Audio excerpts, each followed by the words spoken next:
All right, chat. We are back, bitch. All right, I ain't gonna lie. I wasn't gonna stream today, but it's double audio. Fuck, my bad, chat. My bad. All right, I don't think it's double audio now. All right. Yo, welcome to the stream, little boy. Welcome to the stream, Santino. Appreciate y'all for joining my stream. Appreciate y'all. I'm not even gonna lie. I was like, I don't know if I was gonna stream today, but I said fuck it. But I bought a couple more games. I'm gonna play Granny 2 first off. That's the thing I'm gonna play off to begin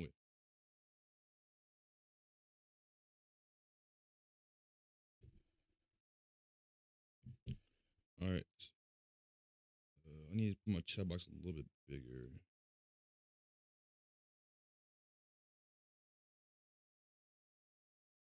I want to make it.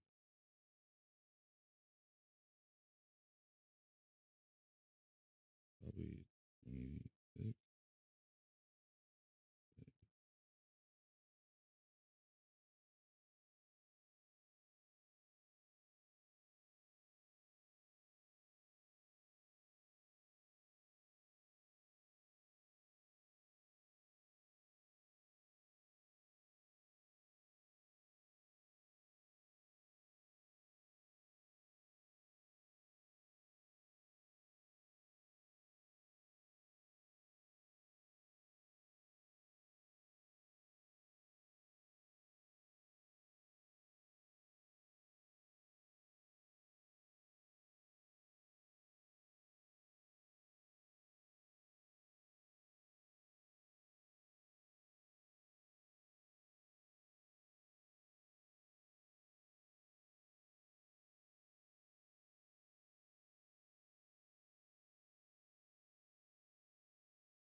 I know I'm muted, Santino. I'm on the phone with Davion real quick.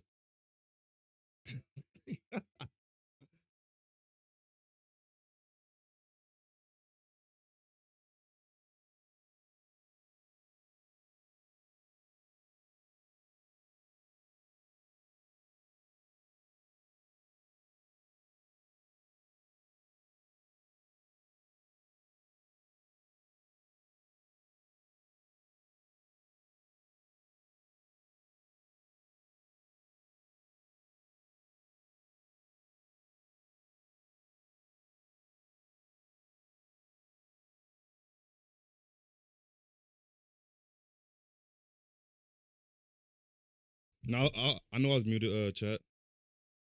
Yo, welcome to the stream. I don't know if you're still in my vertical stream, but appreciate for joining my stream. About I'm gonna just I'm gonna just say I'm gonna just say that. Appreciate for joining my stream. I don't know how to pronounce your name. My bad.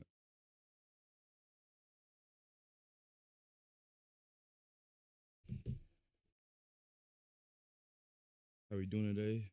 Hey, I'm doing all right. You know what I'm saying? As long as God woke me up today, I'm doing. You know what I'm saying? Can't complain there. You know what I'm saying, Santino? Aunt Shaquille, how my aunt?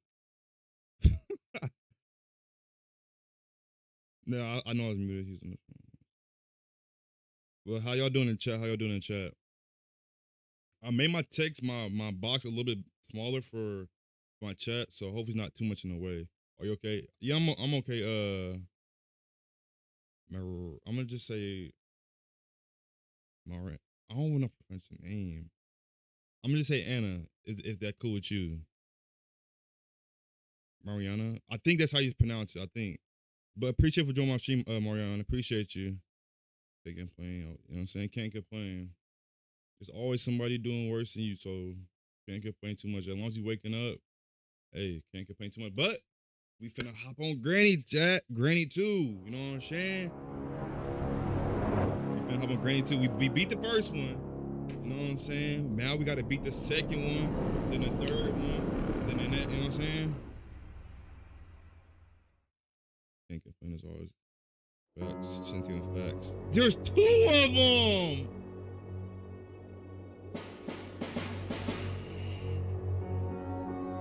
Granny said, fuck that, I'm finna recruit my man. Welcome in. Appreciate you on my stream, Mariana. Appreciate you. Hope you can stick around the stream, Mariana. Hope you can stick around the stream, man. If it's entertaining, you can sub and hit the like button. That's if you want to. Granny and Grandpa's. Alright. Alright, chat. This is Granny 2. Already beat the first one. You know what I'm saying? If y'all have not watched that, go watch it. Obviously, it's not out yet. Only posted one video on Granny, so yeah. I'm gonna post the ending eventually, but right now, we worried about this one. You know what I'm saying? Kick their ass. Ain't gonna lie, Morana, they might kick my ass. Ain't gonna lie to you. Granny was putting belt on me the first time I played Granny, but I gotta adapt to the environment. You know what I'm saying? All right, play. Music, volume. I'm gonna put it like run air, nightmare, fuck no, VSync, yes. Fuck it. When I'm no bitch, I'm gonna do both. Darker. Nah. Normal, what about what's extreme? Granny and Grandpa move faster than you. Fuck no. Y'all saw what happened the first time I tried to do this shit. You know what I'm saying? Yeah, nah, a normal. I tried to play extreme the first time. This shit it wasn't going straight, you know what I'm saying? So, we're gonna do normal. Just getting through it. You know what I'm saying? We're at the Bible today. Hey, y'all, before I started streaming, you know what I'm saying? I prayed to God real quick, you know what I'm saying? Just talking to God real quick before I started my stream. Thank you for waking me up and all things of that. But, we gotta grind, bro. I wasn't gonna. What the fuck? But she got. Okay. I don't know where Grandpa is, but he's somewhere. He's somewhere in here. You guys, accent like that. Who drive? Grandma driving? Where Grandpa? He probably in the passenger seat. He probably in that passenger seat. All right, this is gonna be amazing. Oh man, this is my first time playing it, chat. This is my first time. Why Granny? Stop playing on my top, Shaquille. Shaquille, you think he funny?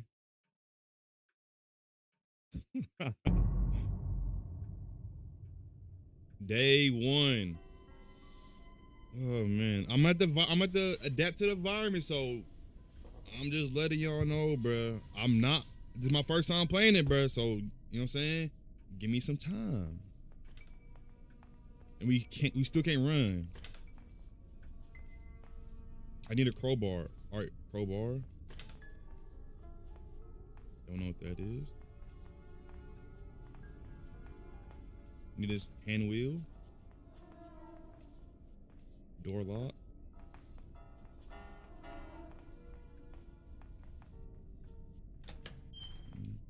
That's downstairs. Wait. If I was to do this, boom.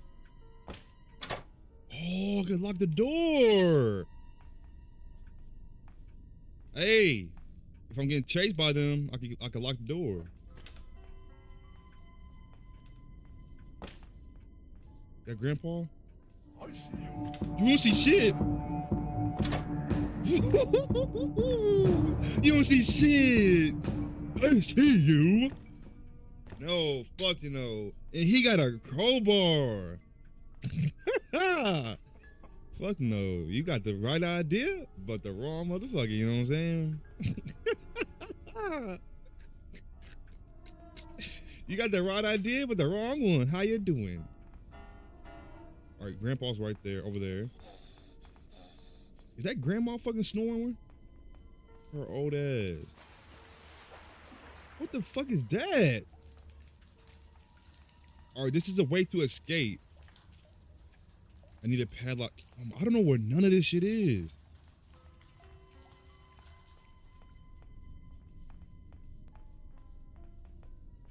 I need to go that way because that's where grandpa came from. That man.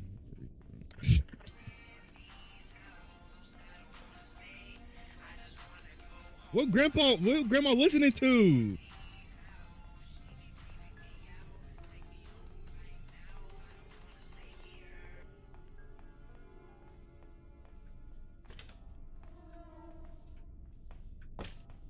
Lock that for the moment. Shitting. Oh, we got a wrench. Need to save. Oh my god. We're gonna leave that right there. All right. What the fuck just dropped down? A hanger? Oh. That's Snoop Dogg. Snoop Dogg. Bruh, I couldn't fully hear it, bro. I'm not worried about what music they listening to. I'm just like, the fuck they listening? I'm not worried about it, but I'm like I didn't know they was gonna play music in this, you know what I'm saying?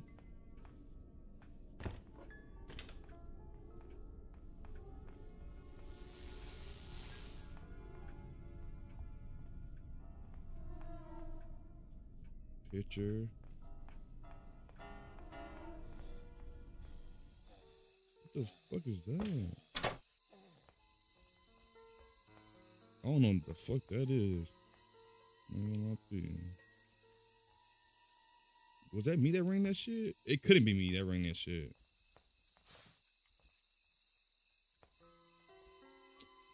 What is these pictures for? Need a wrench. All right, I need to go back and get that wrench. No, it's not.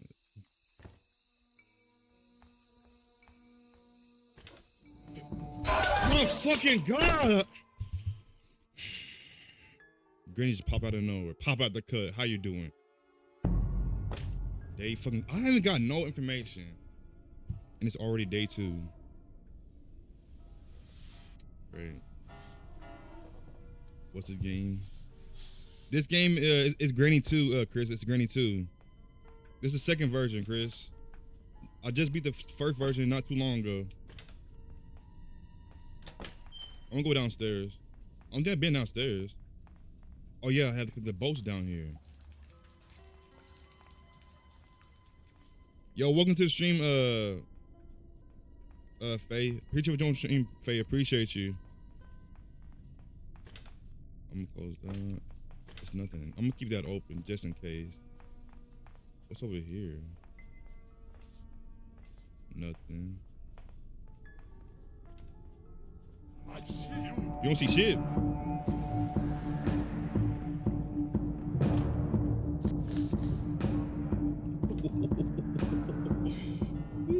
Wait. I gotta do something. Grandpa, he got his he got like a little, what is it? He got a key thing on. I know that key go to something. Oh, it did not see you playing the first one. Must have been yeah, you probably was asleep, Chris. You probably was asleep.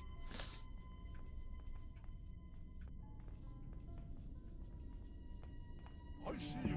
My God, I see you. I see you. I see you. Shut up. This gonna be fucking annoying. This gonna be annoying, bro. Grandpa goes to sleep on that couch and then. Oh, okay, Santina. All right, appreciate you for telling me that, Santina. Appreciate it. You know what I'm saying? That's a W help. That'd be help. So how do you beat this game? So you basically they got you basically kidnapped, basically, and you got to escape. It's different ways to escape in the house, but I don't know which ways there is to escape because this is my first time playing it, Chris. So whatever you know, I know. Yeah. So I don't know too much about it. Ain't gonna lie.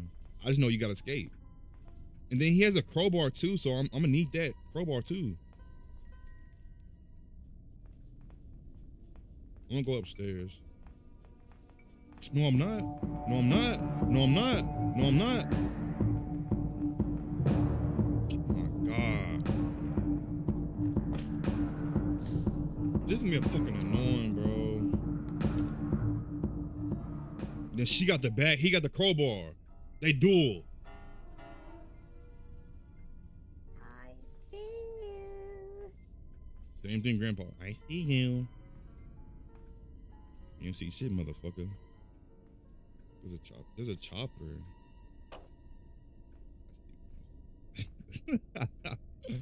Wait, don't she still setting traps down? Wow. And there's two of them, bro. That's cheating, bro. They could have gave me the advantage of not her setting traps down.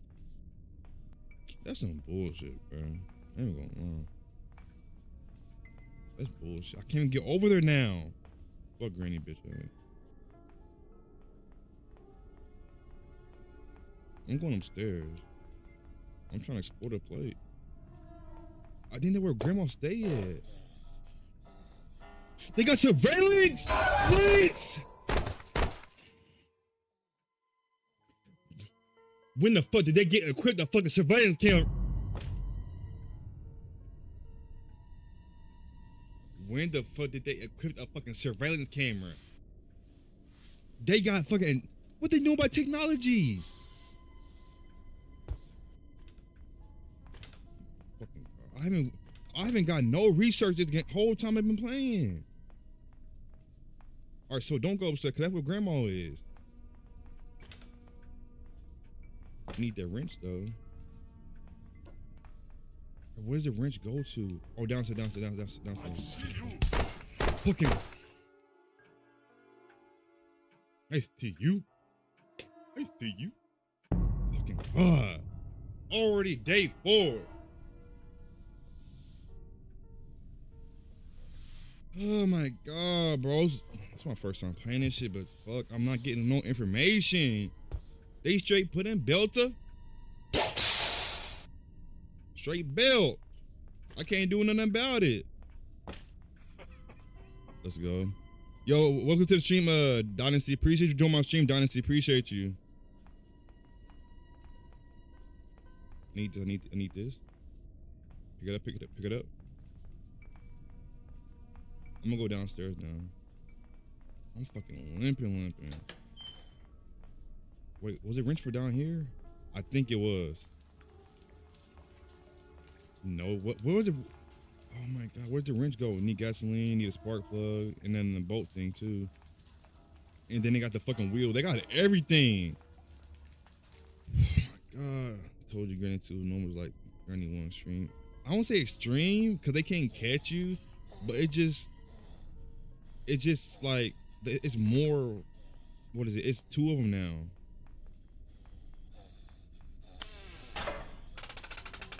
You could trap them in there for, all right, so you could trap them in there and they be gone for a whole minute.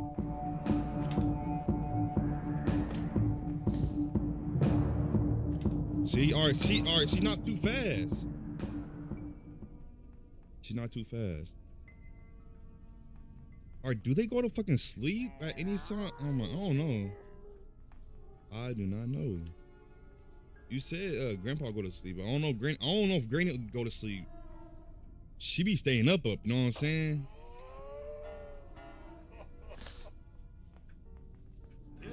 No! How the fuck they both gonna be down here at the same time? How they both gonna be down here at the fucking same time?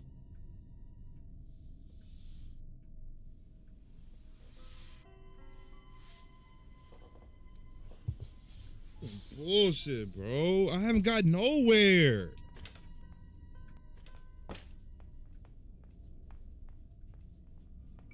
I'm going upstairs. Fuck her. Fuck Granny bitch ass.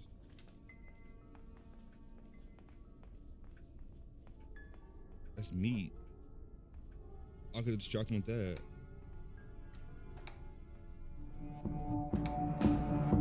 Whoa, Granny, I'm sorry. Oh, I touched her meat. Oh, not like that.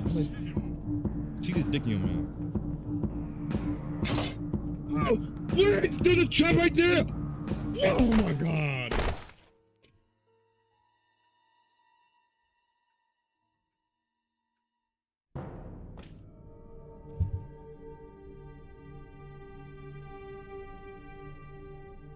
Go ahead and pull it. Don't look at Granny, just pull this shit, bro. And she gonna nod with her bitch ass.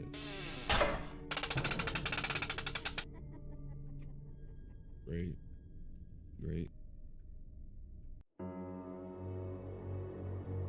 Why you say, whoa, you getting sparked?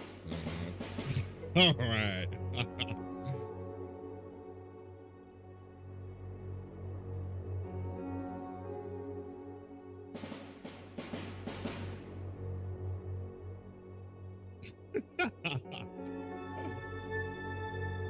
Granny said, you be a, all right, bruh. That first one was horrible. It's just because it's two of them now.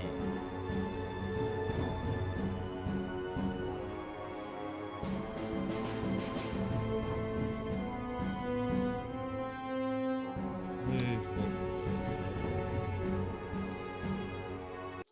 What's Nightmare? Okay. I don't know what Nightmare is, but I'm gonna put it on.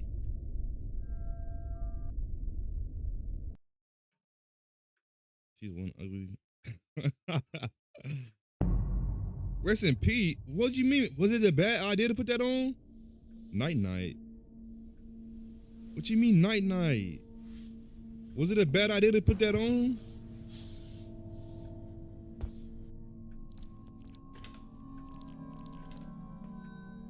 Should I not put that on?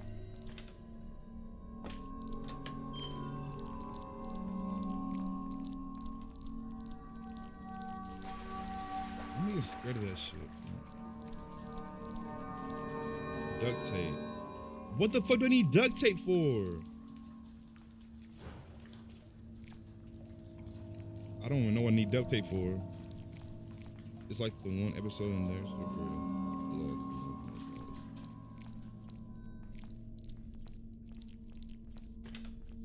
I don't even need to open that shit. I'm gonna keep this open though.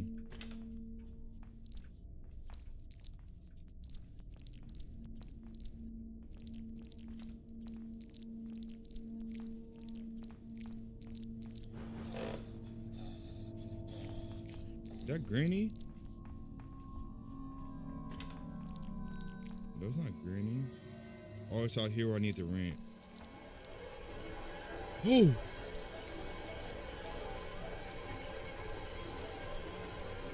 Granny be bugging? What do you mean she be bugging? She seemed pretty slow to me.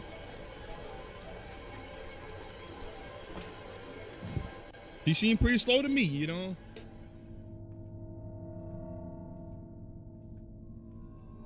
But I don't know where she is now, that's the thing. I don't know what nightmare mode changes. I think it's just blood. Did you see the spider on the floor? Fuck that. Yeah, Chris, you would have hated the last one. And they're playing Snoop Dogg again.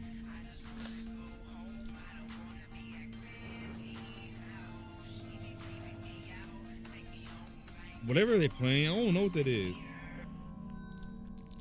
I guess that's the ringtone, some shit. I don't know. What I need duct tape for? Oh, okay. Okay, see, I was just believing all the fuck. What the fuck bit me? I'm GG.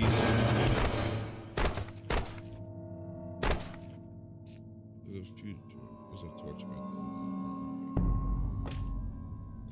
there. Yeah, I'm changing this to regular mode. I ain't gonna lie. I'm changing this to regular mode. Can't do it. You know what I'm saying? I'm just do regular mode, bro. What's good, bro? Yo, welcome to the stream, RT. Appreciate you for joining my stream. Appreciate you. But right now, this is my first time playing Granny 2. Just trying to beat, I beat Granny 1 already. I gotta turn it into a video. I gotta edit it. I'm gonna edit tonight. Well, I won't say tonight because I'm gonna stay up to stream. I'm gonna try to get at least 7 hours streaming today. I've been streaming for only 27 minutes though. But I appreciate who's on my stream and I appreciate y'all. Make sure y'all liking the stream up if you can, you know what I'm saying? It'll help out, you know what I'm saying? But I appreciate who's on my stream and I appreciate y'all. I'm making no progress. The first day I played this, I made literally zero progress. Like, the only thing I found was a fucking wrench. Oh, Josh getting them girls. What do you mean, Shaquille? What do you mean? I'm 23. Ooh, no. Go back down. Fuck no. See? But do they ever go to sleep? God damn. Yes, he do. Yes, he do. What are you talking about, Santino? Why would I be talking to multiple girls? I need one girl, bro. I got that. You know what I'm saying? I got that. Yeah. You know what I'm saying? Bro. Yeah. Why you say for real? Yo, you think I'm lying? Y'all got that. You know what I'm saying? You go all ass back upstairs. Oh, Josh, what did? You know what I'm saying, Santino? Alright, I don't need to open these doors. I need a crowbar though. I'm gonna have that open though. Just a loyal lock. You know what I'm saying? That's the best way, is a loyal way. In a real way. How you doing?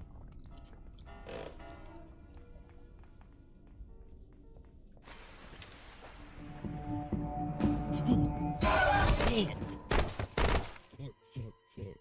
I didn't even know where she was. I didn't even know where Granny was. I'm just trying to discover the house and see where shit is, but yeah, you can hide in a shower curtain. I can? I didn't know that, Santino. I didn't know that. I'm gonna be on this game for a minute though, but I got more games I wanna play, but the goal is to beat this game for the moment, you know what I'm saying? The goal is to beat this game, chat.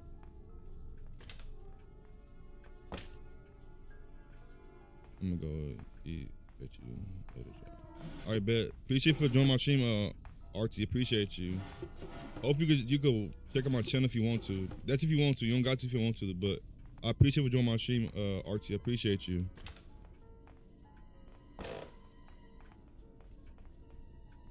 I'm gonna go upstairs.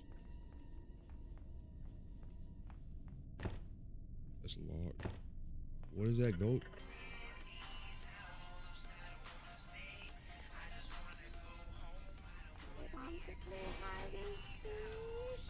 No.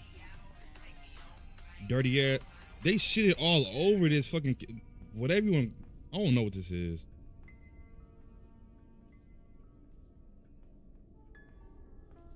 I'm pretty sure they could see me through the glass. W song or no job. I don't know what song it is. I ain't gonna lie to Santino. I don't know what song it is, but I'll give it a W, I guess.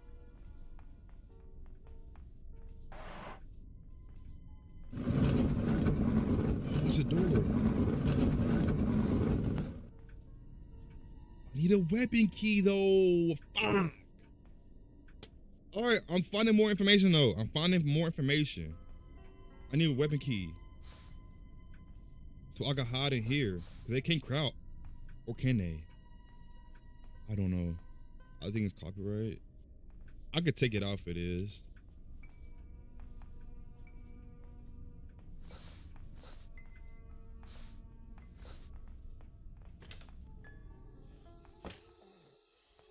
pretty sure I die if I go. I'm pretty sure I'm gonna die if I go through there.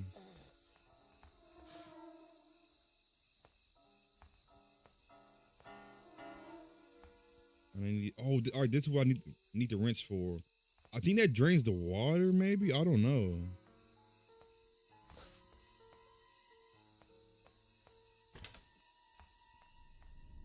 I don't want to go over there.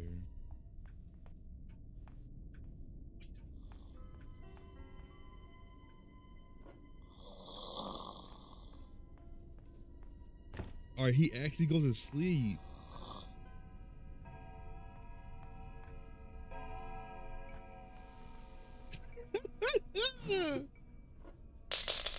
Is they gonna wake him up?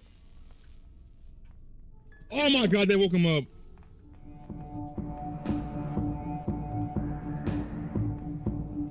All right, he goes to sleep. So I can definitely beat the game. I can beat the game for sure. No cap.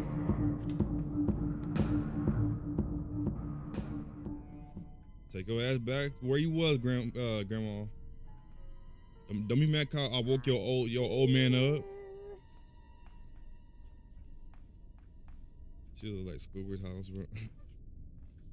I don't know. I don't know. Squidward house. It depends what area you talking about. It leads to the surveillance room. Oh, okay, bet. Where's the? I don't know what that is.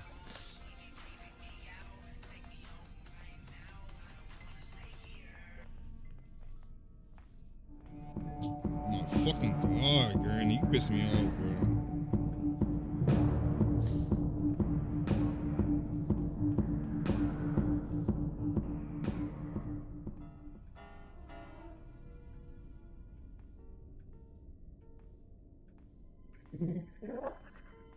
The fuck was that?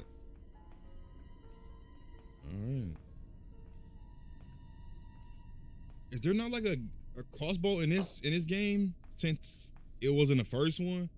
I don't know if it is or not. I don't know.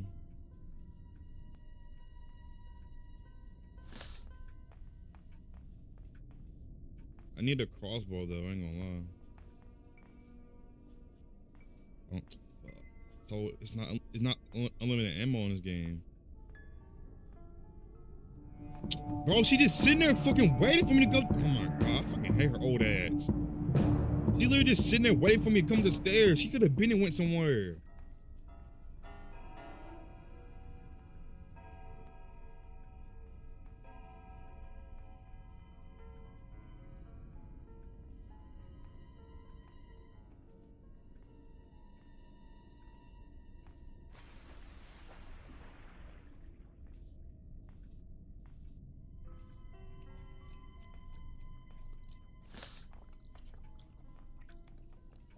They eating something?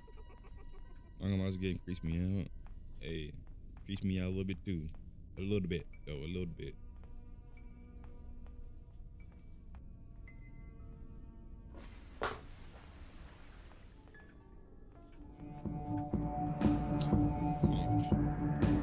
I hate Granny. I hate both of them now. You know, I'm a fucking nerd. Take your ass to bed or something. I got some chocolate milk. Do you want to play? That your favorite type of milk, Santino? I don't be drinking milk like that. I don't really drinking milk, I ain't gonna lie.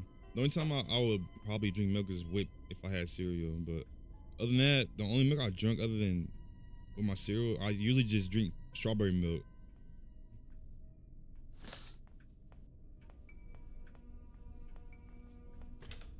I keep opening that for.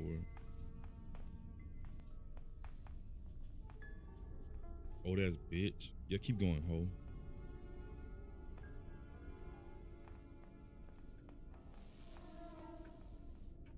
She gonna come over, that's fine.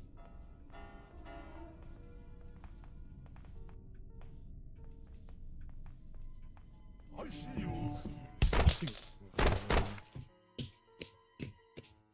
Fuck. I see you. I see you. I didn't see you. Oh my god. Favorite cereal Josh? Fruit Loops with marshmallows in them. W cereal, no cap. W cereal.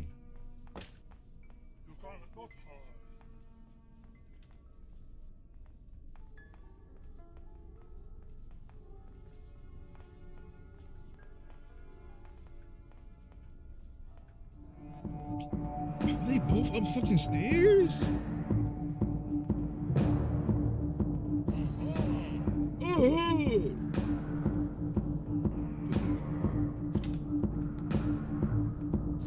See, I can run from them. That's good. You know what I'm saying? But still. I see you. It's gonna be harder than I expected. And this is only normal. Gravy bussin'. I know. I think I know what you're talking about. I know what you're talking about, Santino. I never had Crave. I'm a cornflake guy. Keep it that. I feel you should get. Cornflakes is W. I ain't gonna lie. Cornflakes is a W cereal. You can never go wrong with cornflake.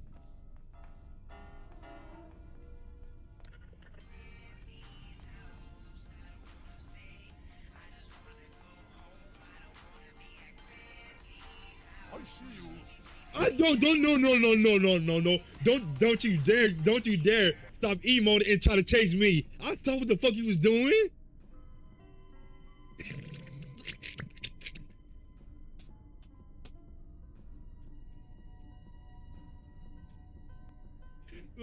Don't you dare stop dancing to chase me.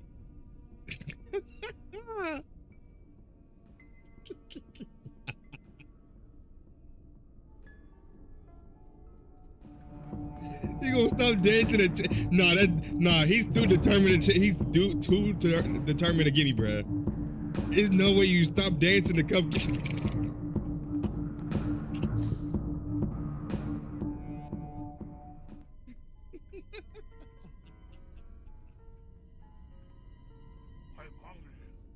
Oh my god, bro. That shit got me dead, bro. So every time the shit been playing, he been dancing to it up there. Oh man. Classic. Can't argue with that. You know what I'm saying? Can't argue with that.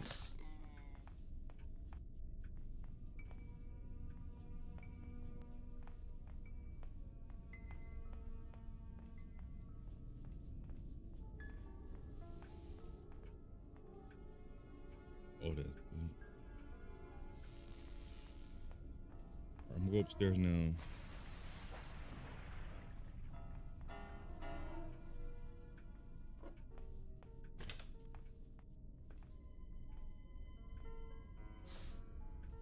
There's a crowbar.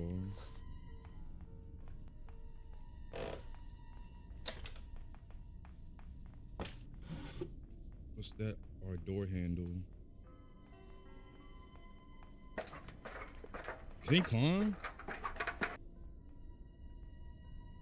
I don't think it's climb.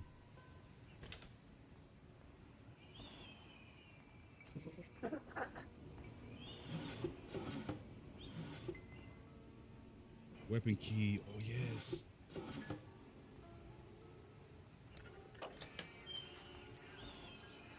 Need a book for that.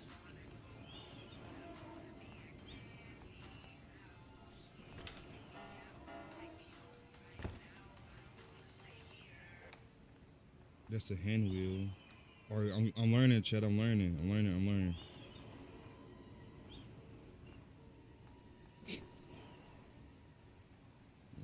Disco. What do you mean by the? What do you mean by movie disco, Santino? Is he gonna come up here?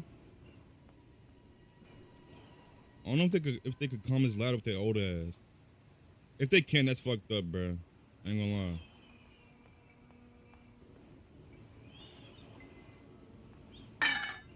I didn't mean to do that. I didn't mean to do that. god. Fuck. This could mean. Oh, okay. Day 4. All right, I got some type of information though. You know what I'm saying? I got some type of information.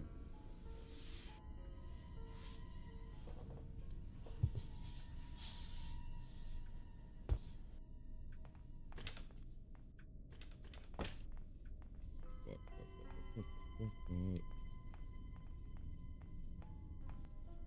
I need to get him when he's sleeping though.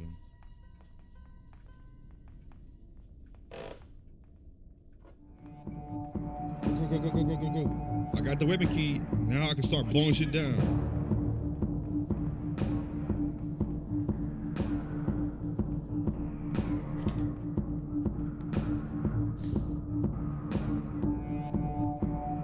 What was the color of the Abraham Lincoln? Santino?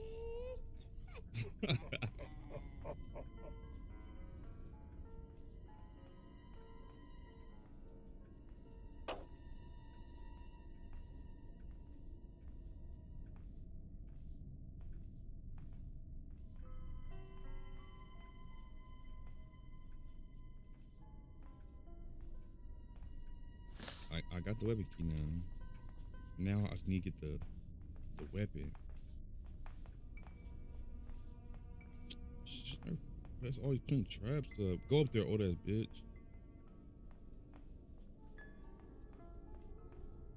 I'm gonna go this way because the fork creeps that way.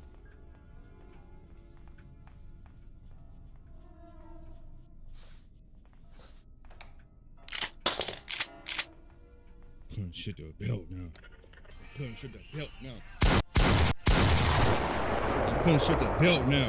I'm putting shit to the belt now. I'm tired of running. I'm tired of this, Grandpa.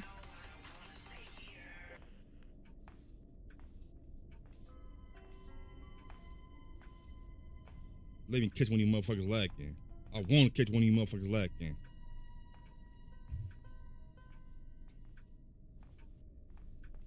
Y'all been beating me for 4 days straight. Now it's my turn. You know what I'm saying?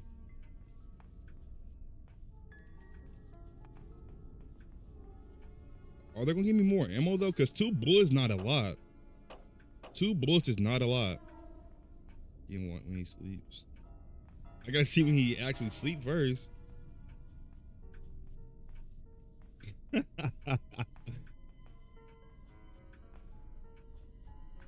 Once he sleep, put this barrel up his ass. You know what I'm saying? I'm just joking.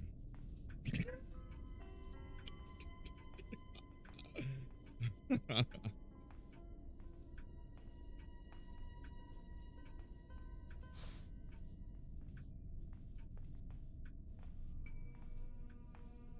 don't know where they are. All right, so I know it's a lot to this fucking house, bro. Cause the first house was small, so I didn't really have to go anywhere.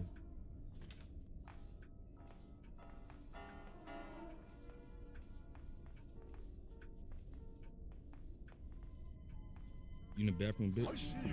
Ah! Bitch! Where grandma at? I'm pushing the belt. Where grandma at? I'm tired of her old ass beating me. Grandma, where you at? Your old man on the floor, bitch. You check on your man? You down with him. What you talking about? Tired of y'all beating me.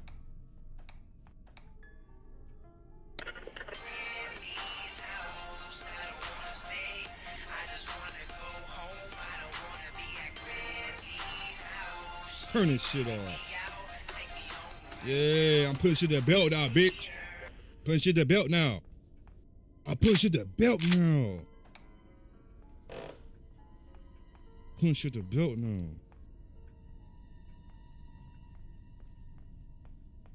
Picture, alright.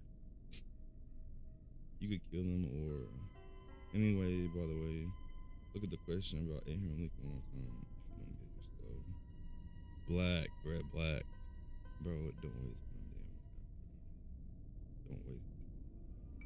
Let me go. Yeah, I know. I know what you kill. That's why I'm searching everywhere. I'm searching everywhere to get a feeling of where shit is.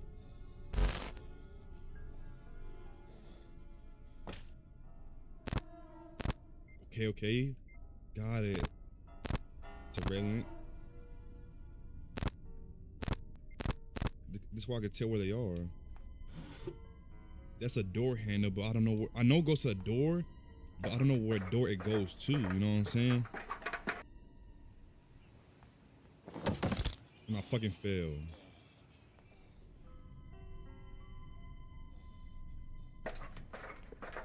Got on there and fucking die. Tools up here. All right. See, if they could keep giving me shotgun shells, I'll be straight, bro. I'm not gonna lie.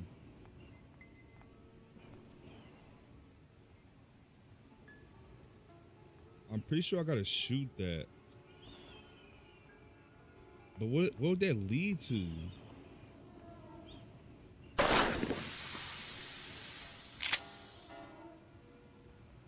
Oh, there we go. All right. Now I need cutting pliers. Hand grenades!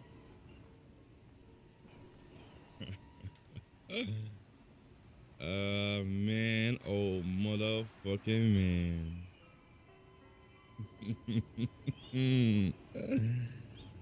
Man. Hey, Chad. You giving the wrong artillery to the wrong person. If, you know what I'm saying?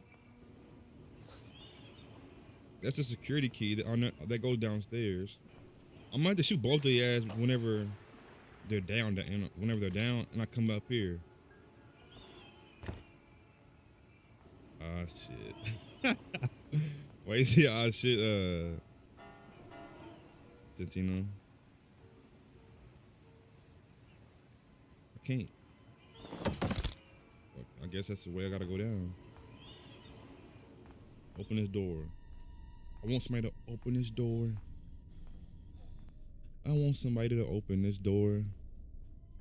Once I shoot them, I'm gonna have to go up there, get the security key, and then I don't know where from there. Fuck it, let me open the door. Where y'all at?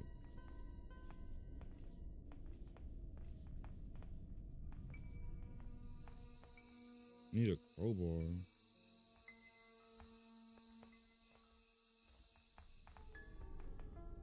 Another picture. That's the door lock. Matter of fact. Yeah. Give me this shit.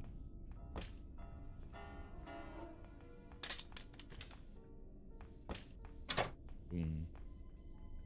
Pick that up. Boom. Oh, okay. Got it. So that's not locked anymore. Got it. That drops down. Are we making progress, shit? I told you! He fucking come up here. You miss my old lady? God. Day 5. Alright, I'm learning information, chat. I'm learning information. Do a Kobe hand grenade on their face. Bruh, I feel like, why can't I just kill him, bro? Cause it's a hand grenade. A hand grenade is killing somebody, bruh.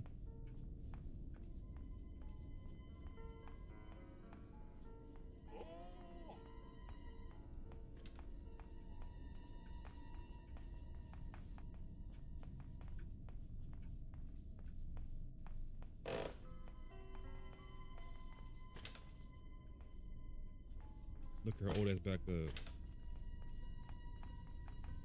Come on, gun back, bitch.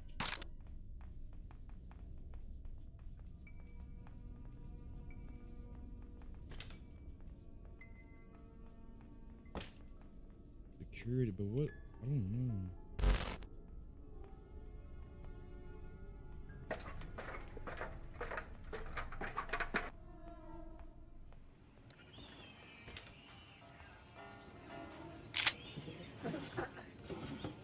what it says security, but it says security key, but I don't know where.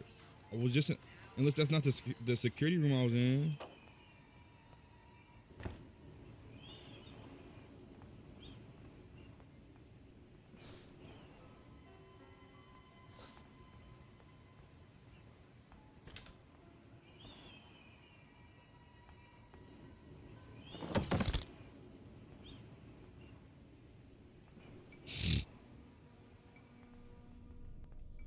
This is a door key or door handle. Who's breathing like that?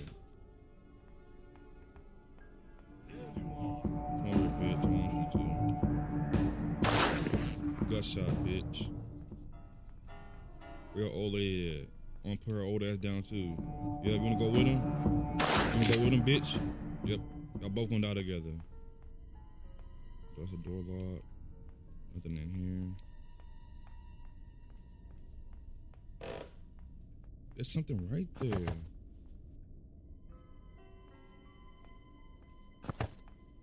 Move your old ass on somewhere. I need that crowbar.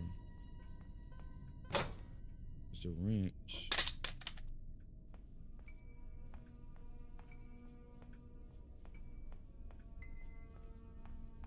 The wrench goes in here.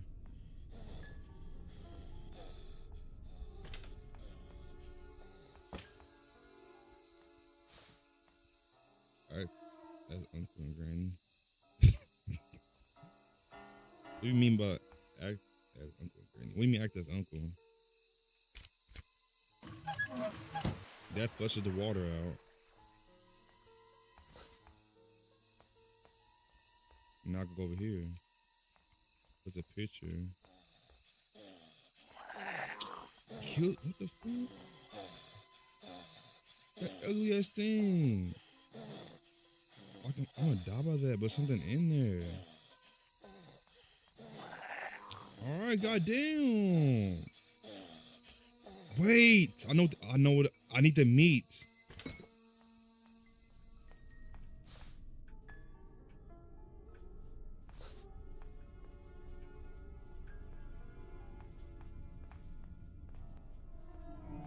Come on, fuck.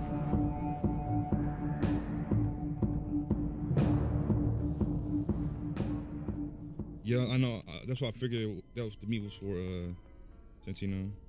Oh my god, y'all both just up, ain't y'all? Oh.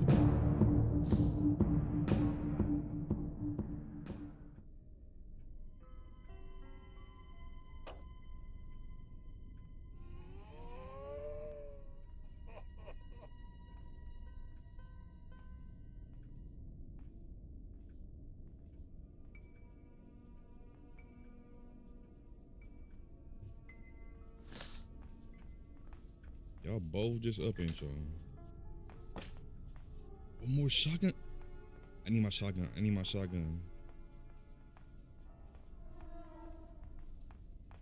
I think my shotgun's upstairs though. Yep. Ah! Alright, so once you use them 2 bullets, they put more bullets out. It just, I wish there was something about a bow and arrow, like. Don't look at me like that. And they're gonna fit me to whatever, I don't know what the fuck this is in the water. Teeth still fucked up. What the fuck is that? I don't know what the fuck that is, bro. I don't know what the fuck that is.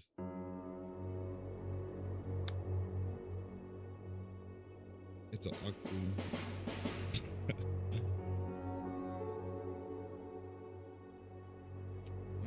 Yeah, and this is just normal, bruh.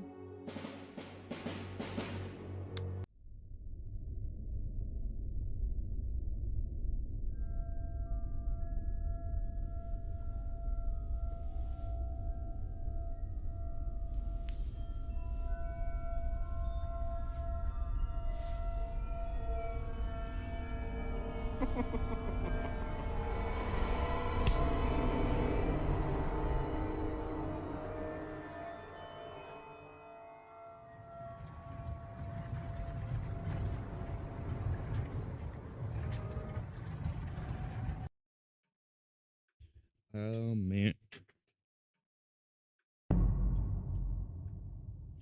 All right, we're getting some information where Steam Jar. And just I haven't got nowhere like where what I want to do to escape. Cause I don't think I can escape with the octopus right there. Whatever you want to fucking call it.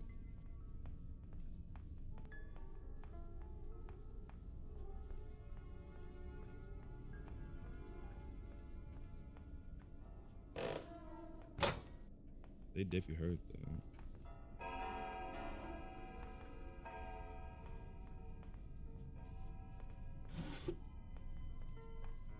She gonna come down here?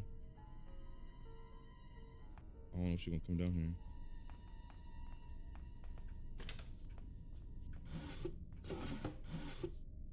Helicopter manual. There's a helicopter in the game?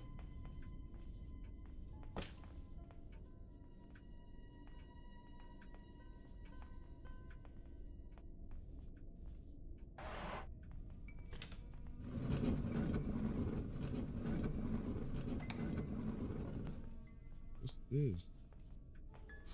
We're going here real quick. Glass fuse. What is this for? It couldn't be for the boat, could it? That's the only thing I'm thinking. A fuse, or to a door, or to that electric door out there. Yes, I even know there's a chopper, Santino. They got advanced with this one. If I'm lying, I'm flying.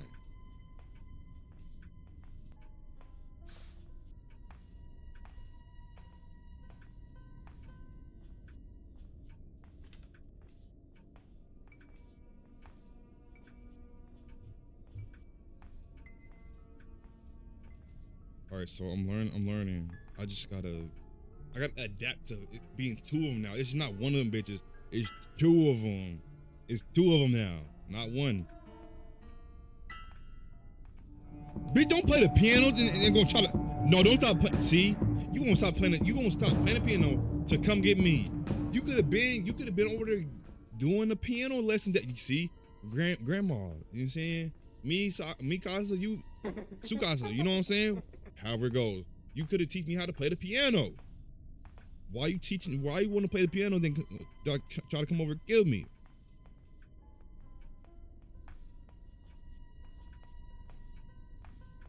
Yeah, go to that piano, old ass bitch. Go play that piano. Never mind. Grandpa coming over here.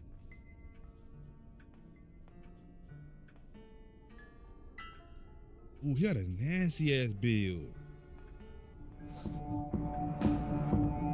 Grandma saw me, did she? Grandma saw me with her old ass. Why she wanna play the fucking stop playing the piano? Just come get me. Like you're not gonna get me. You're not getting me. Did you react to the fight out? No, I haven't reacted to it yet. I'm gonna react to it this stream, Santino, and I'm gonna turn into a video. Dutch no more. All right. I don't know. I don't really know Spanish. I mean, I took it in high school, but I you know what I'm saying. I didn't really need it out of high school because I'm not speaking to nobody in Spanish. You know what I'm saying?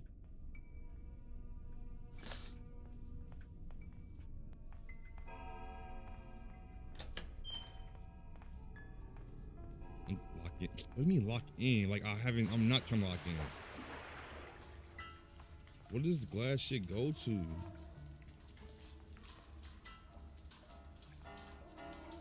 It's a padlock key.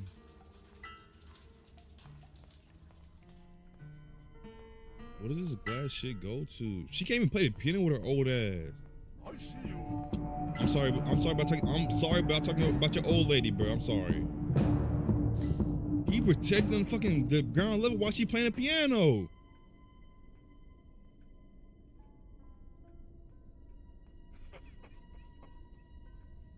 They too old to be doing this shit, bro. They too old to be doing this shit, bro.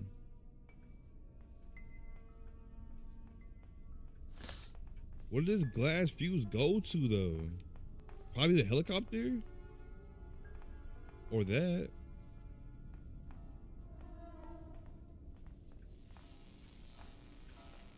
Need a cobalt. I need to turn that off first.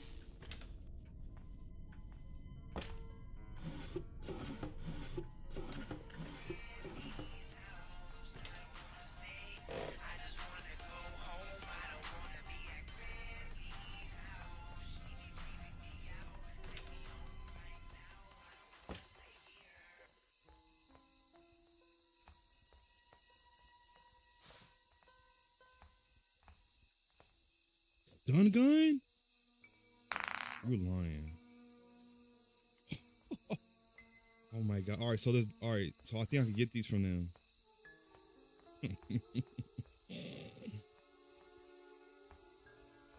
How long did it stun them for?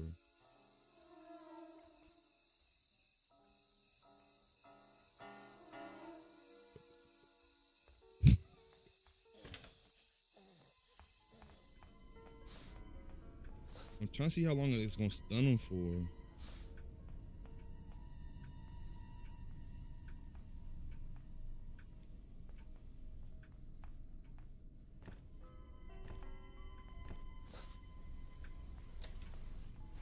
They taking a shower?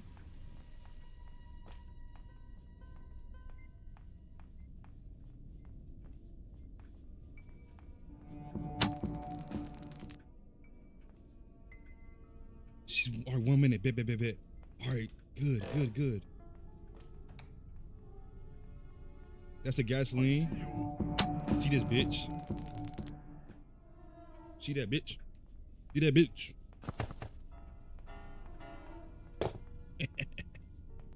All right, 1 minute. I'm gonna go up there and get the gas can now. I'm gonna drop this though.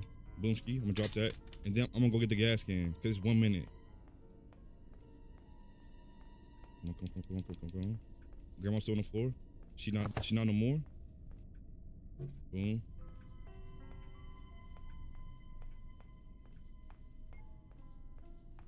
Wait, this might go to the helicopter though. I don't know. Fuck it. We're gonna see what it goes to. If we don't go to this, then it goes to the helicopter. Alright, it goes to this. Alright, let's go. We found something, a defense mechanism. We don't gotta keep running. You know what I'm saying? We don't gotta keep running.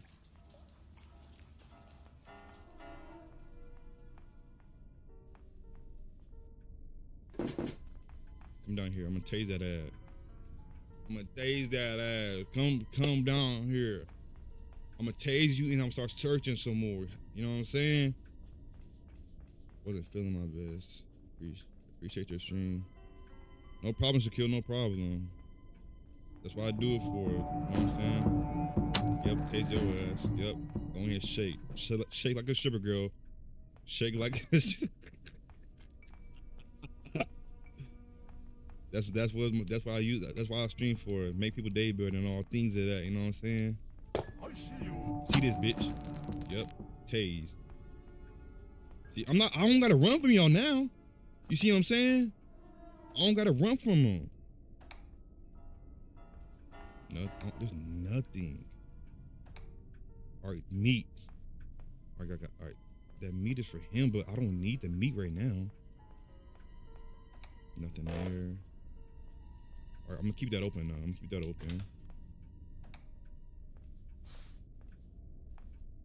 don't know what that's for.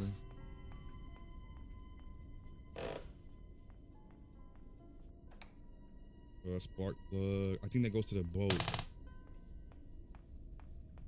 I'm gonna tase him one more time and then I'm gonna go get the spark plug.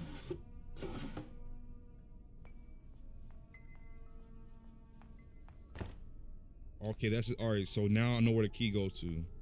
Got it. Or I could just do this. That's the hand wheel.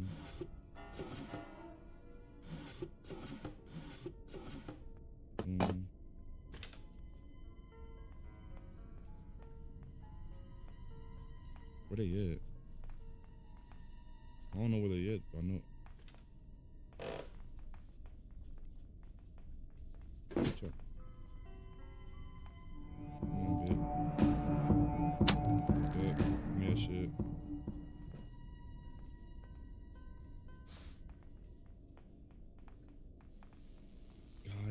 Got it. Boomski. This is the place that I can go whenever this is where I'm gonna have. So y'all know from last time, I had my little place where they couldn't go, right? Now this is a place I can go that they can't go. I can just have, I can have all my stuff stored here. Where Grandpa at? Bitch.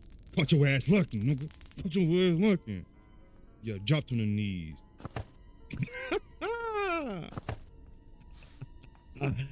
Yeah, boy. All right, that's a helicopter key. I don't know where the helicopter is right now, so I don't need that. I need that key off of him, though.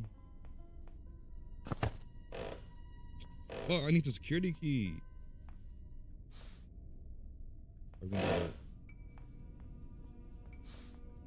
Drop that.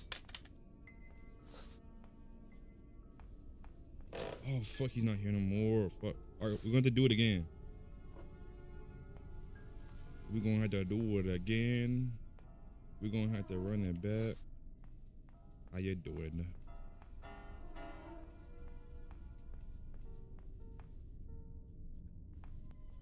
I see you right there, bitch. Yep. Caught your ass lacking, bitch. Caught your ass lacking.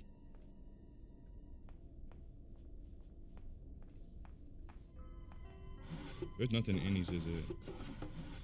Nope. That's a picture. Yo, what's good? Yo, welcome to the stream, Q. Welcome to the stream. Appreciate for joining my stream, Q. We appreciate you. Appreciate everybody that's in my chat right now. Where's Grandpa at? I mean, that is on the 3rd floor, so it's pretty. It's up here. I ain't gonna lie, it's up here. I see you. Come get this taser. Yep, come get this taser, boy.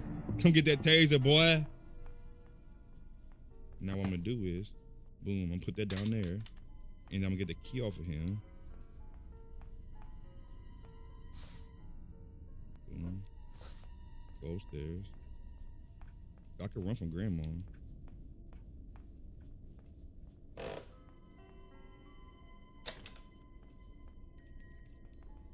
I don't need this anymore.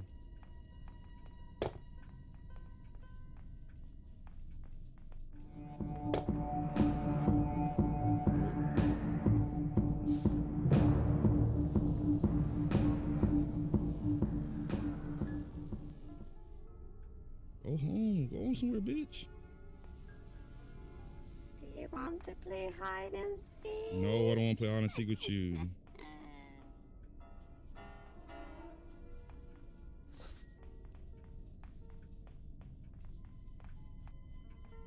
You down here and shit. I could go get my gun now.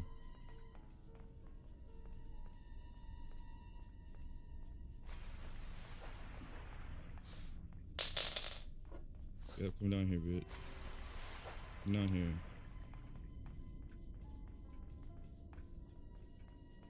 We doing good. We doing good. So this run is pretty good. I ain't gonna lie. This taser gun is really helping me out. I'm not even gonna lie. This taser gun is really helping me out. Yep. Where Grandpa at? Where Grandpa at? He get this work too. Grandpa can get this wet work too. There you are. Yep. Get this wet work. Get this JG's wet work. You know what I'm saying? I need a wrench.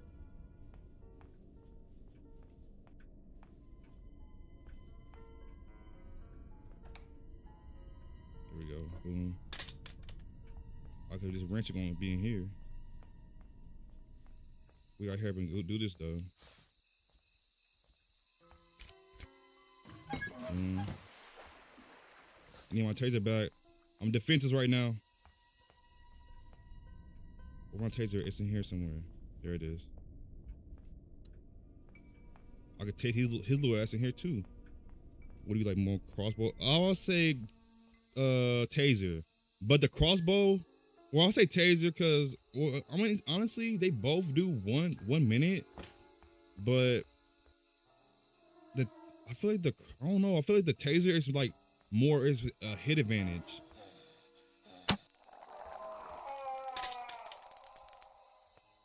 My shit bad.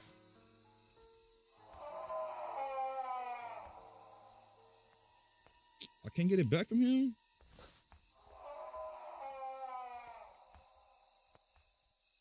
What's the padlock key?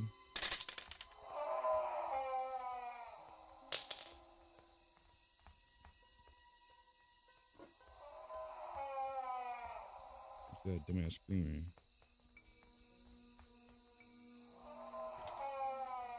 Oh, I'm sorry.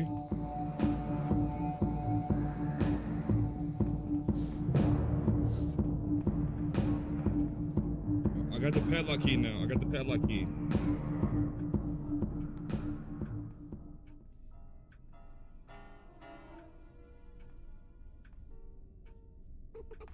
I should have just gave him that meat, honestly. I should have gave him that meat that was upstairs, cause I don't know if I'm gonna get that taser thing back.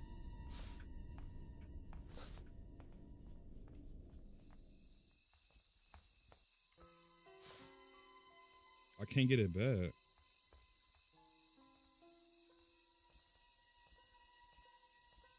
That's fucking ass.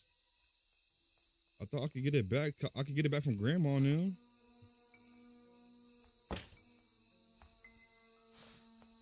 Shitty ass diaper. See, I can see it's right there, but I can't get it back. Fuck. Where's the padlock at?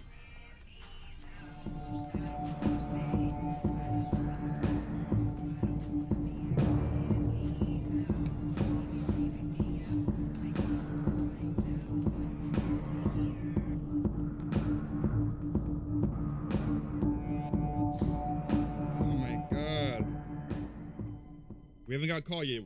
The reason we haven't got caught yet because we had the taser, but now we're defenseless. We're defenseless now.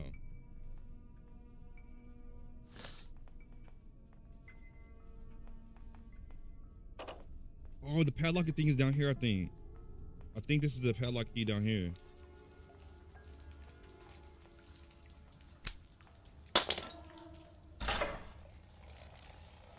Oh, okay, it goes to that. Got it. What the fuck? Wow. Yeah, this is ass. This is ass. This is ass. That's just ass, bro. All right, now I know what it goes to. I'm thinking something finna be in there. Nope. Just cooked. You predicted before it actually happened.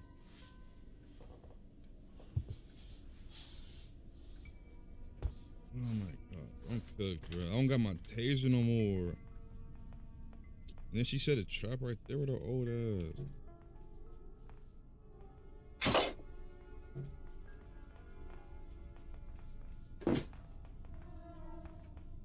You can come down here. The ammo apparently spawns in the basement if you get lost. The ammo for the taser cube. I don't think it'll be down here because I didn't have the gun on me. Yeah, okay. I don't know. I don't see it. I need the, oh, that's where the spark plug goes. Got it. And then I still need the wheel shit though.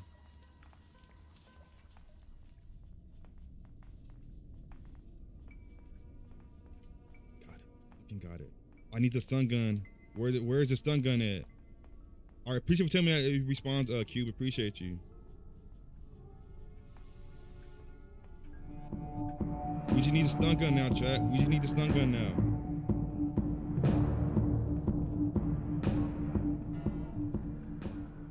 I think it's in here. Is it? I don't think it is. Nope, it's not in here. I see you.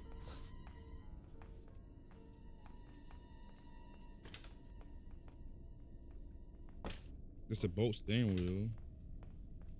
I'll take that.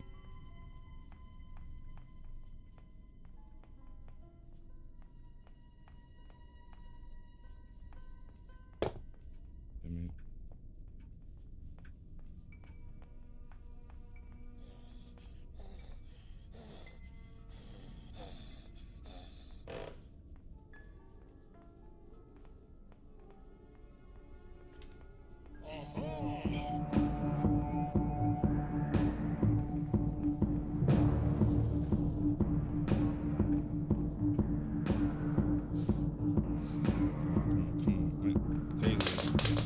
I'm this shit right there. I know where my taser is.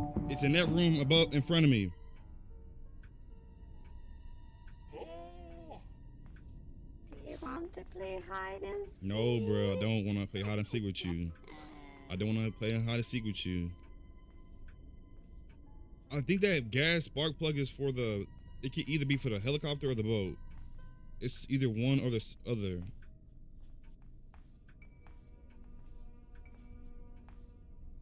I'm gonna wait for it to turn on.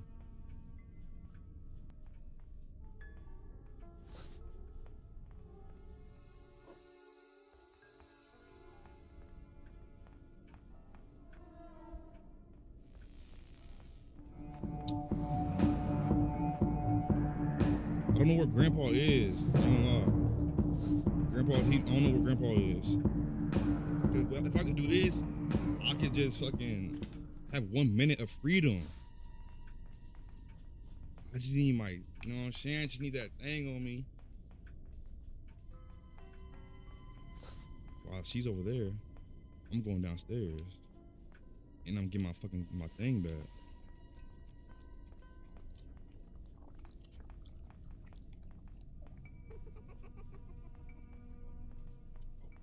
Fucking go.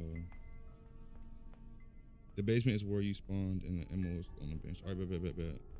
Appreciate it. Tell me that, Cube. Appreciate it. Grandma in there. Nothing in there. I don't need that meat now. That's the safe key. Yep. Bitch. Where Grandpa at?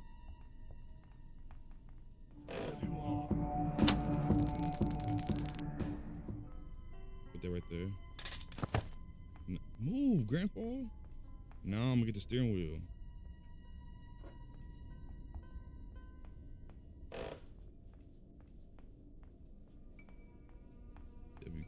He was a W, I ain't gonna lie, cause he was helping me out whenever I beat the first one.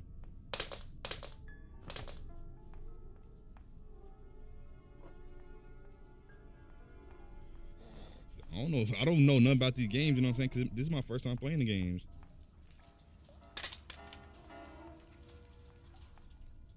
Steering wheel, got it. Boomski. And all I need is a spark plug. And I'm out of here, chat. I'm out of here. I think, but let me not get too excited, you know what I'm saying? Let me not get too excited because there might be something else. Close that. I don't need my bedroom no more because I don't need to hide from their old ass no more. You know what I'm saying? I could just spark that ass up. How you doing?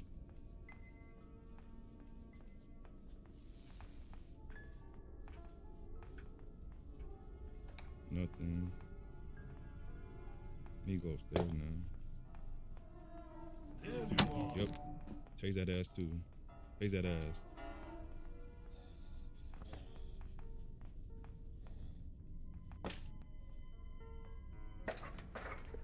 Did you check the I have not checked the clock. Is that why does that have to deal with Grandpa? Q? Crowbar, okay. Death for them boxes downstairs. I'm pretty sure a book goes right there. Bolt key. Okay. I'm cooking. All right. I'm gonna keep that open. All right.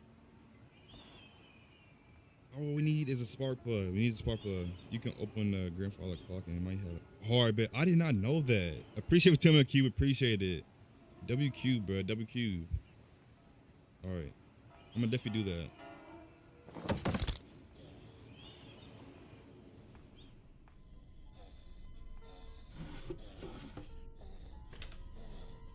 Where they at then? Give me that.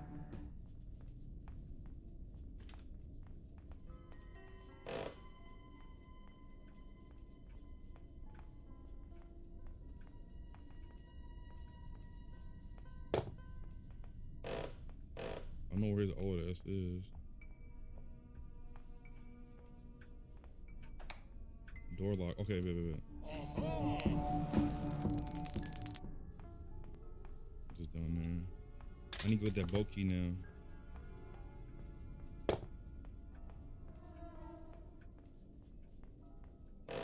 Look. I'm gonna sleep to you. All right, bet. See you later, Shaquille. See you later. Appreciate for doing my stream, Shaquille. Appreciate you.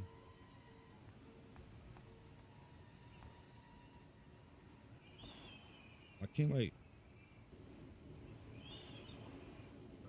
That's dumb. I have to literally just jump down.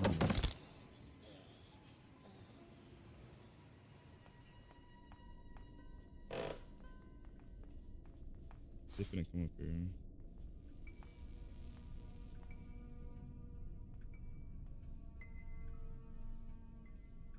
I'm not defenseless now.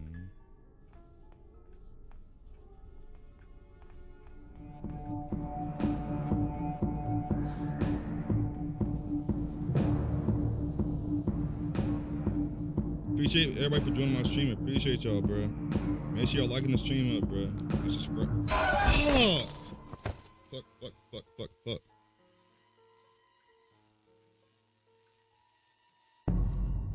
Day 3.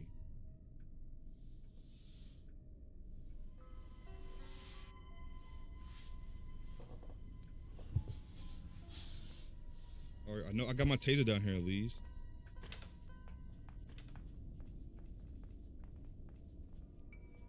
Got that. All right. I think I died on the second floor. I think the second or third floor, one of the two.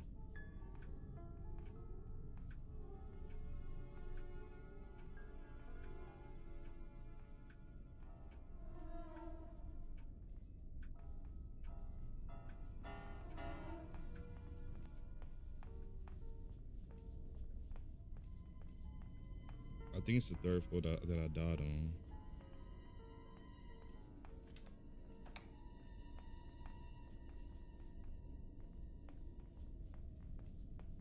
Trying to see where they at. Yeah.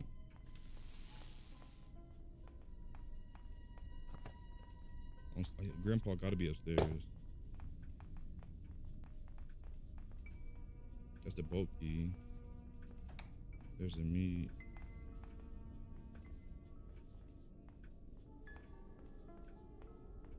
I want them both gone by for a minute. That's the thing. I'm hungry. There you are. I can't deal with. I could deal with one of them. It just once I dropped it, it's gonna be defenseless.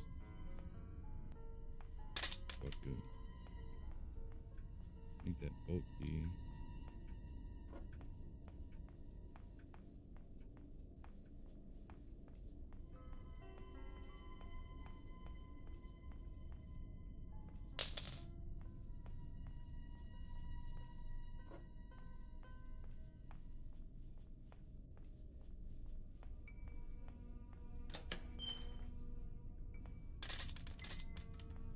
Where's that boat key at? Where's the boat key? There it is.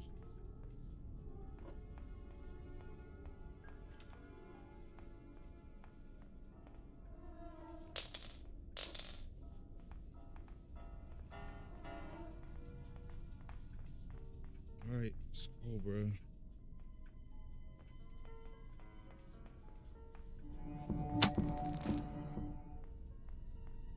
Yep.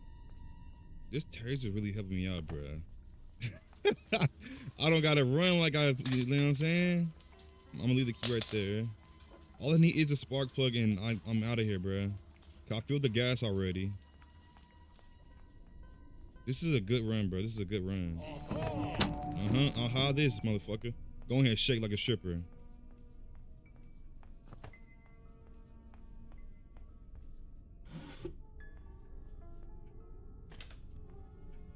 I think I already checked this. Yep. I need the safe key. That's what I need.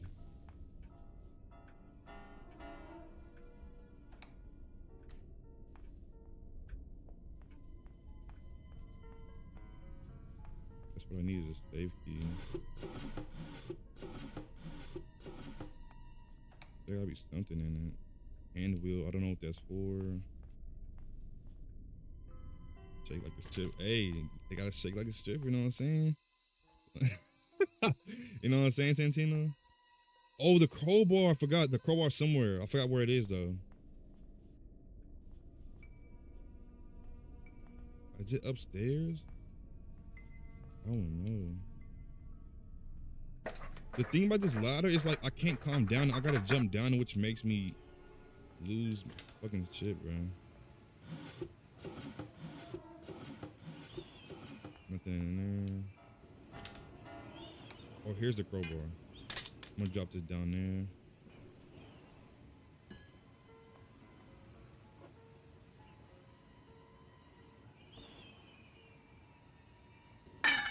Okay, I could do that and I don't lose no health. But I know they're gonna come up here. Yup. You first. Give me that back. Give me that back meat. Where Grandpa at? Where Grandpa old ass at? Yup. Bend his corner like jelly. You gonna get tossed like a salad. How you doing? Drop to your knees like a good boy. Don't like that, chat. I'm joking around. I'm joking around, chat. I'm joking around, chat.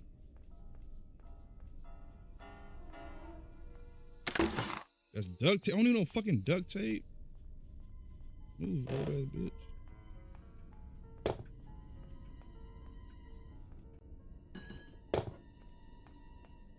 Chill, she getting freaky. All right.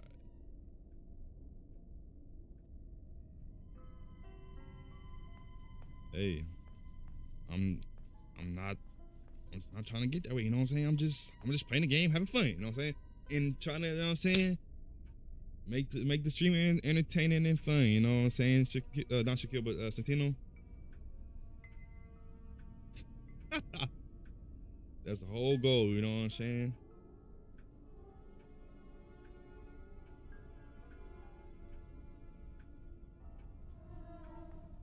It's 9 o'clock at night too. Nope, it's 9 o'clock at night. But I'm not stopping streaming.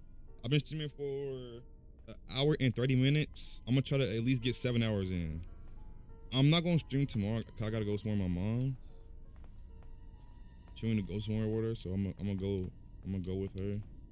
But I'm gonna try to upload at least 3 videos tomorrow. 1 reaction video and 2 gaming videos. That's my There you are. Yep, take this. Yep. Shake.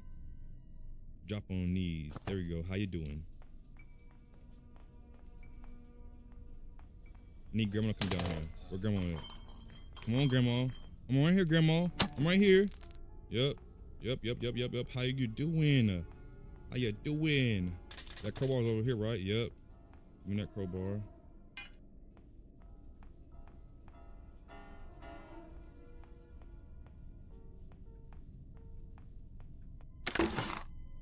Save key. Yep. Yep.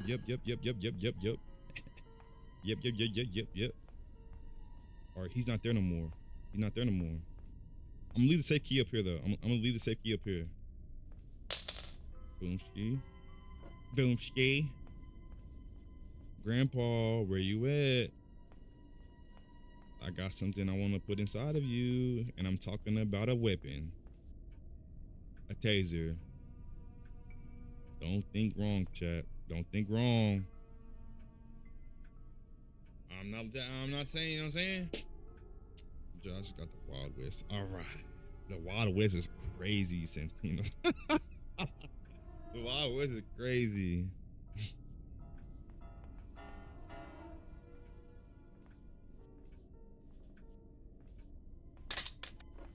Somebody gotta come down here. Get out, that motherfucker. You know, I gotta put that belt on him. You know what I'm saying? Gotta give him that belt. Big time out. Big time out.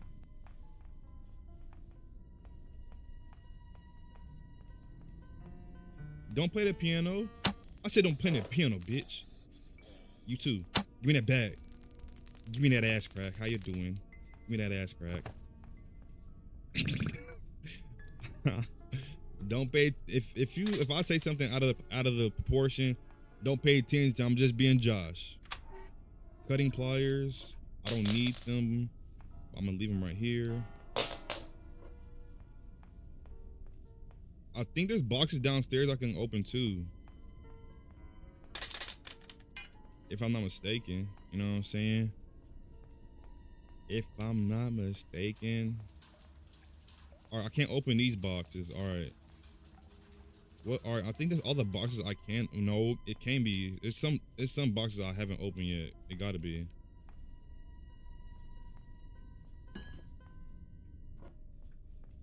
Would you rather be born in the 1916s? Neither. Neither. You know what they was doing back in that day? I couldn't pick one of those.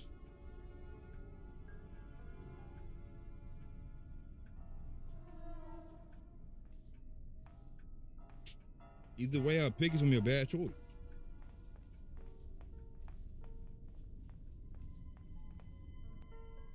I need to explore the house a little bit more, I ain't gonna lie. See, or now that I know that I don't need to jump down that ladder, all I gotta do is jump down from that little vent thingy. Oh my goodness. Oh, why you say oh my goodness? But appreciate for the stream, join my stream. Oh my goodness, appreciate you. Appreciate everybody that's in my stream, and I appreciate y'all.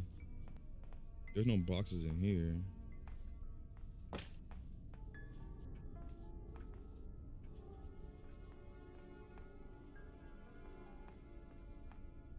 Where they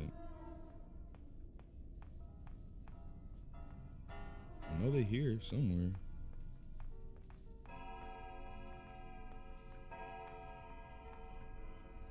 That's me.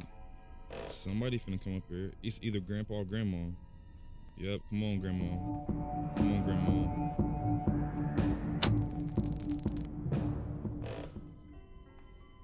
Yep, fall asleep. There we go. Where's grandpa at? There you are. Take this.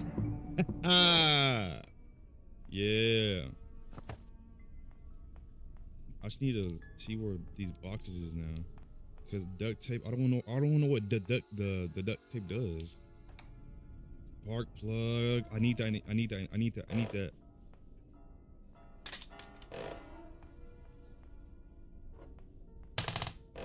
Move that shit. Toss that down there.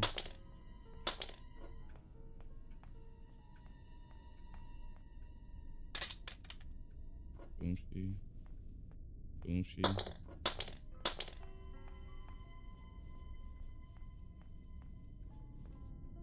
Black plug. Well shit, both. A lot of shit was happening back in the day. Back in the day was a lot of shit was happening.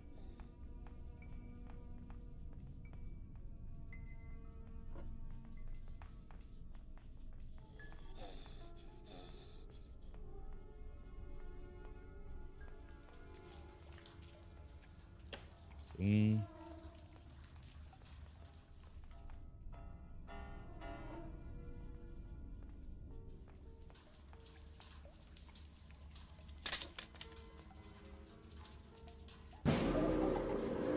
Come on! Come on! Come on, chat. Come on. Come the fuck on, bro. Bruh, this one, it's not, I ain't gonna lie, it's not harder, bruh. It was so easy to get that boat started, but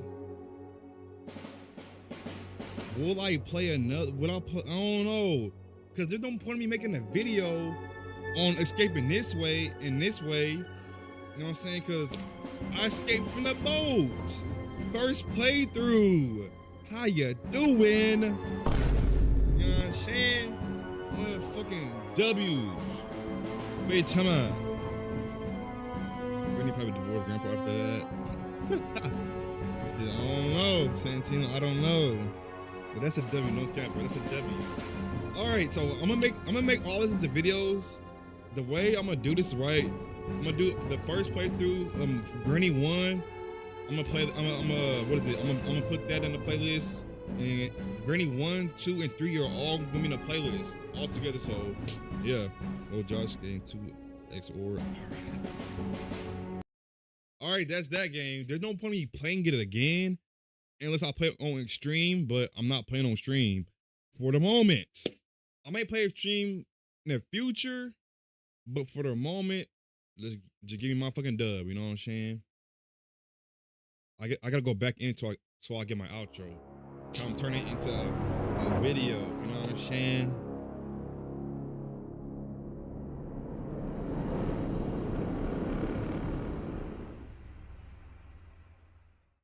W and W. No, I'm not into my stream, Santino. But as y'all see, I got the motherfucking W. You know what I'm saying? Motherfucking W, bruh. I escaped from the boat. As y'all saw, easy. The only way I escaped because I had that thing on me. At first, I had the shotgun blowing shit down. I was blowing shit down the first about. I ran it back. I got the taser, and I started tasing the ass. You know what I'm saying? Putting that thing in him. In the real way. I like that though. I like that. But Granny, this is Granny Chapter 2. I feel like Granny 1 was it wasn't harder, but I feel like because I played Granny 1, I got the knowledge of like what to do, you know what I'm saying? But hey, this is a W series, no fucking cap. But this is Granny 2. I was just saying for vlog, you know what I'm saying? Yo, I'm not staring at your soul, Jess. I'm staring at the camera. If I was staring at your soul, I'd be doing this. I don't want to do that. You know what I'm saying?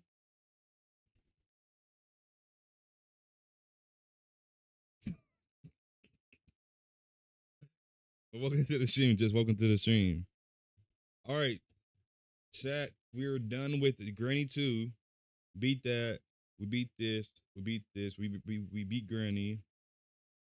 All right. What do I want to play? I want to get more gameplay out of this game. I don't think I could put it full screen though. That's the thing. Oh, I forgot I had to continue. Fuck. This is a fan-made game. I'm pretty sure. I don't think I could put it full screen. I'm pretty sure it goes black once I put it full screen. Yep, it turns black. Oh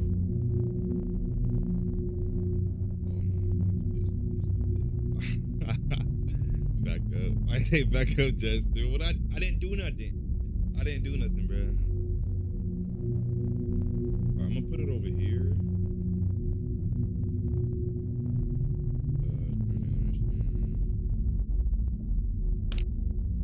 Oh, y'all got to tell me how to look. This straight chat.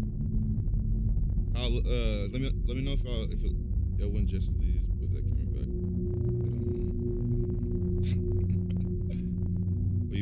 playing Freddy's Reanimated. It's I think it's the animated.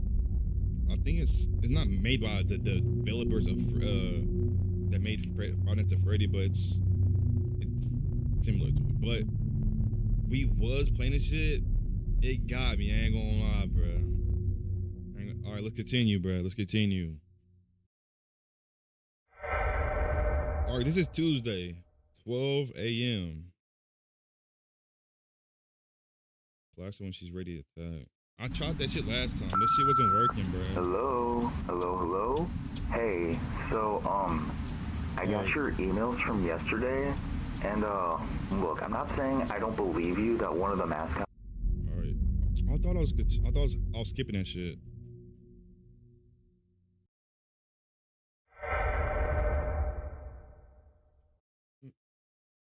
Yo, what's up? Jared shit, welcome to the stream, my guy. Welcome to the stream. Hello. So it's Freddy, it's Bonnie. Then it's I got your emails from yesterday. It's Freddy, Bonnie. Bonnie's the purple one, right? Look, I'm not saying It is I don't Cheeky. believe you that Is one Cheeky of the this mascots one? was moving. It's Freddy, Bonnie, but and I've Cheeky, never right? heard anything about that. Sound like And I don't even think that's possible. They should be bolted onto the stage as far as I'm aware. We had another security guard before you back in March, and I would have figured he'd mention this, but also maybe he just didn't see anything. I don't know. So it's Freddy. Haven't really heard Bonnie, anything from him and since, Cheeky, actually. He just finished up Pretty his sure. last shift and left. Did he even get his last How work paycheck goes, at the end of Jess, the so- week? Oh yeah, and that creepy rabbit you were talking about, he has a name. It's Bonnie. All right, Bonnie. Anyways, All right, Freddy, Bonnie, Cheeky. Maybe Got the it. Flash will actually help you out. If he can move, then who's to say the others can't? I don't know. Just trying to give you some advice. I'll talk to you tomorrow. I got some paperwork I gotta fill out by Friday. I'll see you later. They don't care about me. They don't care about me.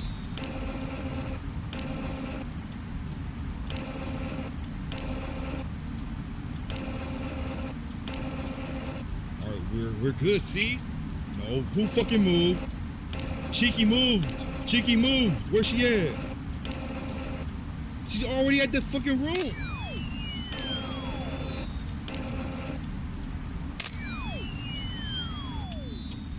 Where's Cheeky at? I'm on room 7.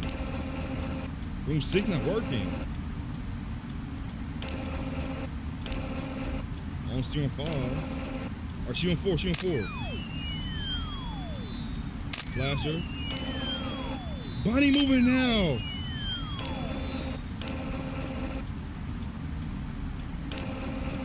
Why 6 not working? Where Cheeky at, bro? No.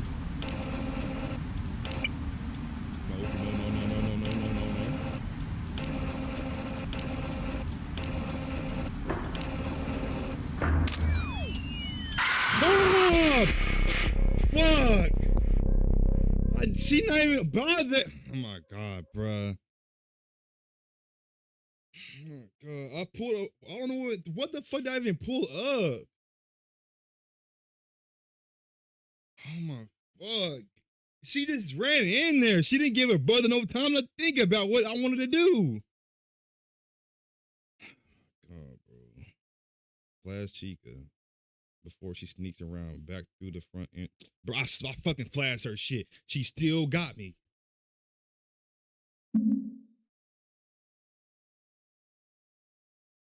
She didn't give no fucking warning. She just bolted in there.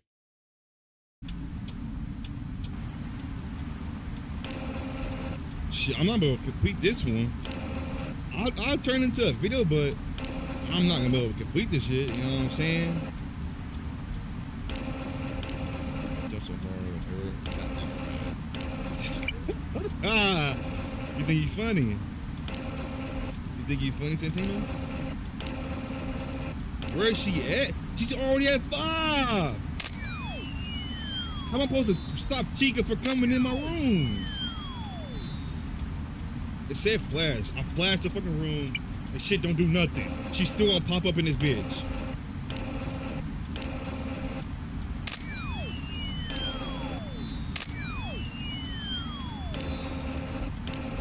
She's Not at 5. My room's at 8.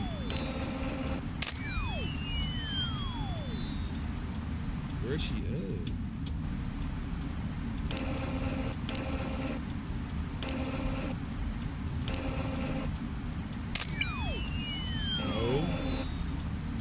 No. Why is 8 stuttering? Fucking time. She gets me every fucking time. Fuck. Nah, fuck this game. Y'all got this. I ain't gonna lie. Y'all got one video out of me. I'm not finna beat this shit. But hey, I'm not gonna lie. I might have to run it back in the future to beat this game. But I gotta adapt and see, what is it? I gotta adapt and see what I need to do, because she could keep fucking scaring me. You know what I'm saying? So I need to adapt and see how I'm supposed to move, but I don't know how I'm supposed to. I don't know, because I'm flashing the room like they telling me, and I'm thinking they spreading false information. You know what I'm saying? So hey, I'm gonna run it back, but not tomorrow or the next day. It might be the next day or the next day or the next day. You know what I'm trying to say, bro. I gotta adapt and see what I gotta do. But hey, this is Freddy's Reanimated, bro. This is a WS fucking game. But if you want some jump scares and shit, go ahead and play it, bro. It's gonna, you know what I'm saying? It's gonna get you out your draw.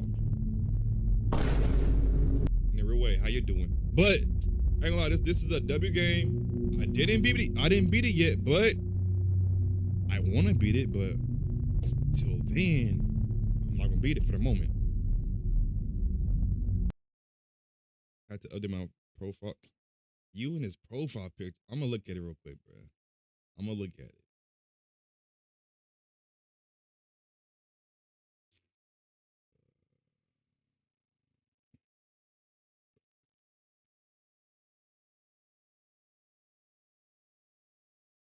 I'll get an ad on my channel.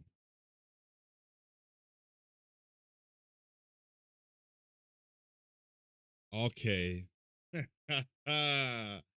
You think you funny?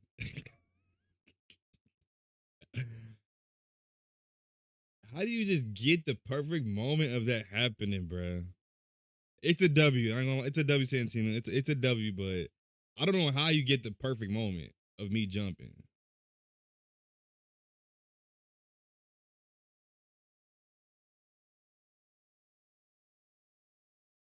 What you playing now? I think I just seen that. Well, but I need to play this. Oh, I don't know when, Jesse, but we need to play Peak sometime. I don't know when you want to play it, because I'm not going to sleep no time soon, Jesse. So if you're still in here and you want to play Peak, we can. But it's only 2 of us. But couldn't pass the moment. All right. What do I have I could get on Steam?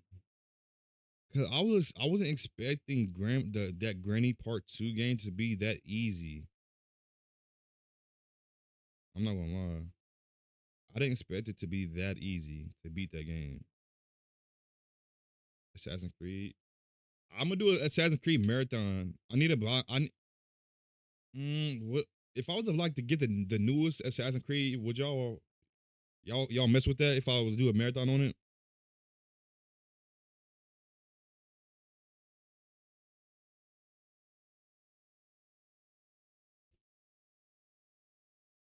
Yeah, sure. All right, but I'm gonna have to get it. I don't know when, because there's a lot of games coming out. I think I downloaded all the games that I needed that I bought earlier. I think I did.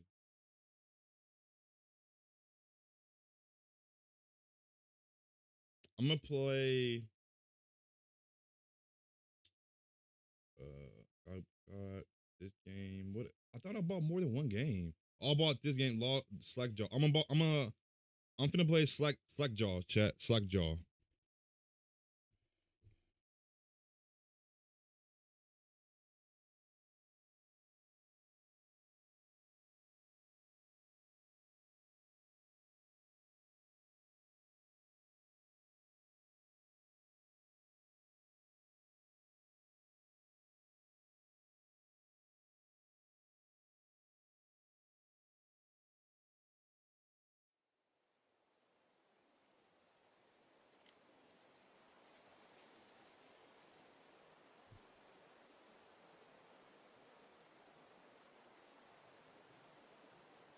Photosensitivity. Oh, I can't even read this shit. Damn.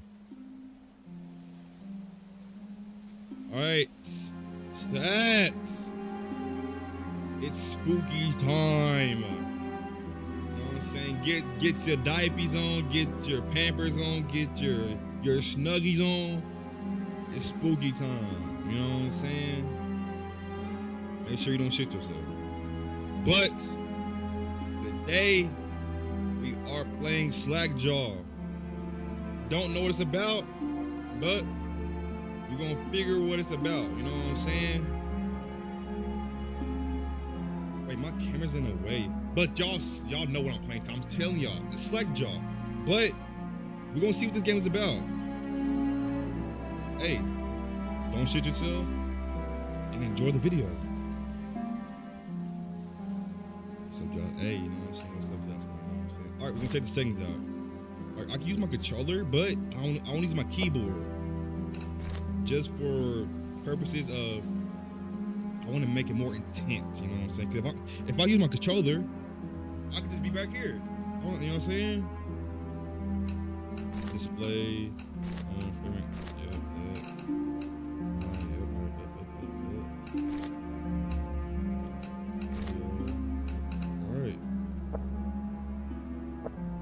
New game, chat.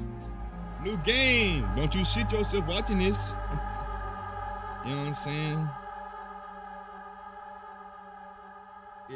It's horror time. I'm pretty sure it's a horror game, if I'm not mistaken.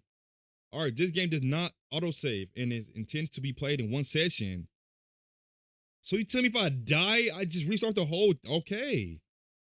All right. This audio in the game is specialized headphones are recommended, which I'm worrying. We're gonna put it right. We're gonna put it right there. Right there. All right, this game contains content that some may find disturbing. Player distraction is advised based on true events.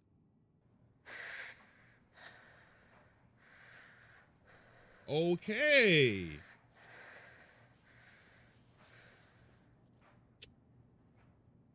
Good to know. Good to know. Make sure my camera's straight. All right, we zoomed out. Gotcha. All right, this mouse sensitivity gotta go up though. If I'm lying, I'm flying. I can't. All right, there we go. There we go. I can't move it. Oh man.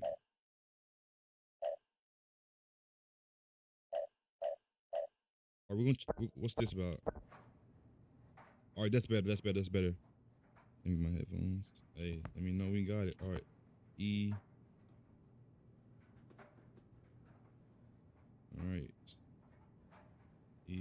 All right, so E to open things. Can I run? I can run? Oh my god, hopefully I don't have to run. Brush your teeth. All right.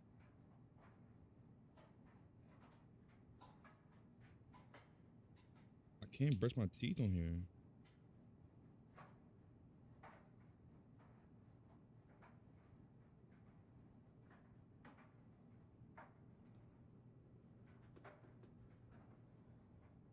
Or is there a certain way I gotta turn it? I don't know, fuck it.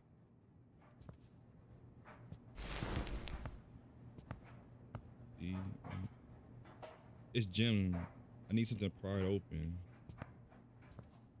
What's gonna pry it open? That's locked.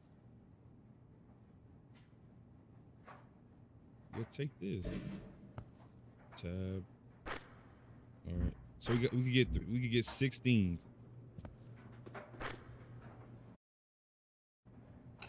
Use. Wait. What?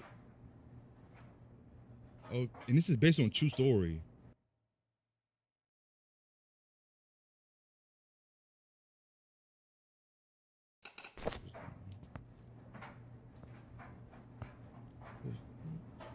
Nah, Nah, this brightness gotta go up. Fuck no. Fuck no. Brightness gotta go up, bitch. Can I not? There we go.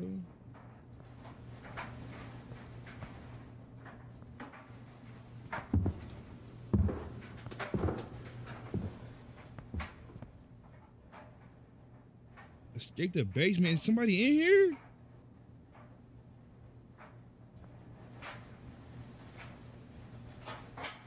Oh my god. It says be quiet.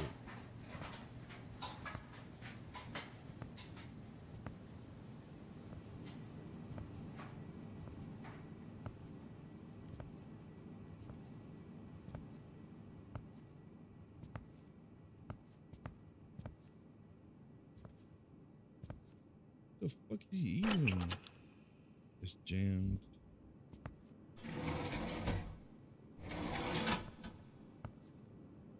Mom's records.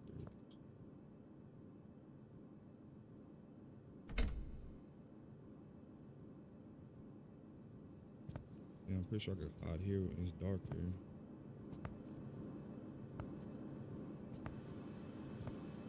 I guess I don't know. It said I gotta be quiet.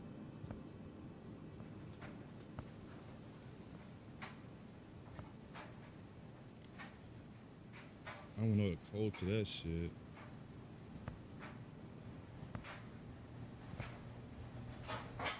Ain't got no flashlight? What's back there?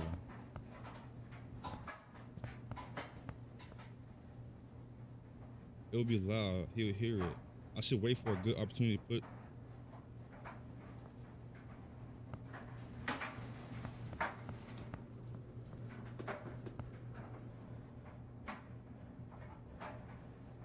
I guess I gotta go and sync with the dryer or washer.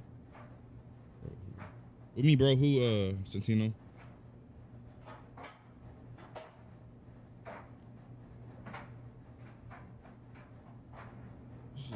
How am I?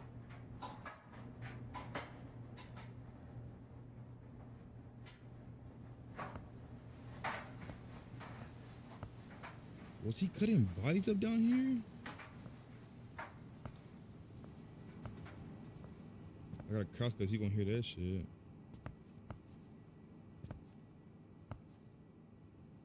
Oh, I could grab the light. Yeah, take it. Yeah. That's better.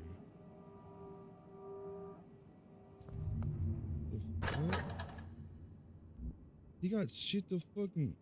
What the fuck is he on?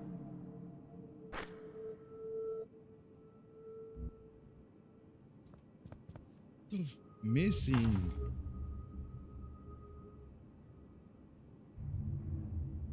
Olivia Bennett, 29 years old, 5'5", hair is brown. Last seen Greater Portland area. On Thursday, March 7th, 2024, Olivia was last seen at 4 p.m. walking home from her class at community college. If you have any information, please call. Oh my god. And this is based on a true story. I don't know what story it is, but it's based on a true story.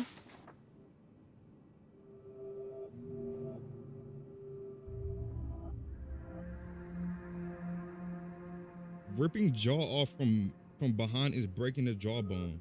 We'll try breaking neck or choking for better present. Wait a minute, presentation? This ain't no fucking science project. Oh my god. Remind me of the Doomsday. This is fucking crazy, bro. And the fact that shit is real.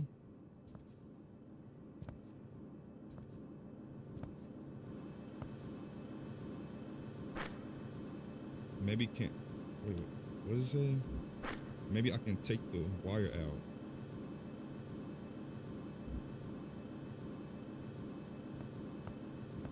How am I gonna take the wire out? I'm gonna have to have something to take the wire out.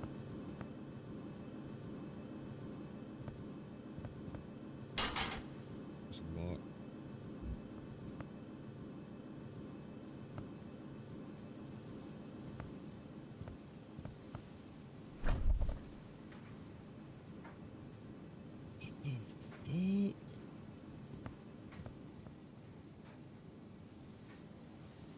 the fuck is this?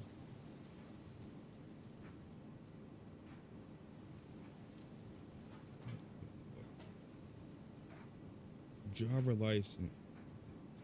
And he has it marked off?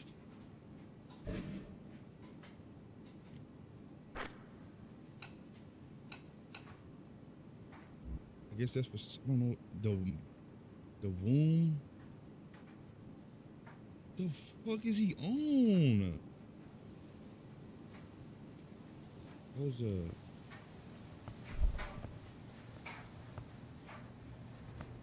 what the fuck, man?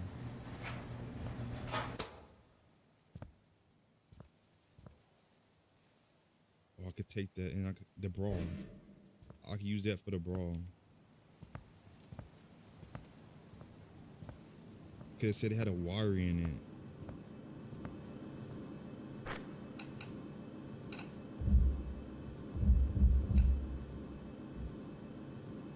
Bro, I could use that for the wire. Not that.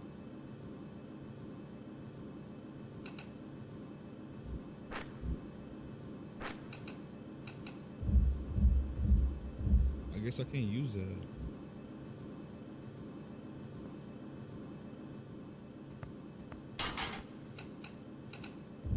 Can't use that either. It's something down here I could use that shit for.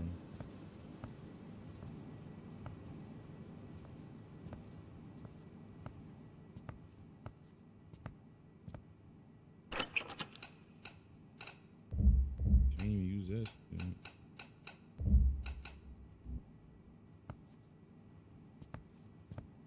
God damn, what was he doing down here?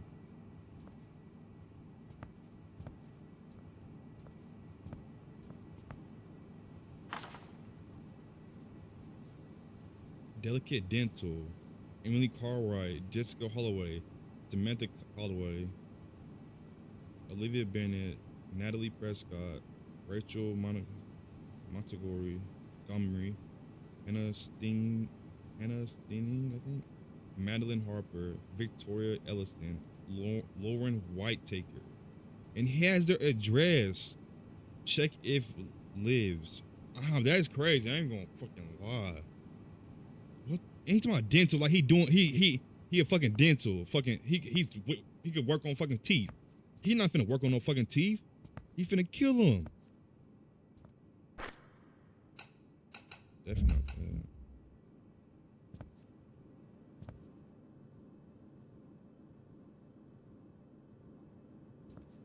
This is a strange motherfucker.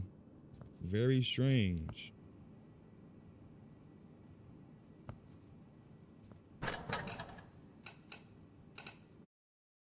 Go back. Go back.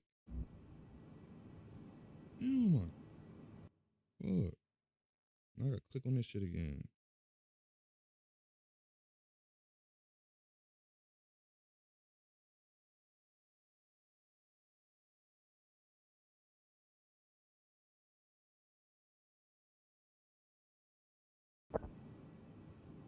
He told me he didn't hear that shit.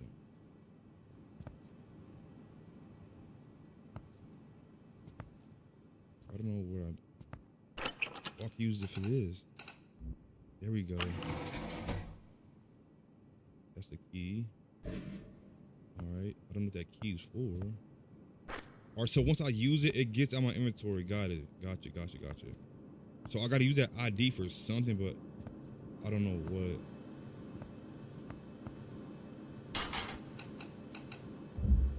It's not that. It's something I need to use that for. And then I need a passcode for that shit.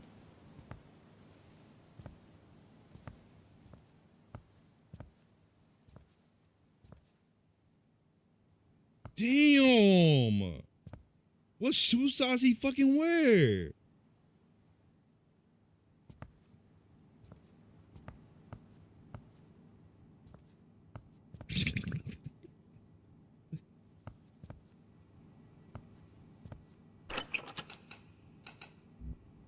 That. We're making progress, chat. We're making fucking progress.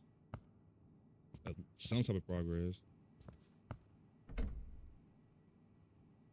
That's that. All right. Give me that.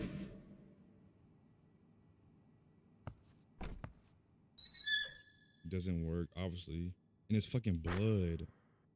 It smells like chemicals. There's definitely something in that fucking water. Maybe some gloves I need. I don't know. Josh getting impatient. No, I'm not getting impatient, Cynthia. I'm not getting impatient. I'm just I don't want to be staggered. Like I don't want to be stuck at a certain point. Maybe these all right, so all these in common have the top four have the first four numbers are always 4. Excuse me, and the last ones are always 5. So I feel like, how many numbers is it? All right, so 1, 2, 3, 4. All right, there's 6 numbers. So it's a 6 digit. Don't know what that was. Don't know where it will go. Don't know where I'll find a 6 digit ed, but I don't know. Size 23 is crazy, ain't gonna lie. It said he's gonna hear it, so it said this will be loud. I should wait for a good opportunity to push it. I don't know what opportunity what she's waiting for.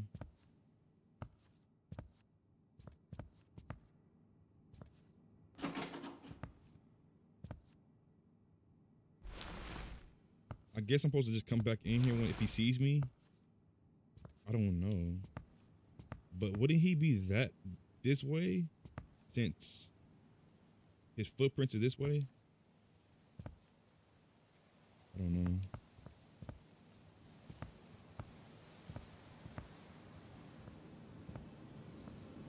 I don't think there's nothing is here I could grab.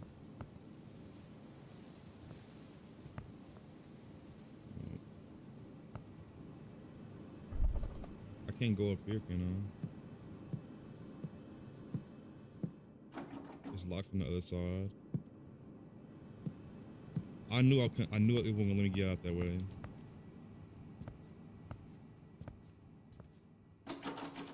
Locked. Obviously it's fucking locked. I was trying to see if I could have the thing. Alright, this is the only door I open, and I got a key to something I don't know what to.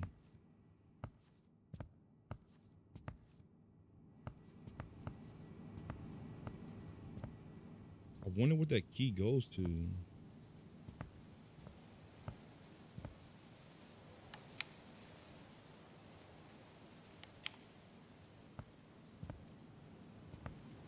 There's no point in me climbing up there. Can't open that.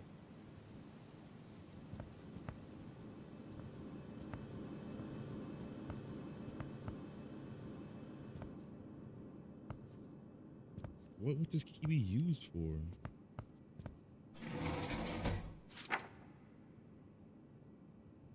All right, wait.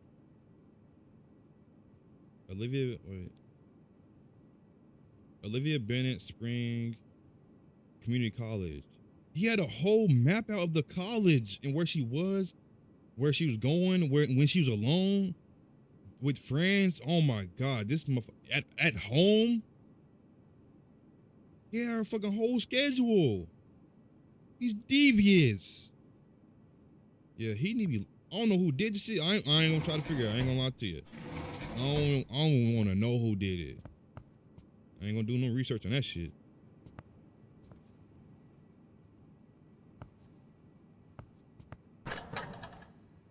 It's a band with the thick rope. I can't even use on that shit. I don't know what that key goes to.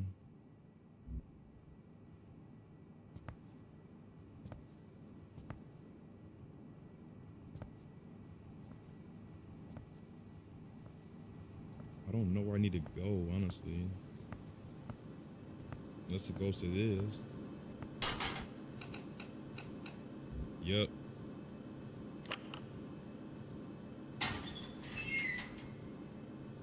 TV. All right. What's that? Sarah B, 1997. Take that, and then we're gonna play it on a recorder over here. So we're kidnapped. That's what I'm guessing, cause he has all these fucking victims. We're basically kidnapped, chat. Basically. All right, let's watch this tape.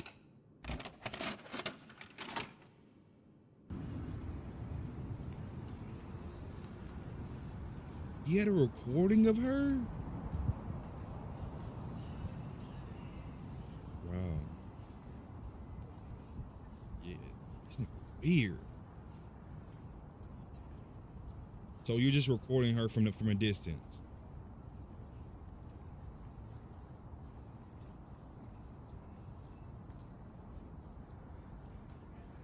Like, what do you get out of this? All right, so it was just her walking. I don't know what we need to do now, cause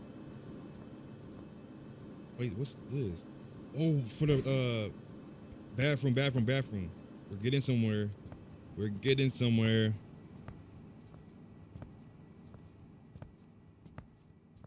I'm pretty sure that's what it is for the bathroom.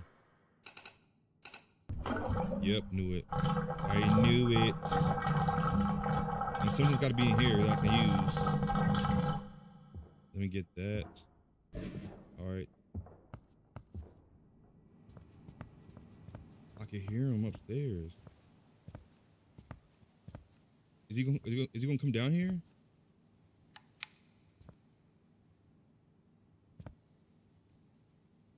Cause he's upstairs for sure.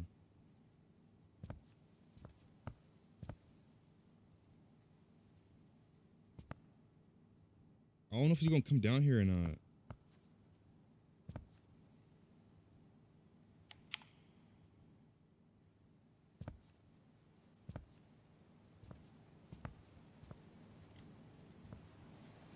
I mean, I don't think he would. I mean, if he would have came down here, he would have been down here, if I'm not mistaken. Maybe this. Nope. So what can I use for the fucking brawl? To get the wire out of it. It says maybe I can take the wire out. You could cut the wire out of it if I'm not. I guess not. I don't know.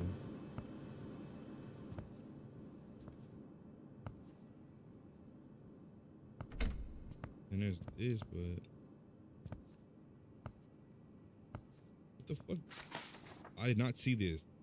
Delicate Dental. He was taking their fucking teeth out. Oh my God. Olivia Bennett. He got her date of birth, her address, and everything. Talking about cleaning remarks, perfect teeth. Like you took the fucking teeth out. Imagine you what is it? Imagine your teeth just get taken out, not by dental. Yeah, that shit gonna hurt. Pulling it straight at the gums. Oh, this. Yeah, take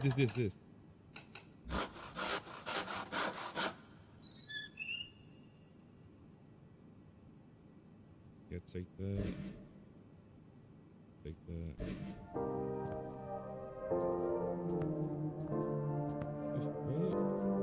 Maybe I can move it. Maybe I can move it now.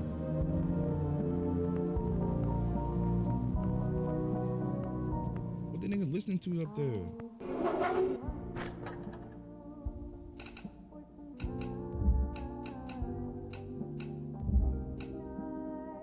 What the nigga listening to up there?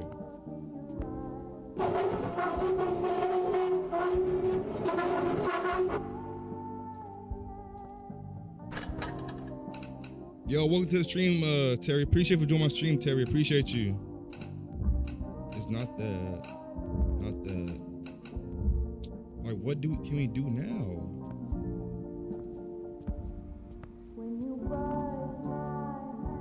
What the fuck is he listening to up there?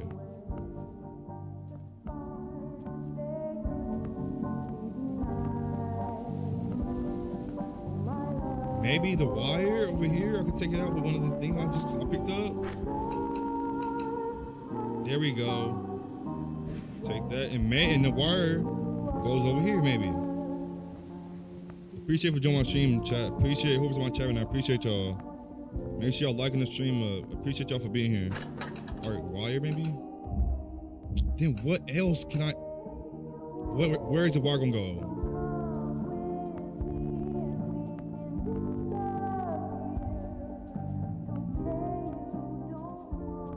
Nothing in here.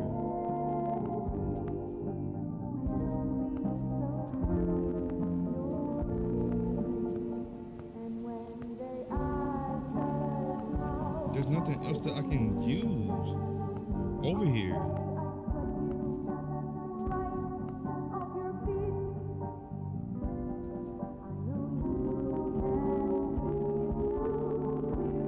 Wait, I'm just now noticing. These are people's jawbones. I'm like, them are animals' jaw. I'm like, and then I had to think about it, and it's dental. These are people's jawbone. Oh my God. He's crazy. He's overly crazy. A psycho.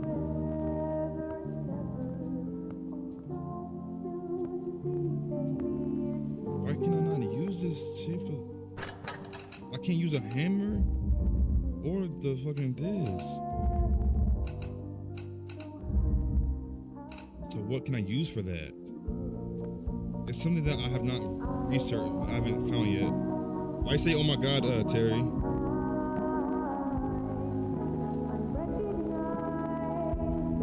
He's upstairs, so he's not coming down here no time soon that I know of. It's locked from the other side.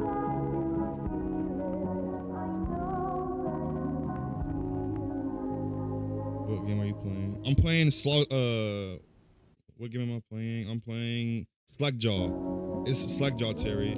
It's basically based on a true story, so whatever is in game, it said it's based on a true story, so whatever you're seeing now is actually happening. Basically, I'm kidnapped, basically.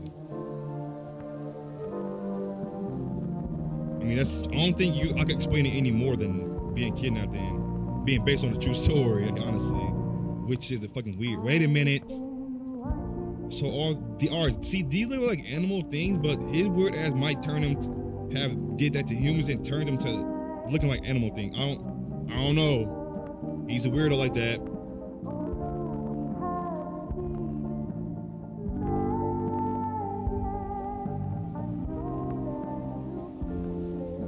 It's something that I have not ran into. I don't know what that code is. There's nothing in here. It's something that I'm missing. But chat, I'm playing Slackjaw. I appreciate y'all for being on my chat right now. I appreciate every single one of y'all. I don't know what they want me to do.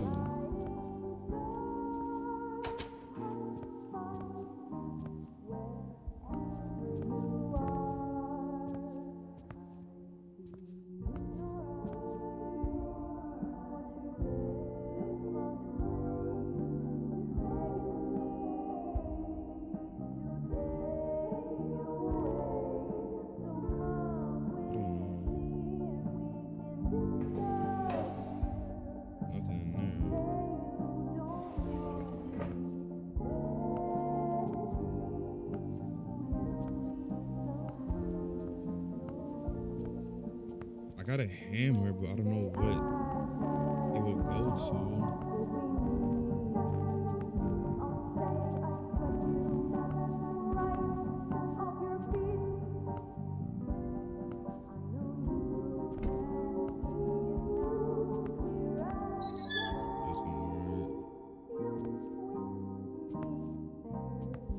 I don't know.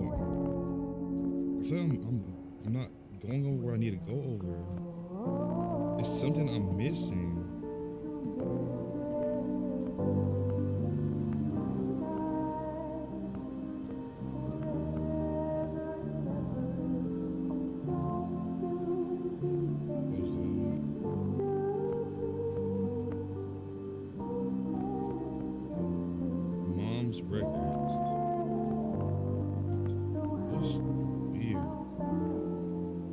this. Yeah, take.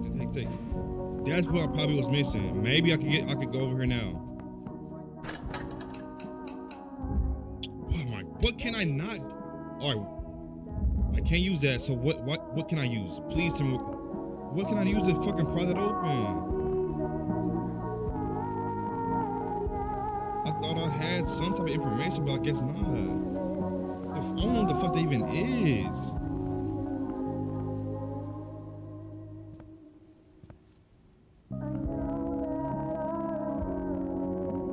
So what do I need to have to open that shit?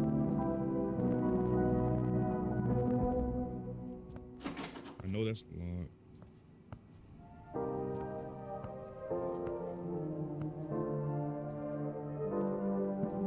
Close that, I don't need that anymore. I wish we could open the other side, but we ain't.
This is the only thing I haven't tried, but I don't know what the code would be.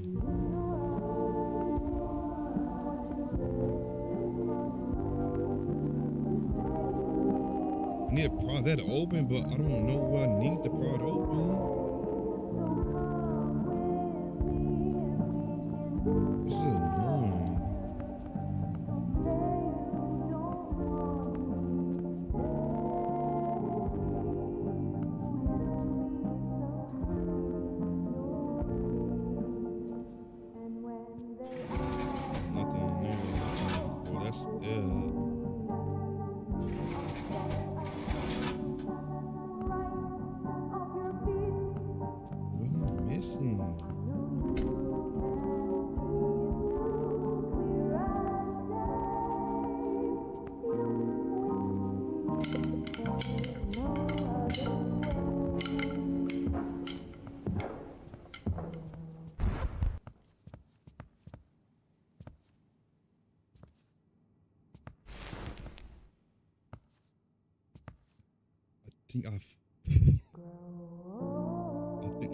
All right. I don't think he's coming down here. I don't think he's coming down here. I keep missing your granny gameplay.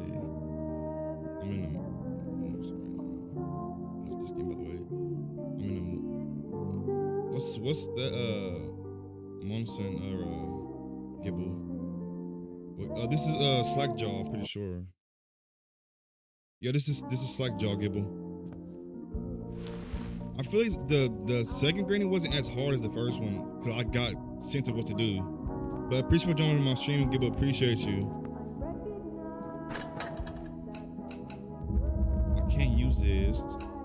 It's like I need a key. I don't know. Can't use that. I can't use that. Definitely can't use that. So what do I need?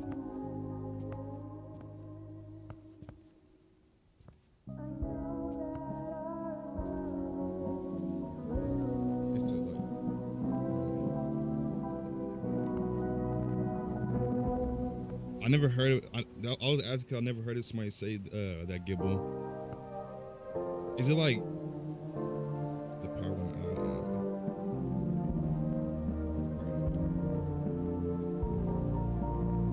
out? Your power's out, Gibble.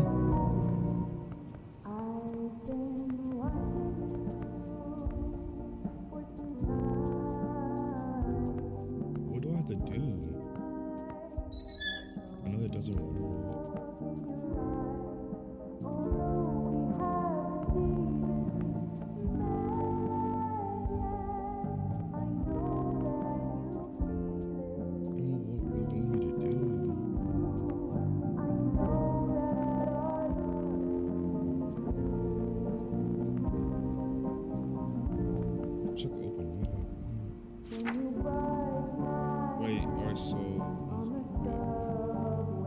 Oh, it's not. I could try that. The 9701. 97068. 970.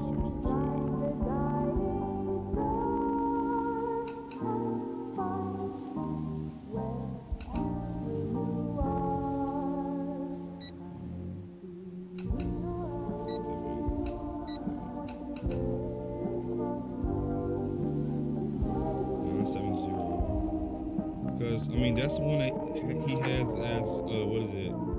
Check if lives alone. That's the only one he has like pointing to. So 970 97068. But I think it's more than that.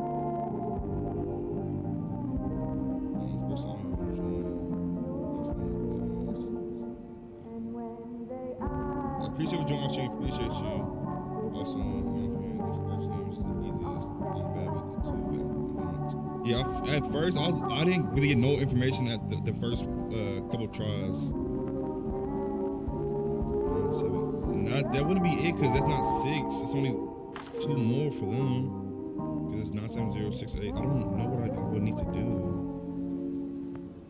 Good thing the shotgun range 2 actually has. Yeah, I figured it had infinite ammo because it kept respawning ammo. So that's a good thing. But I got the taser.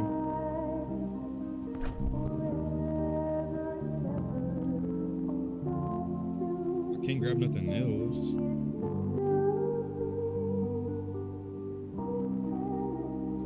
I don't know where I need to go to unlock this fucking thing.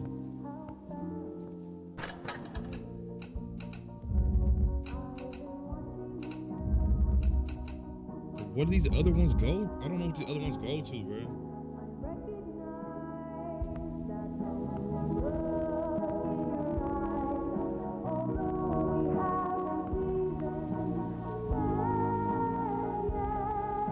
That's why the heck at the end is really just when you're done the chocolate. The chocolate actually stops with this bit. Yeah, I think I don't know if I could probably do different endings, but it's pretty like I feel like the second one's really easier than the other one.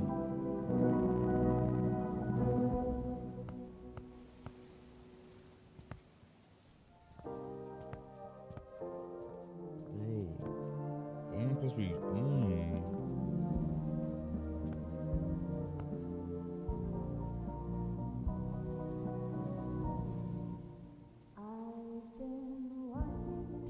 I open this, ain't nothing in there I can grab. I don't know.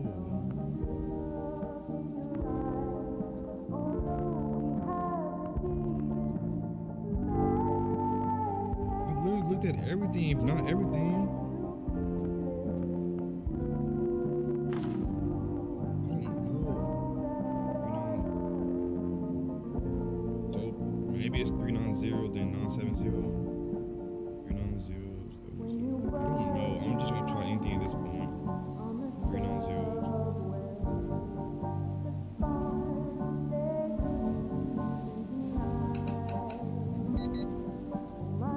I think it's 390, 7.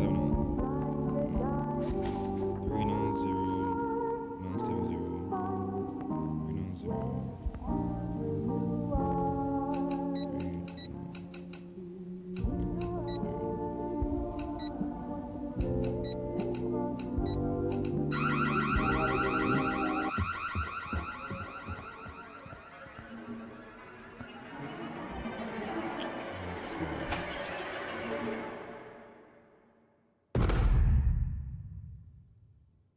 Big ass shoes. Game over. Oh, I gotta try this in one run. Oh my god. Alright, so I can't get the wrong or mess up the whole thing. And I gotta restart. Great. Great. Granny 3 gives grandfather a shotgun. Oh my god, bro. I'm gonna play that one. I'm gonna play that next stream, Gibble. This shit looks like Resident. Yeah, it kind of gives the Resident Evil vibe. I hate my. Why you hate your school, Terry? Why you hate your school?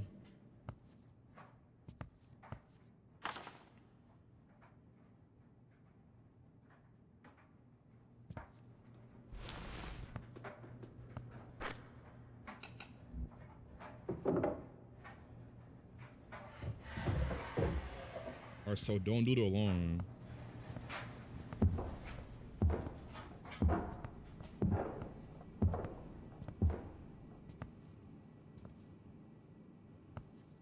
Flashlight.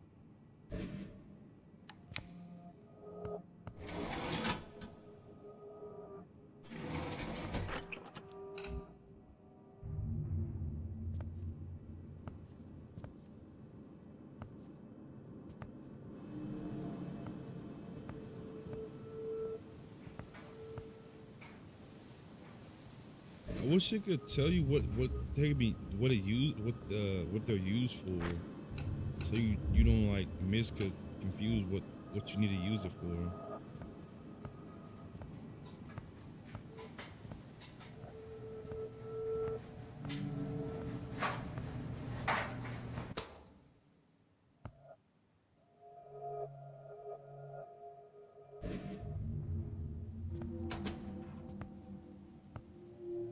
I actually have Resident Evil 7. My PC used to be too weak to run the TV thing.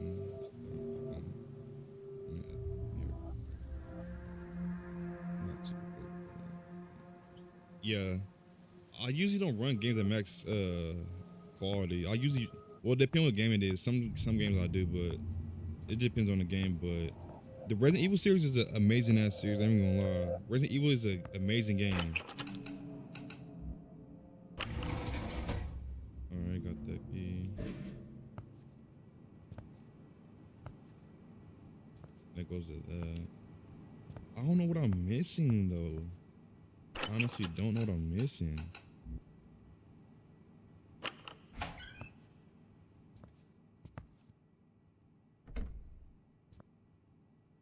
This goes to the locker.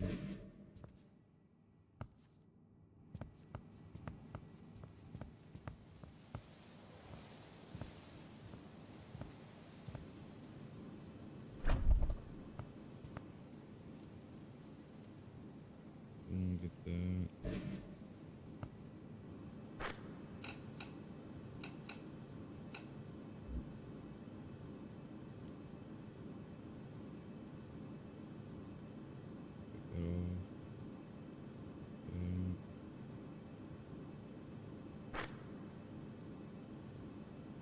Only max graphics if the game has good performance and I can run it. I want to get up to 75. Yeah, it's usually older monitors. They don't run at like good FPSs. But as long as you can run the game, that's good, Gibble. As long as you run the game, that's good. Alright, I don't know what I'm missing after I get to a certain point. I'll grab that, take that, grab that, take that.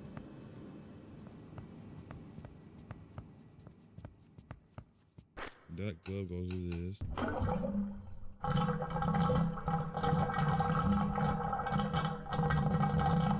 I appreciate everybody to my chat right now. I appreciate y'all. Take that.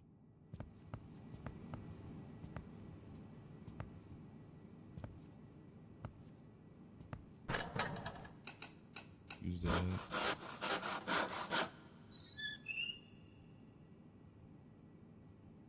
I don't know what I would need this. It's not telling me what I'm using it for.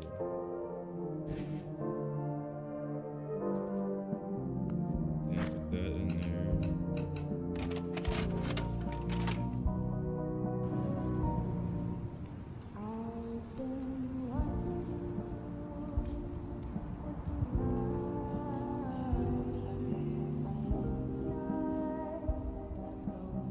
I literally don't care about the FPS. 60 FPS is good enough for me. The new ones are not worth the price for me. It just depends, honestly.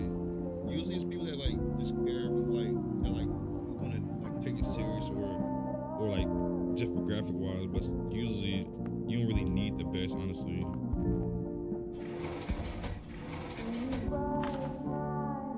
Nothing on there. Right, this is where I got stuck at last time. I don't know if there's anything in here, but I can't see if there's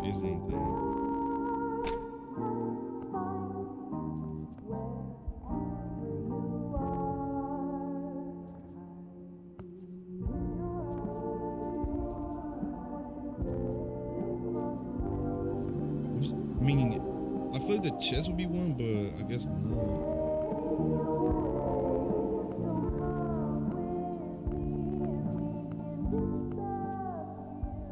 I don't know what it would be.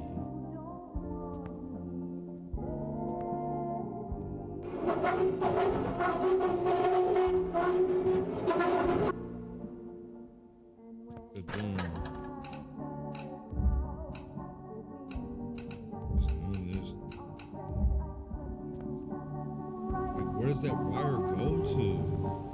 I don't even know. But Doom, I use that on that. I get this wire, I take that. But now I don't know where I need to go now.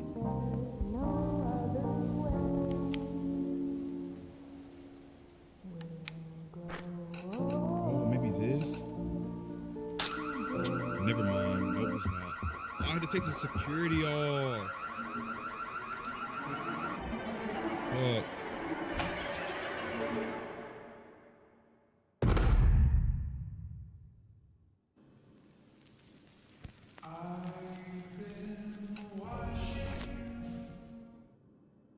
The fact that he's playing a song, I've been watching you while having somebody kidnapped is crazy, bro. And he kidnapped multiple people, and he has a song saying, "I'm watching you." Like that's weird.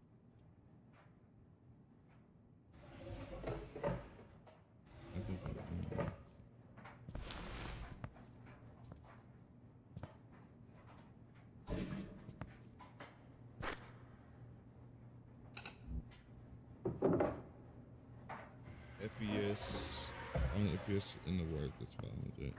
It just depends where you get the PC, well, not the PC, but the monitor. Because some monitors can run cheaper than others.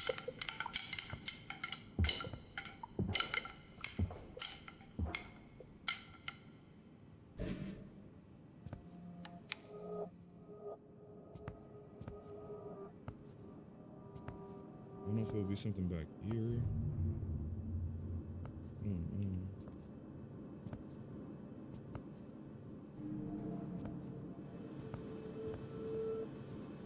don't know. I don't want to look it up, but like, why am I just FPS slender? I don't know. Yeah, I don't know. I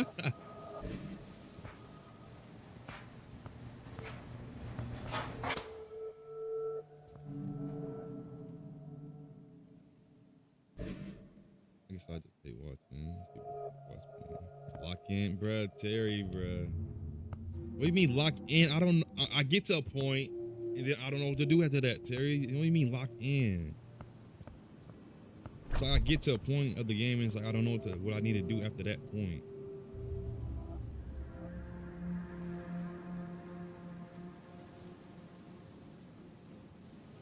Wait.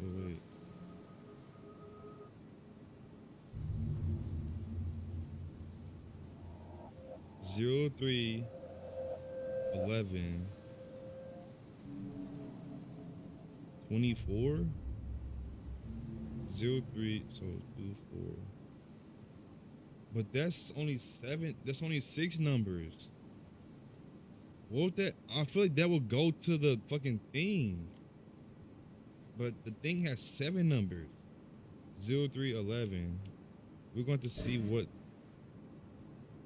Because if I was to put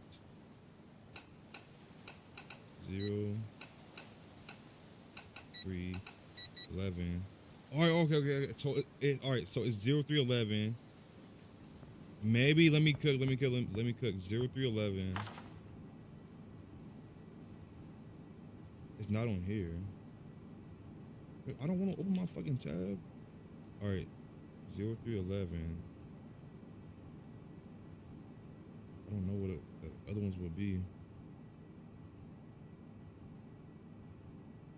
I'm more concerned about the fact that they put it on the driver's license in the fridge than the fact they kidnapped you. It's not just me. This whole list is the people that's been kidnapped. And crazy story is, Gibble, this is based on a true story. Believe it or not. All right, so what do I got? I need to go over here. it's not. It's not that. Or I know where I need to go.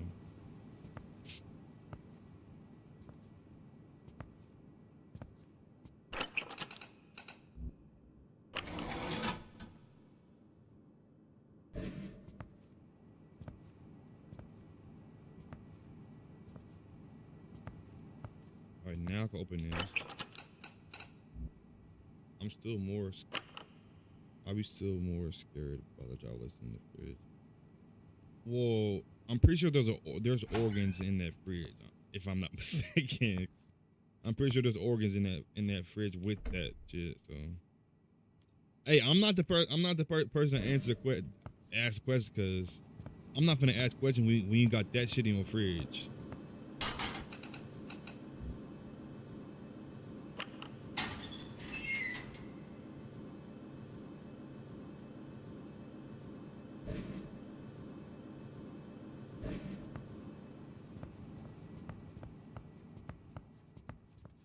All right, so the what is it? The fucking thing.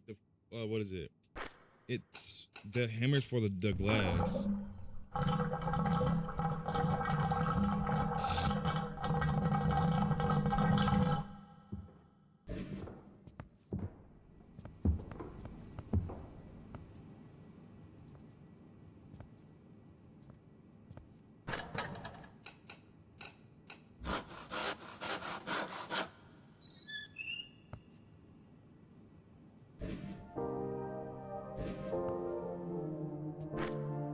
And then he has a recording of just following her and just walking behind her, just following her and record her walking.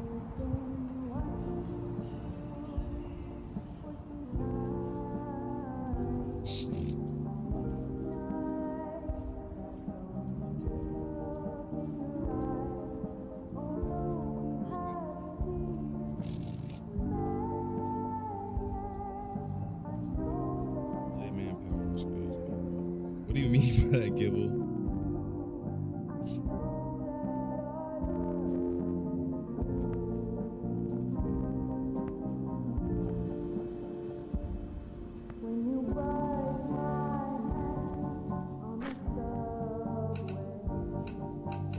Let's get that list up first.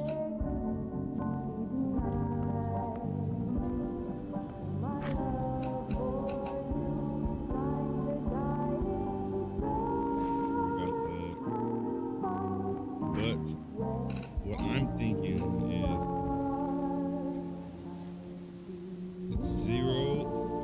it's 0311. I'm thinking that's a 24.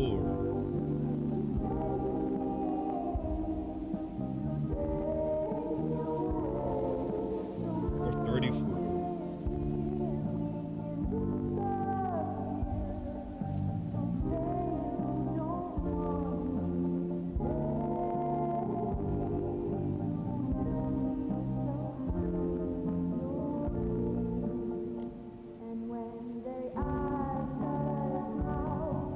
It's a 24 or 34, it's one of the two.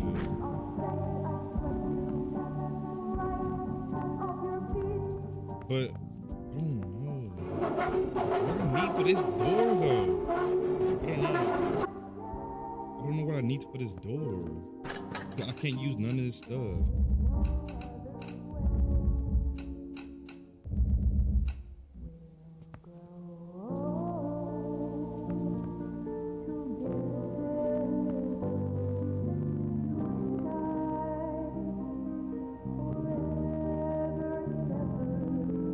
Been live for almost 3 hours, chat. Almost 3 hours. 0311. It's either 34 or 24. It's one of the two, but I don't want to restart. That's the thing. I don't want to restart.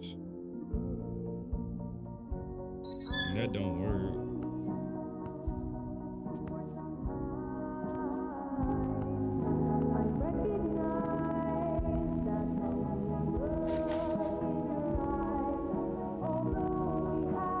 There's no 0311 on this.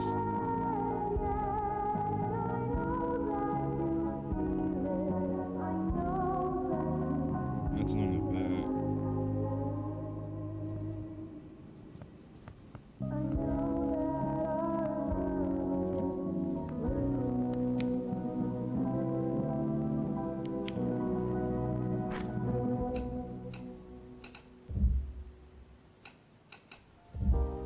what is other shit used for? Since I can't use it for the window, or the hammer for the window, now I need to figure out where the other stuff leads to.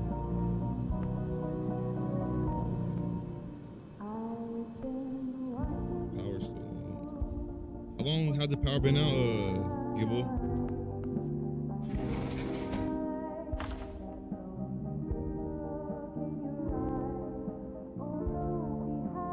This was in 2024. This is based on a true.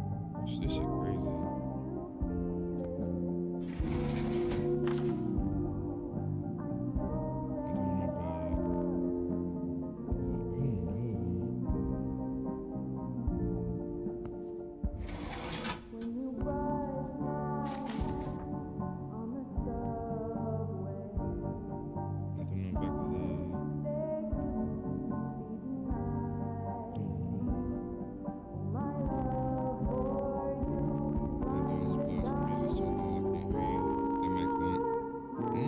What time is it for you, Gibble? What time is it for you?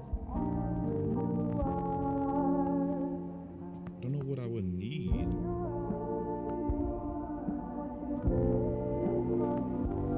I don't know what I would need. I got some items, but I don't know where I need to use them. The only thing I can guess is guess this, but I'm not trying to guess that again. Unless I just go straight to that and do 0311 and I just keep guessing this shit, but other than that, I don't really know where I don't know. Fuck it, we're just gonna guess it, chat. Fuck it. We're gonna guess it. Alright, 0311. We're gonna try 24. We're gonna try 24.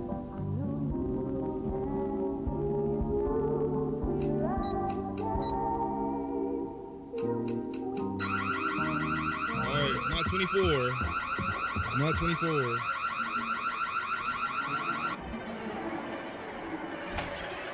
The barcode is the last two numbers. Real shit. How am I figure out what? How I'm gonna scan the barcode, Gibble? I don't know the code. You want to beat the game? How you just gonna join the stream to go and say you know what the code is, bro? What do you think the code is, Dakota? Appreciate you on stream, Dakota. Appreciate you.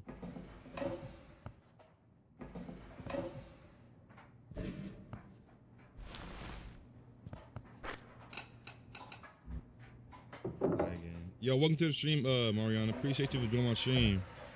Appreciate you for joining my stream. What's so close with that code? You got one number. Alright, so it's 29. Alright. I need my flashlight first.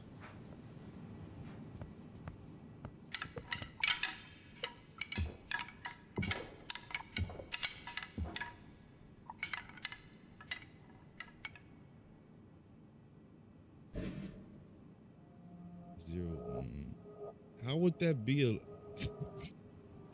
I swear if that's a code, bro. That can't be the code, bro. Sorry, no, you good, Mario. You good. It'll be, trust me. I'm gonna trust you, Dakota. I'm gonna trust you. Alright. 0, 3,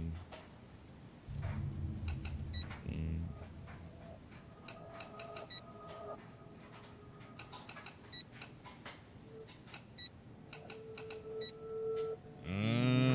Dakota. W Dakota. W. Alright, now we just need the hammer. Now we just need the hammer and we're out of here.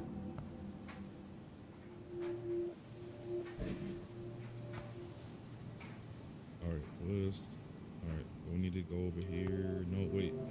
No, over here, over here. We need to get that thing out. Oh, we don't even need that. Fuck, we're gonna take it anyway. Fuck it.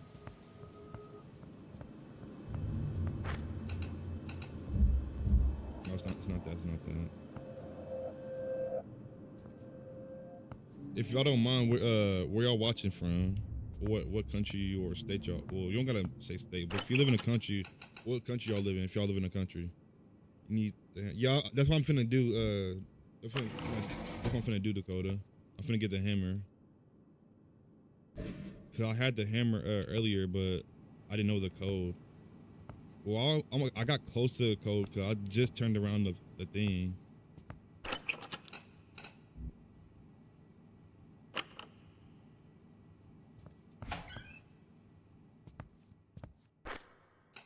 I need gloves. Right here. Boom. Open that. The key, so I get the glove, and I get the hammer, and I'm out of here.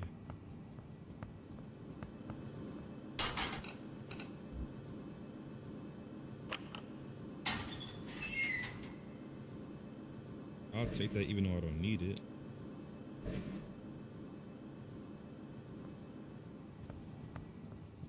Now I get the hammer. Well, I get the saw from this, then I get the hammer. Yeah, that was good. How'd you like it in Guatemala, Mariana? Did you hate it or did you like it? Now get this and I get that all. Yeah, that's what I'm going to Dakota's the locker. I'm gonna put that in there. I only need it.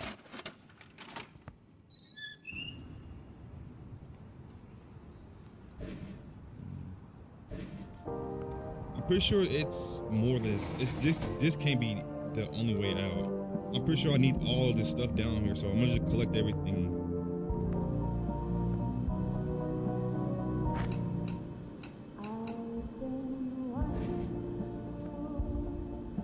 You're just a weirdo.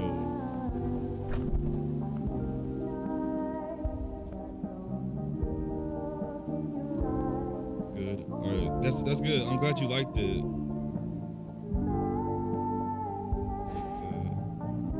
No, that's all you need. That's all I. There's no way. There's no fucking way. It's this easy.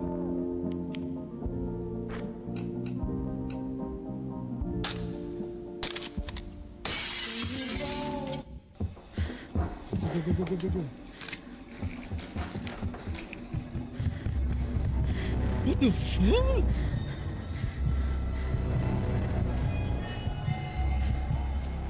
That was a husky motherfucker too. Oh my, he was, you know what I'm saying? He was big. On October 1st, 2024, a young woman was found walking down a highway in rural Oregon, terrified but alive. After locating the house she was held in, the FBI discovered over 50 human jawbones. Okay. Today, the Slackjaw investigation remains open with no suspect identified. That's fucking crazy. That's fucking crazy, and that is Slackjaw. A game made, or not game made, but a game by Taylor. All right. I can't even say W game because it's based on a real, a true story, and he killed people. But I might move back to. You don't like the U.S. You like the Guatemala way better, Mariana? Told you. I mean, you did tell me, Dakota. You did tell me, but I'm not gonna lie. The based on a true story is crazy, bro. It's fucking crazy. Imagine you survive. This person kidnapped you, whatever fucking name it was. I don't know if he's alive or dead, but imagine, and then they turned your kidnapping into a video game. Would you be mad about that? I ain't gonna lie, that's crazy, bro. Being that based on a true story makes it more crazy, because 50 jawbones of humans, that means he killed 50 humans, basically.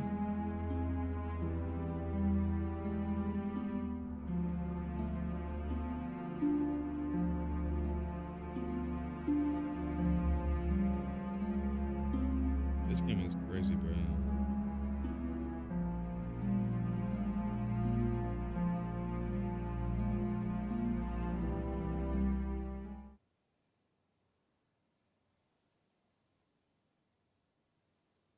why do these bones look like the dog chew things that were advertised a long time ago? And they would just immediately play. I don't know, Gibble, but this is Slackjaw. I can't even say W Game because he killed people and it's based on a true story. See, if it was just made up and it wasn't based on a true story, I'll say W Game, but I beat the game, you know what I'm saying? I beat the game, but I can't say it's a W because he killed people at the end of the day and it's based on a true story. But this is Slackjaw, chap. This is Slackjaw. This is crazy how they turned a real life. Like he killed 50 people and they turned it into a video game. I don't know. I feel like the people that survived, I don't know if they upset or not, but weird individual he is. But this is Slackjaw. No government has that. Oh, okay. Oh, all right. That makes sense. Why you moved to U.S. Okay, makes sense. I'm sorry that happened, and Mariana. I'm sorry that you had to go through that.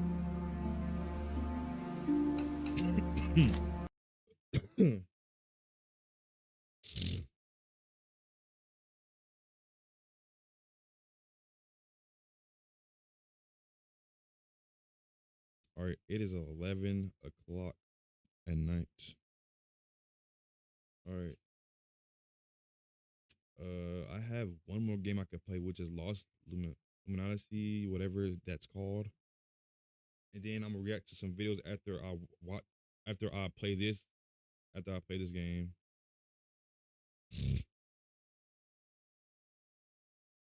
All right, let's go. I'm gonna play this game and then I'm gonna react to some videos and then I'm gonna end my stream on because I don't wanna stream for too long. This game contains frightening content, loud sound, flashing light. Okay, I can't read the whole thing. Thank you. I wanted to read the whole thing, but never mind. I literally can't hear anything in the stream, so sending this random stuff. Do you have headphones, Gibble, or no?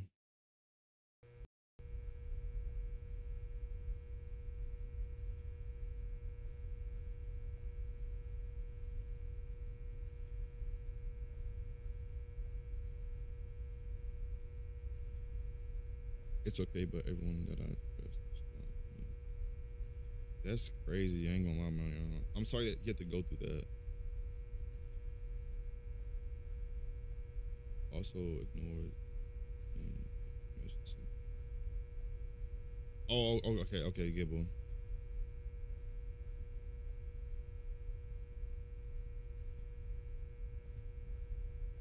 All right, this is Lost Luminosity, whatever. I don't know. All right, we're gonna check the settings out.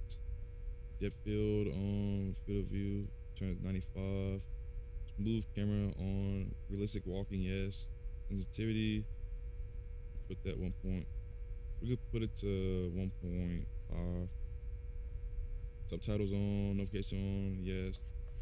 English. All right, apply. All right, new game. This is Lost Luminosity. I'm pretty sure.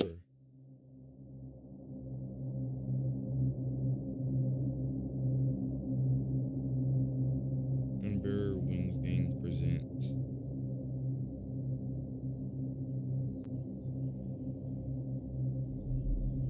Sometimes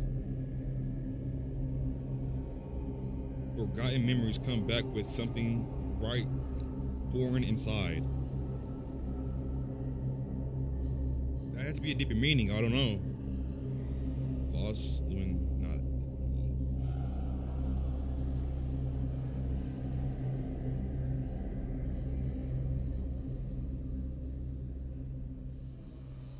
Don't know what this game is about, but we're gonna figure out.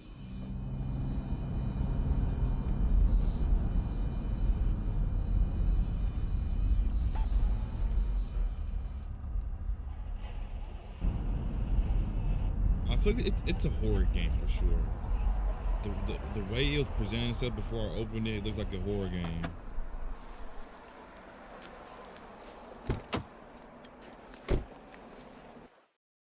As long as I'm not able to run, I'm straight. You know what I'm saying? Because once there's a run button, then that's when you gotta start questioning, or do you gotta run or not? Do you want to be? I mean, if you subscribe, we family. You know what I'm saying, Mariana? Everybody that's subscribed to me, and we're family. You know what I'm saying? I care about every single one of y'all. You know what I'm saying? All right, I'm gonna turn down the camera a little bit. I didn't want to go to the main menu. Fuck. Oh, I could still continue. I'm gonna put it down to 1.1. All right, continue.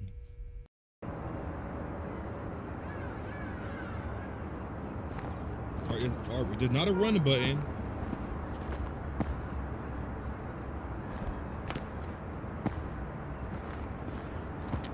I don't know. All right, I'm pretty sure it's this way since I came from that way. It gotta be this way. I don't got a key for that. So it gotta be this way.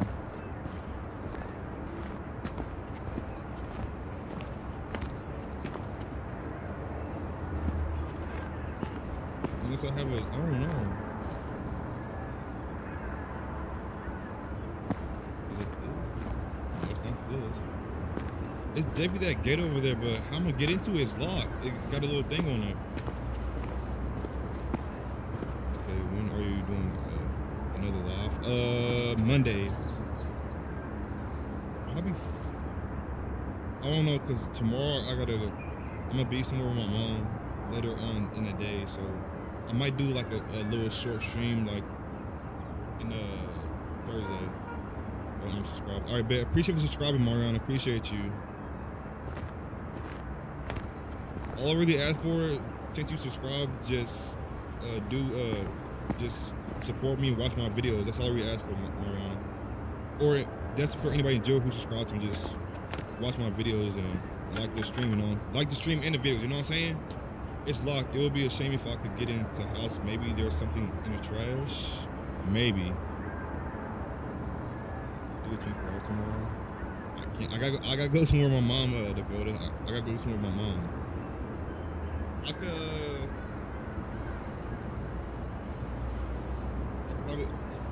I'll say next week I could do it 24 next week.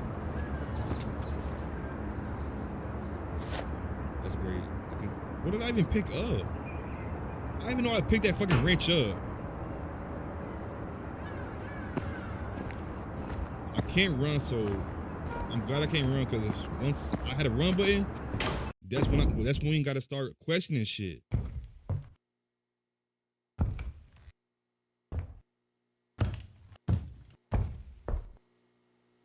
Are none of these open? I don't really ask for too much. You don't have to send no money or anything. Just support me as a creator and just watch my videos, like the video and like the stream. You know what I'm saying? I guess we're going up. UFO, please go on. Okay. I don't know why we're here. I don't know why we're here.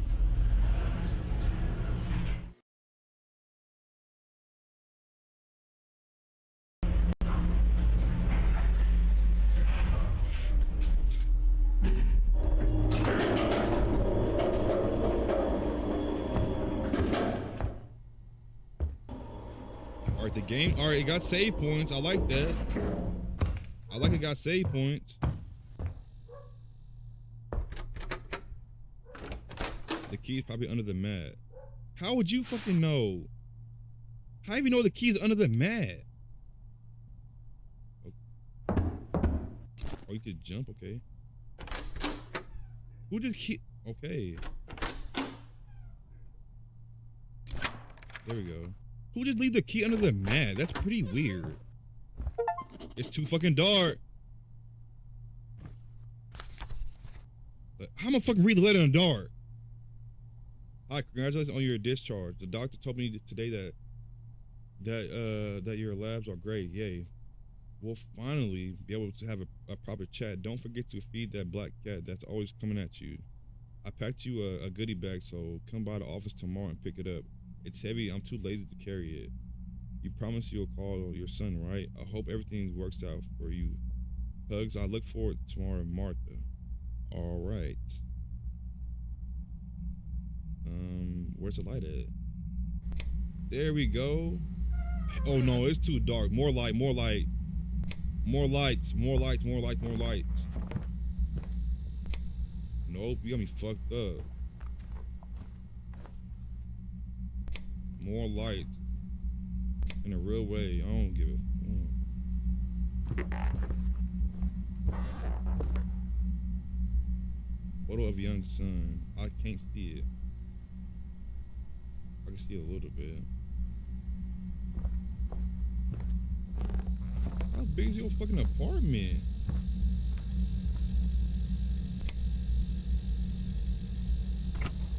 What you got in the fridge? Nothing. Nothing. You don't got nothing in the fridge. You got dirty dishes though. Oldest trick in the book.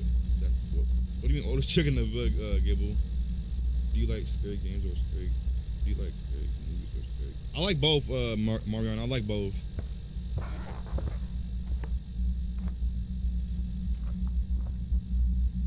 A photo, unfamiliar photo. What's the photo of? Shit, I can't see it. Y'all need to bring more light. I can't see. No light. Gang, what you mean there's no switch? The fuck you? I'm not going in there. I'm not going in there, bruh. You want me to go down there and it's dark? Can I not turn the brightness up?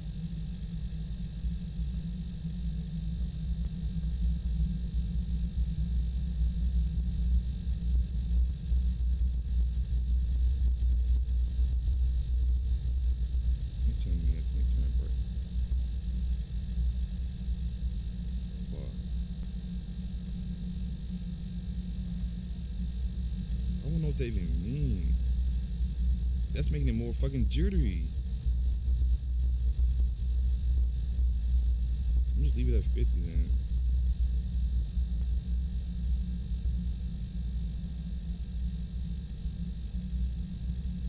I don't know.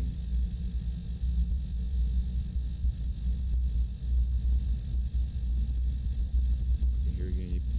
Alright, but yo, welcome back to the stream, Santino. Welcome back to the stream. It's one way to go down that hallway, but I'm not trying to go down that hallway. Alright, this is a closet, I guess. Washer and dryer.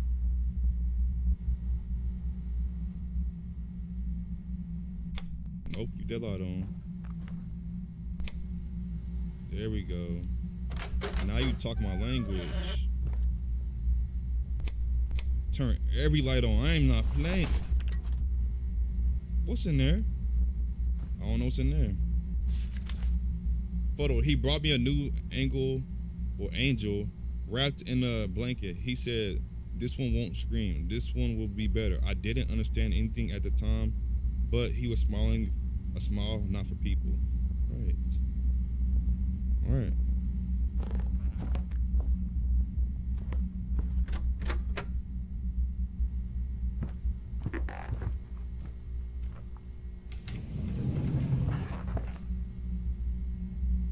Ain't shit in here.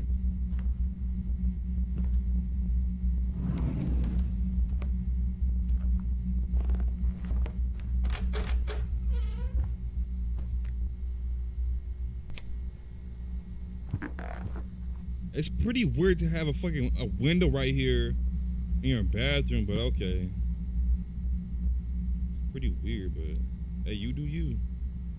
I can't even grab the photo. Oh, there we go. Photo.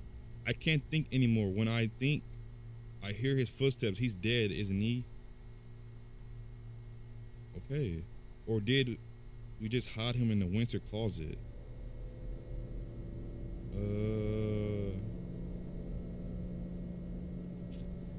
Okay. Nice to know.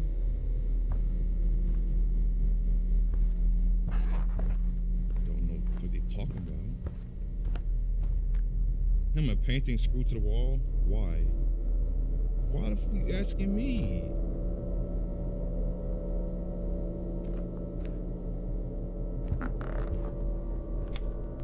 No, I didn't turn that off.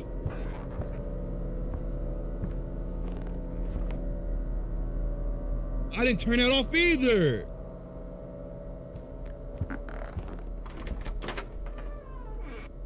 No, I didn't turn that off, bro.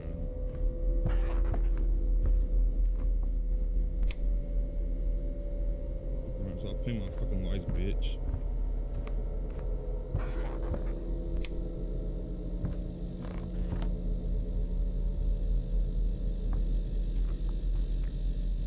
I'm not going down that fucking hallway, bro. Y'all we go down the why doesn't it have a fucking light switch down the hallway in the first place? That's what I'm trying to figure out. But it said game save when I went down the hallway, so it technically does it want me to go down the hallway? Probably. Fuck, let's go. No, bitch. It's too dark. Oh, see, you speaking my language. You speak my language. Maybe a flashlight?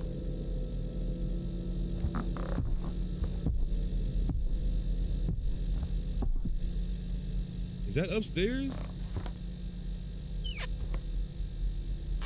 Please tell me that's upstairs, bro. Why is it even locked? Need a lighter.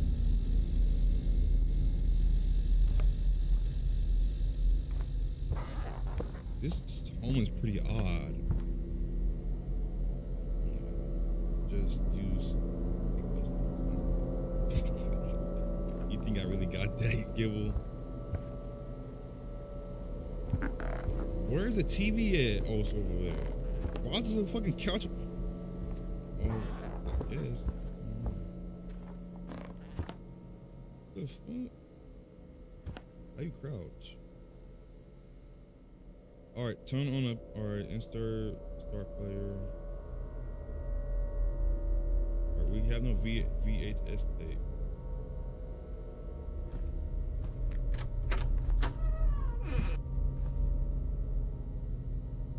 I don't see no light here.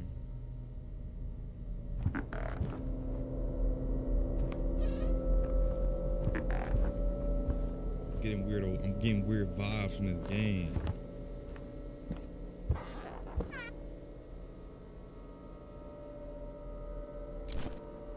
What's that for?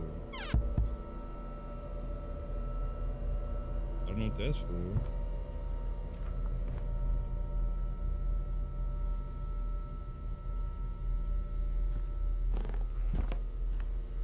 Can you not just go to bed, bro?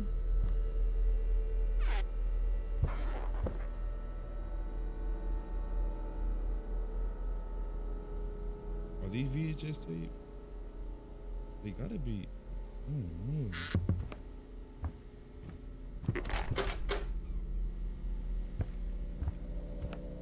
I'm so used to the YouTube chats being flooded that being yours really feels weird. I'm not a big YouTuber. So I mean,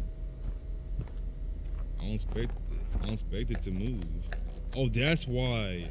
All right, so that's what the screw is for.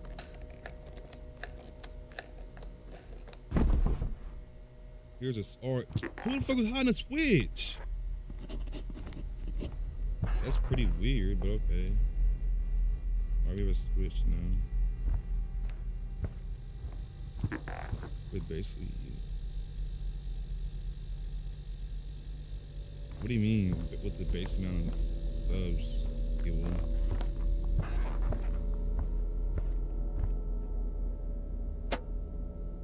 Right now we got light. Oh, he had it upstairs? Shit, you live in, this is not no apartment, it's a house. Well, some apartment have upstairs, but it looks like his shit got it upstairs. No, turn it on.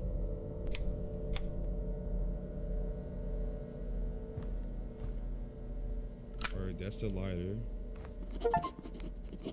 And darken every. There we go. We got light.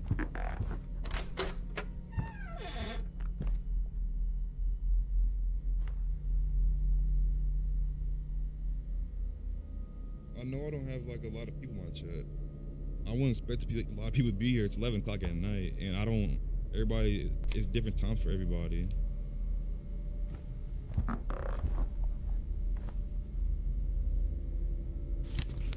A second scrapper died. Press E to read. His eyes weren't mine. I looked for my reflection, but it looked away. If it doesn't look, okay. If it doesn't look, doesn't know. So it's still mine. So okay. All right. Okay. Whatever that supposed to mean.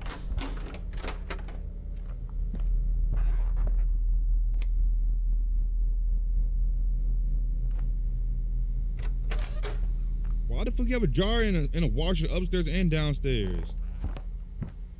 What are we doing? What do you mean, Gibble? Oh my fucking god!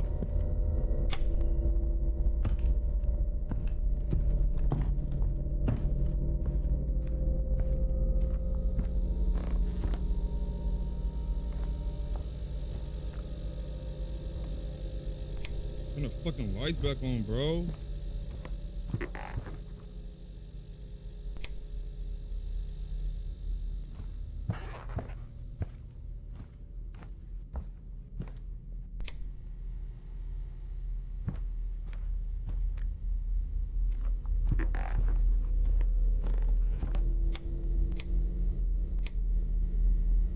Fucking playing around, bro. It's not the fucking time to be playing around and shit. I need fucking lights back on, bro.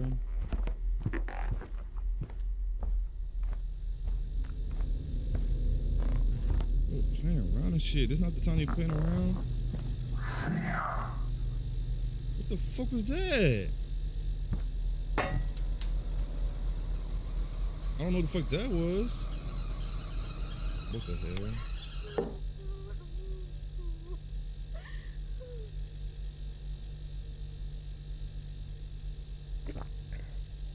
I mean, I wonder what's in there. I don't fucking know.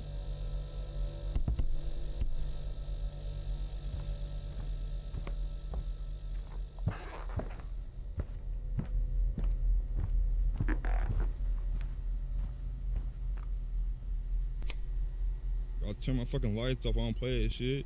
I'll pay bills around here. It's a horror game. Pops is gonna have.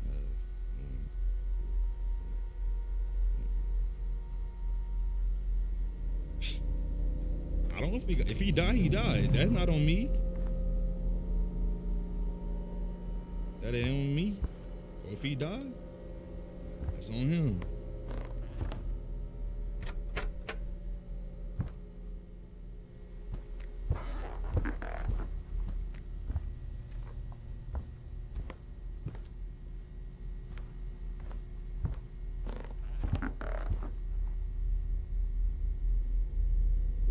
City, what a grown up thing.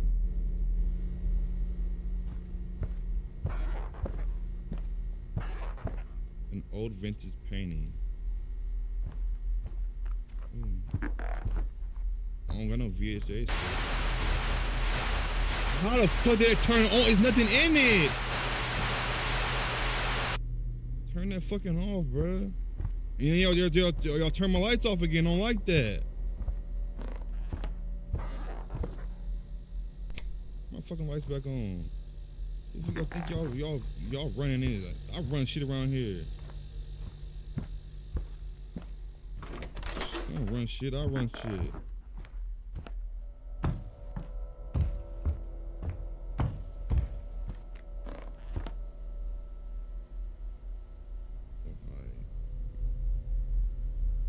What do you mean finger polygons?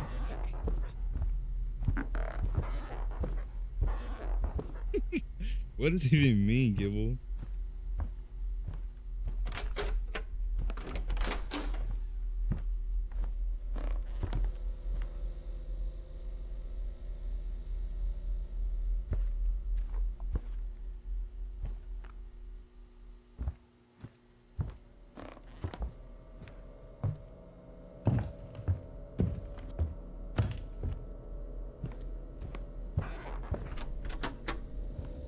All these locked. It's my house.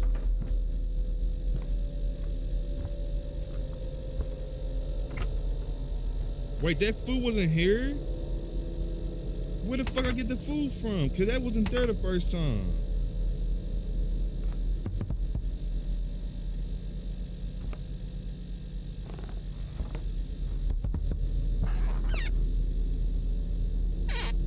Wait a minute. Is that fucking move ourselves? Fuck around and find out.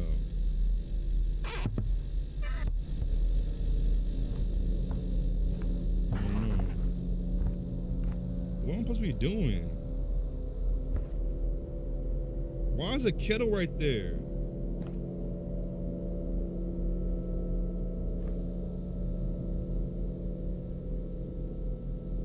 I can't see it.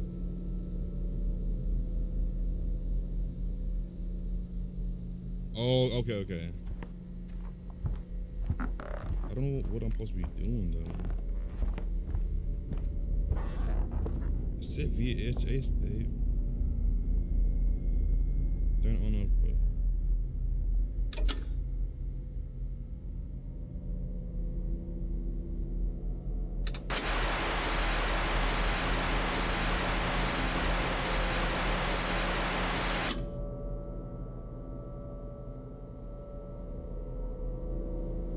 I'm supposed to have a thing in it?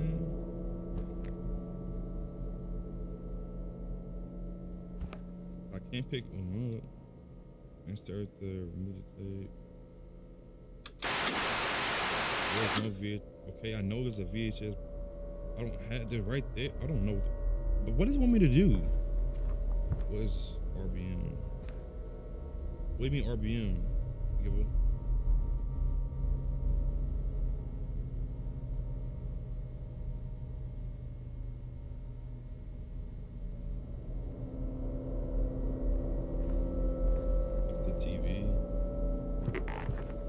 TV.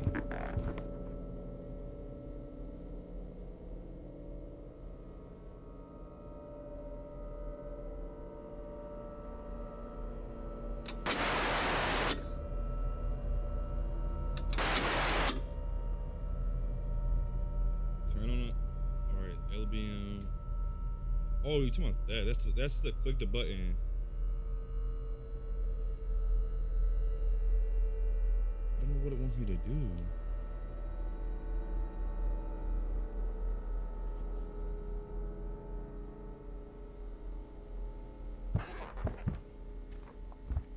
That wasn't here always. Or was it? Yeah, that was there. I don't know what it wants me to do.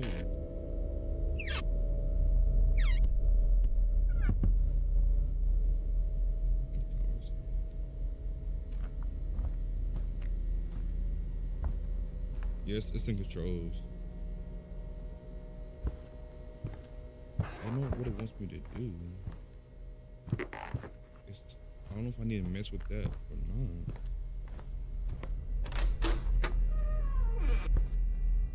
What the fuck? I guess I gotta go through here. Okay. The doctor told me to take notes, which I hate him for the pills he prescribed for me are bitter, and I think that he gave me diarrhea. Ooh, brother.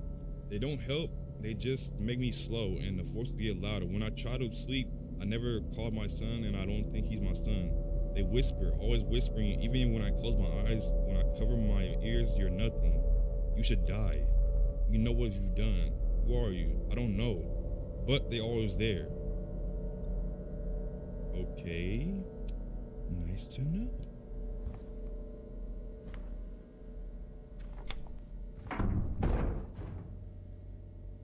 Hey.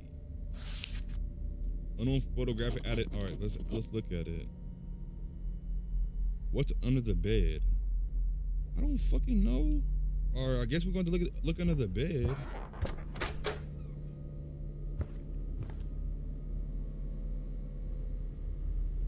Like that, I guess. I mean, what's light that gonna do? That's not gonna do nothing.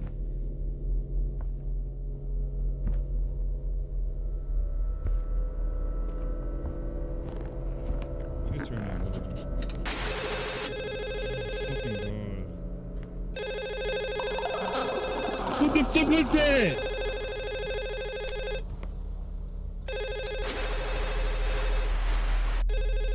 Alright.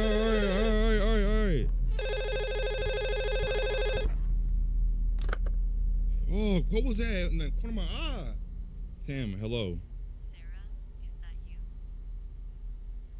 I'm Sam. Oh.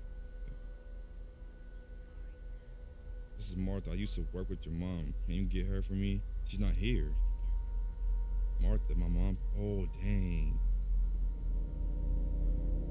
Oh, God, I'm sorry. I didn't know anything about that. I'm terribly sorry. Yeah, thanks. Listen, did you hear her after she got out of the hospital? Yeah, I went over to her house once. Why do you ask? Sam, did she say anything strange or act off in any way? Well, just one thing. When I was at her place, she was in a sick room in her apartment. She sounded so confident, like she knew exactly where it was. All right. A hidden room? Question mark? Yeah, she even got the floor plan out, showed me, but there was nothing there. I thought maybe she was just procedural glitches from the hospital or fatigue. Tim, anything else? Did she seem okay? Pretty much, she was alert, was talking clearly. I didn't pay much attention at all time. All right, thanks, Martha. I gotta go. Martha, wait, Sam. What was she? A hidden room. I should check the walls. Maybe one sounds hollow.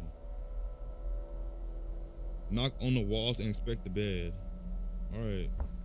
Let's read this first. Hi, congratulations on the district. All right, all right. I already read that.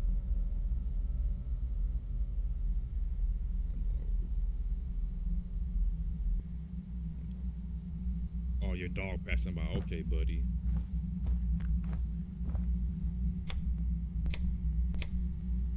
Turn them motherfucking lights back on.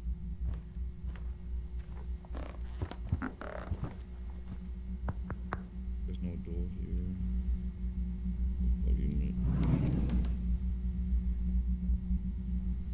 It said what's under the bed, but can I not stand back up?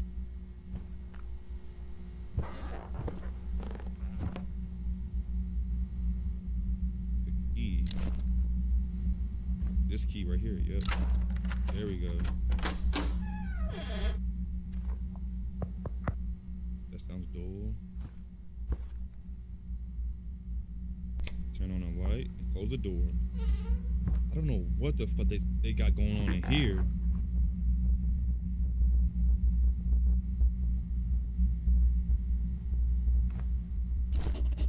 Pliers. Great, they're opening a cabinet in the kitchen.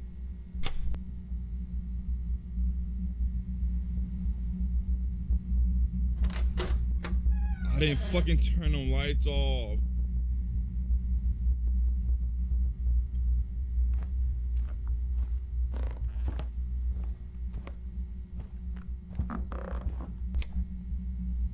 I didn't turn them off either.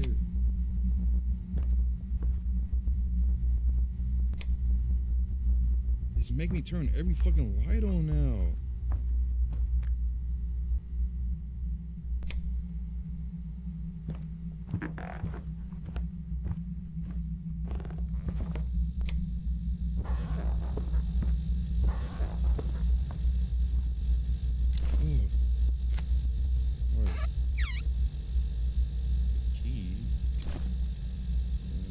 Shit, the keys in the fuel oil. I'm gonna have to flush it.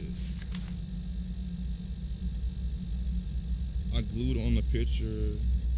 Wait, I glued the picture and painted it in my voice. We should. I wonder what's in the picture. I saw it on the stairs. I saw it on the stairs, I think.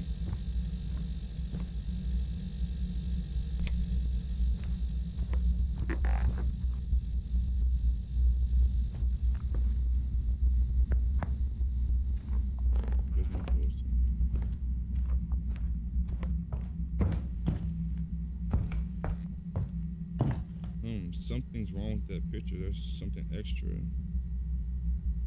What's extra?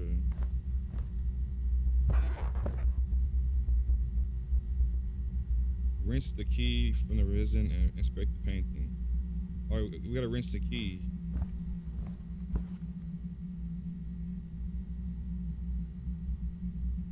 How we gonna rinse the key in a? Obviously, I know how to rinse the key, but like, is it like a certain sink I need to go to? I don't know.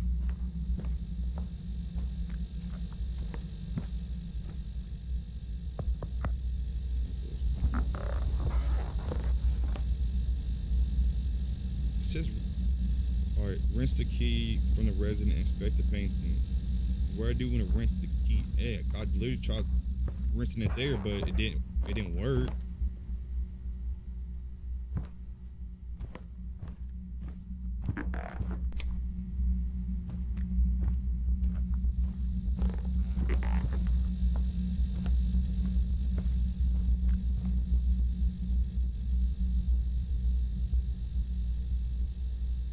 All right, Mom, I got a heart rate. I did not know that. Now I know.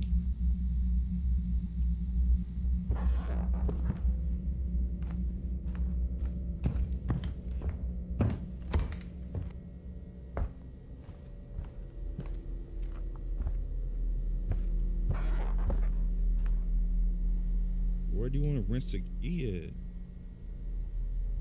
It literally says rinse the key from the resin and inspect.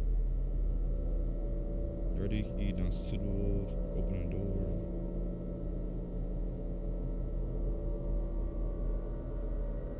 It says rinse the key, but I don't know where it wants to rinse the key at.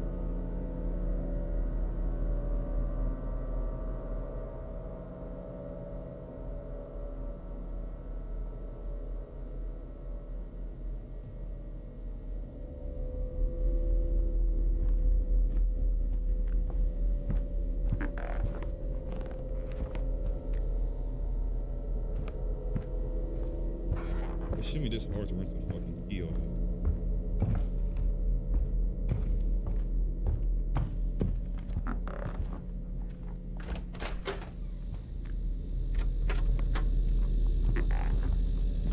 Oh, I probably gotta go in here.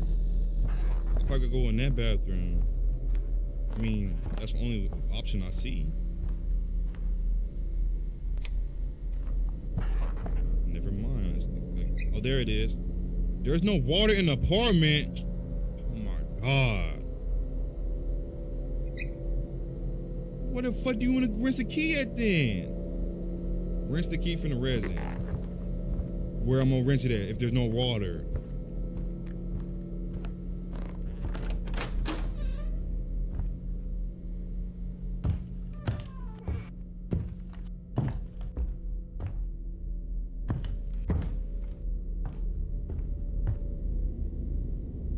There's no fucking water. How am I gonna rinse the key? Who gets a fucking apartment with no water? You're a weird individual, bro.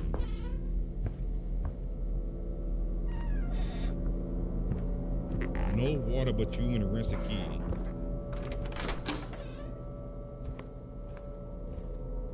Maybe in here. I don't know.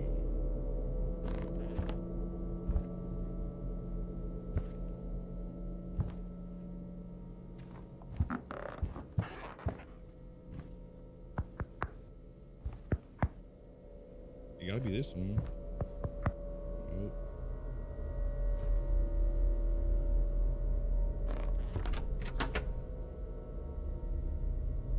Dirty not sued for opening door. Bruh, y'all want me to rinse the fucking key off, but it literally says there's no water. How am I gonna rinse the key off if there's no water in the fucking house? And why'd you buy an apartment with no water?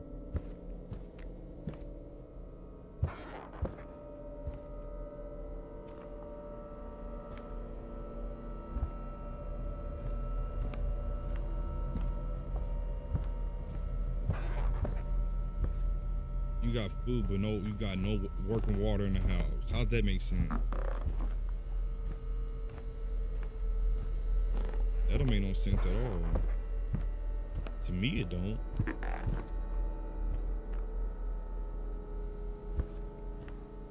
I don't get how you gonna want me to rinse this key off then. Rinse the key with water bending.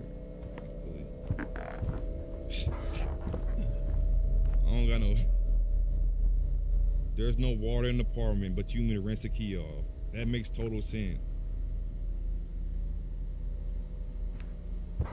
Think I got like a water band? Can't. Nothing. There has to be something in this fucking house. But I thought you was just drinking fucking tea. How'd you get the tea then?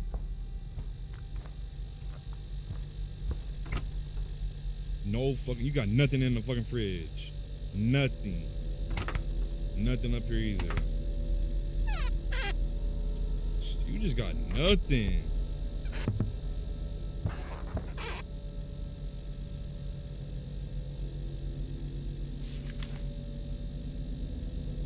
I glued it on the picture and painted it in the picture. This room is my boardroom.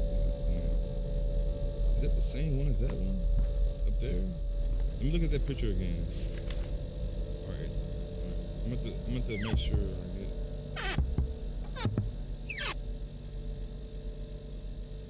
There's nothing in here to rinse this fucking key off.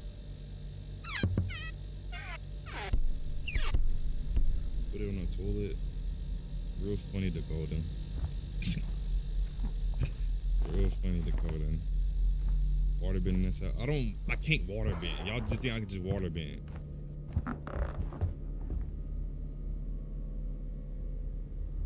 It's this picture, but yeah, that's the same picture. It says, rinse the key from the resident and inspect the picture. Expect the picture. Key edit. There's a fucking key on a fucking picture. This is the key for second floor. All right, let's go to second floor. Skill issue. Skill issue. My ass.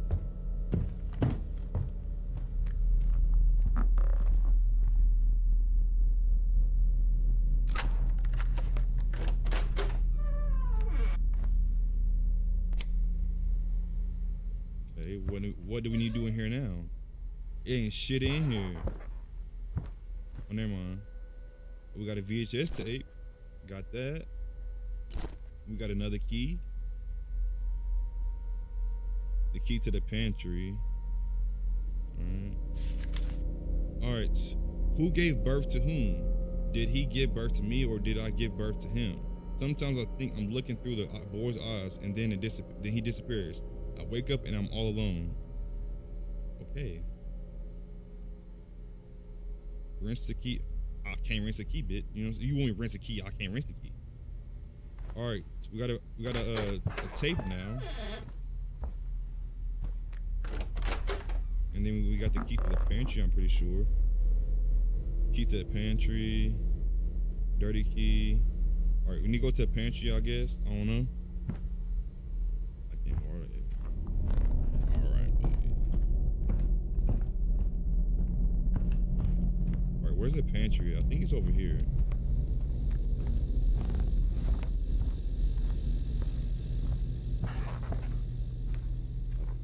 Oh yeah, all right. The pantry is over here. Yeah, this is the pantry.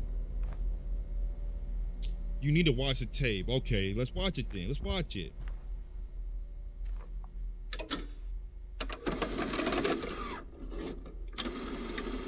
What is it? Press play.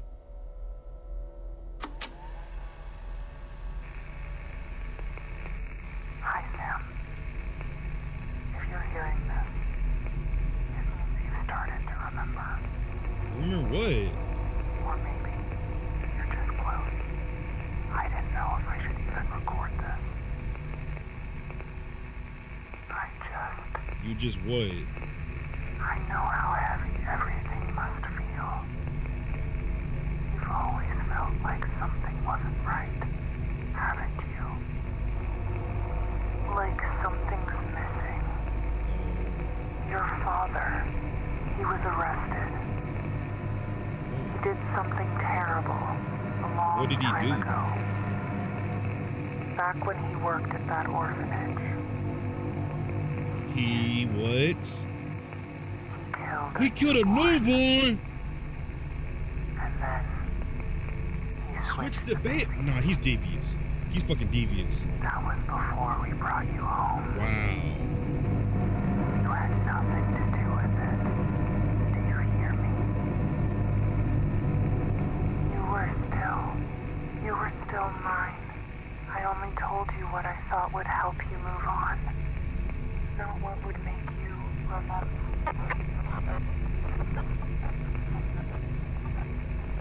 Little child, what kind of scum were you? If my mother isn't lying, then does that mean I'm not her real son? Many notes points to this. We need to find more tapes. Let's find more tape. Alright, let's go.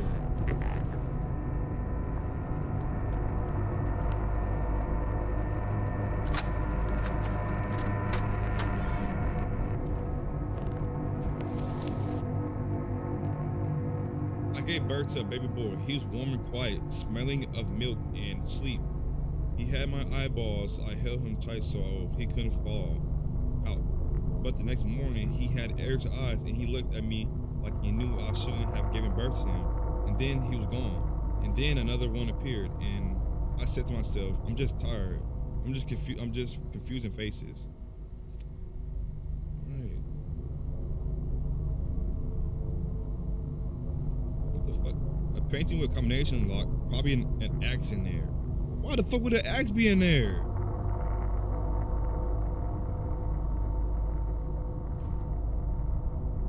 I still gotta rinse the key from the resin. I don't have water.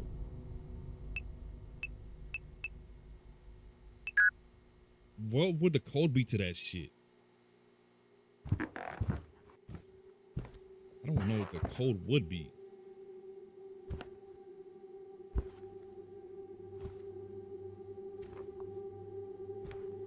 I don't know.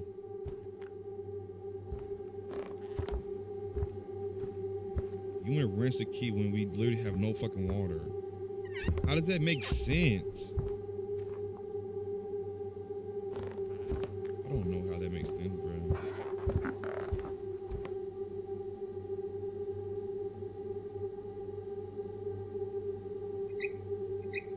No water. But you want to rinse the key from the resin. Oh my god. You don't have no fucking water bottles on standby or something?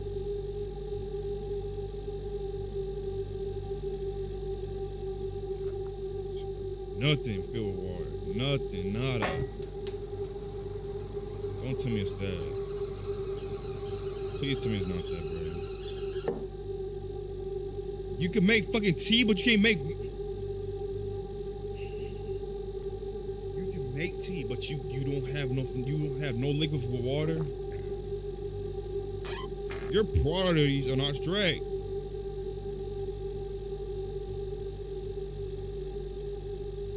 Toilet, alright, I'm put on the toilet.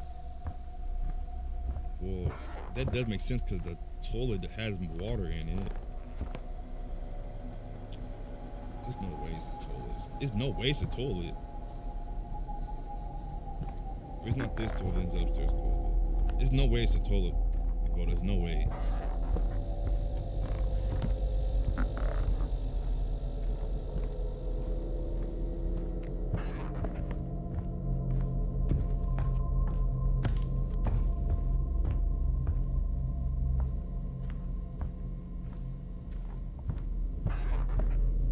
I can't even put it on the toilet. Yeah, it's not even letting me do nothing with the toilet.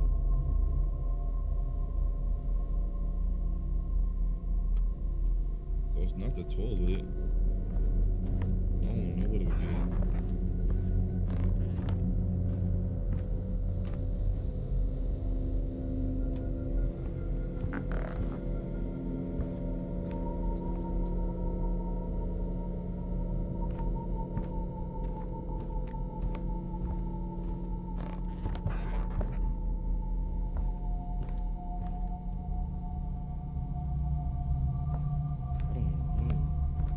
me to rinse the key, but I don't know how I'm gonna rinse it. With no water. You said toilet, but it's not letting me do nothing with the toilet.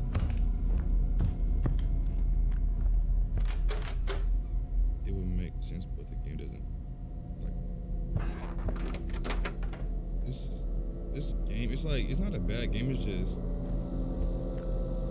it should give me some more context of what I should be doing. Well, it gave me context, but like I wish like it gave me checkpoints like where I need to go, because we have no water. How the fuck do you buy a fucking apartment with no water? I don't drink coffee. Okay, why the fuck do you got a coffee maker if you don't drink coffee? But you drink tea. You got water for tea though.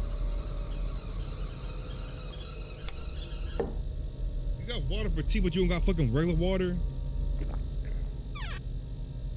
That shit made no sense to me.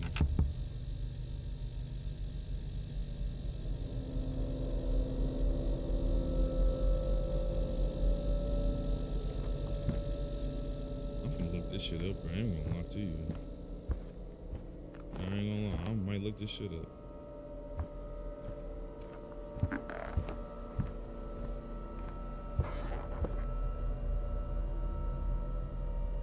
No water.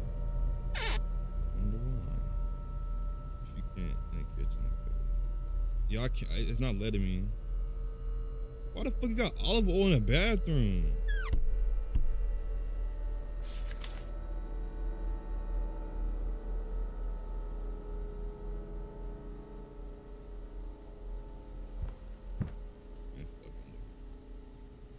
I don't want to look it up though.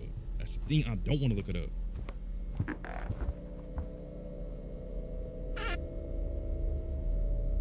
Nothing in here.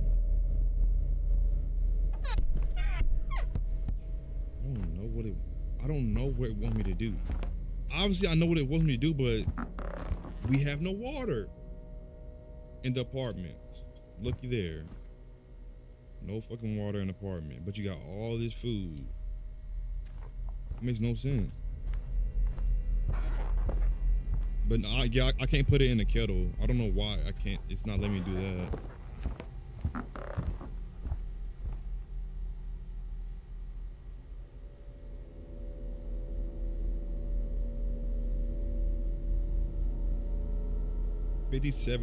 Wait, 57, 98, 22. 57, 98, 22. 57, 28, 90. Oh, damn it. What is it again? 57, 90. All right, 57, 98, 22. 57, 98, 22.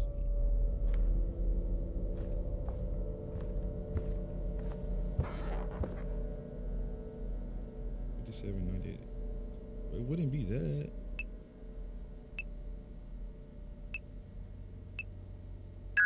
It wouldn't be that. It's 4. But I don't know. 98, 22. I don't know.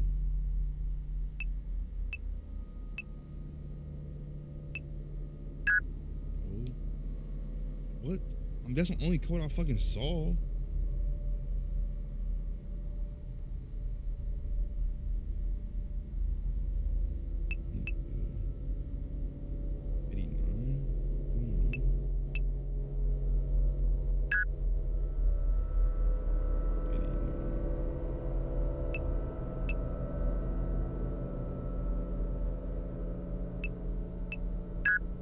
I literally put them in backwards and the right way.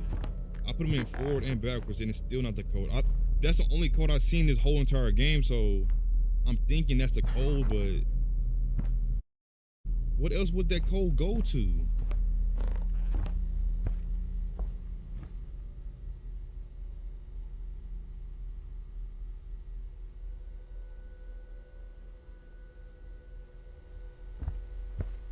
What's this game called?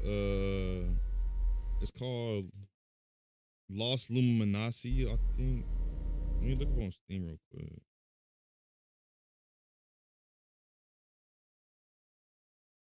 It's this Dakota. Lost Luminati. However I can pronounce this shit.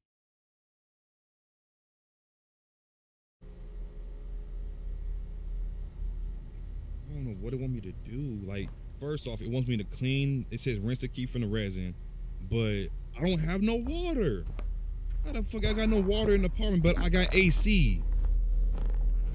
That don't make no sense.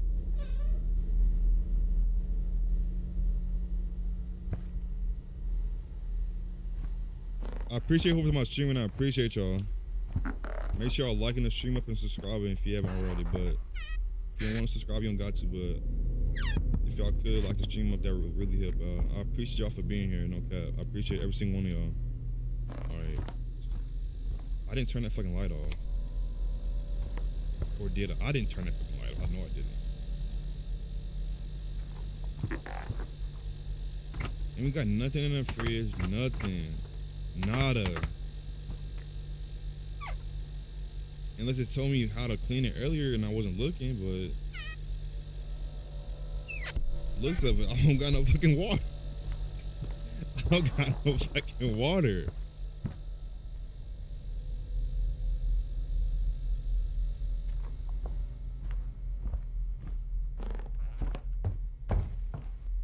Shit made no sense.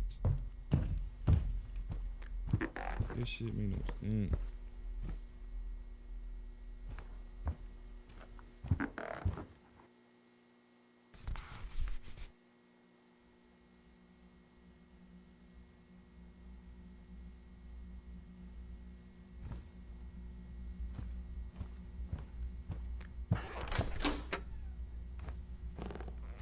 I mean, there'd be something under the bed, but looks of it, it's not. She got AC with no fucking water. How the fuck does that make sense?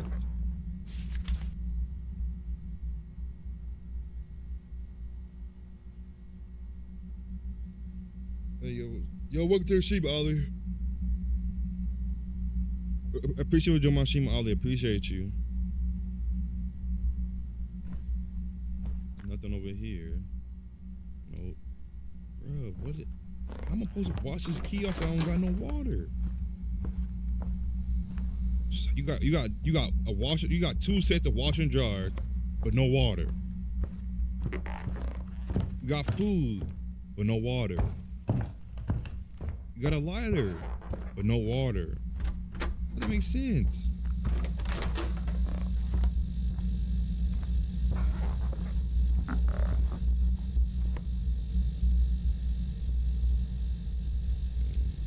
I'm literally cooking everything I possibly can.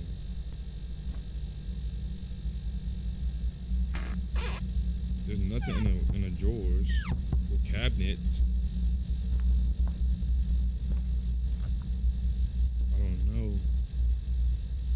By the way, when Jessica is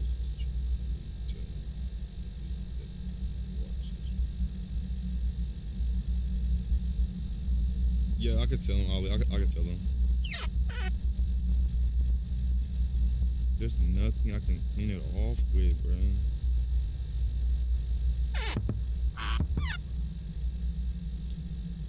Dang, bro. There's nothing in these cabinets. What do you? I get the objective, right? I got it. You may rinse the key from the resin, but I can't. I got no water. You got all this stuff in the apartment, but no working water. How does that even make sense? That don't make sense to me. Got clothes, but no water. What you playing? I'm playing Lost Luminos. I don't know how to fucking pronounce it. It's Lost Lumin. It's like it's a horror game, Ollie. It's a horror game. I don't know how to pronounce it. I ain't gonna lie to you.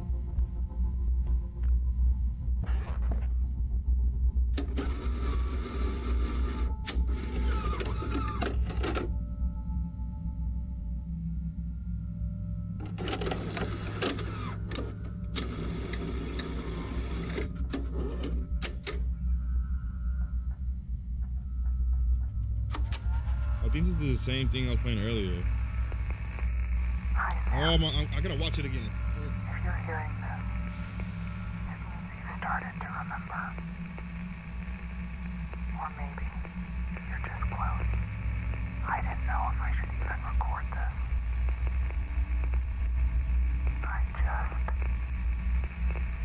I know how heavy everything must feel. You've always felt like something wasn't right, haven't you? Like something's missing. Your father, he was arrested. I'm looking at shit up right now. He did something terrible a long time ago. Back when he worked at that orphanage. He killed a newborn. And then This game, it's a good game, but like, how am I supposed to rinse this shit off when I don't got no water? before we brought you home. You had nothing to do with it. Do you hear me? You were still mine. I only told you what I thought would help you move on. Not what would make you remember.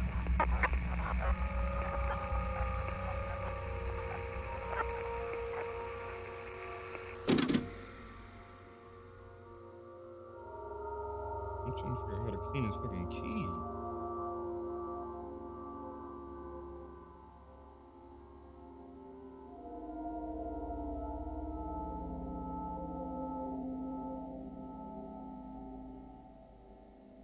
I'm trying to see what this code is. I don't know what the code is to the painting.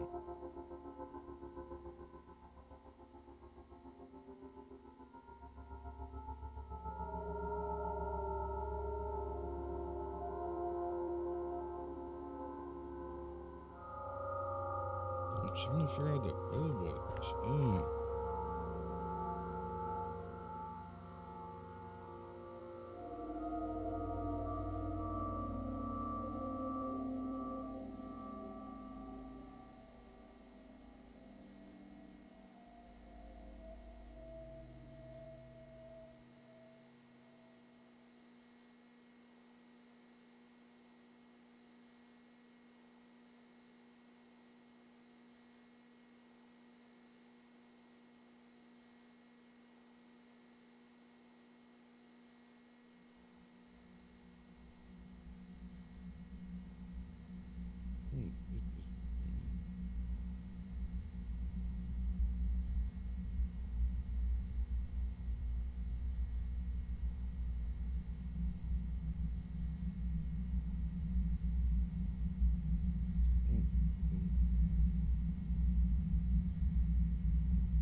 I don't know the code to that fucking painting. I mean, there's a code on here, but it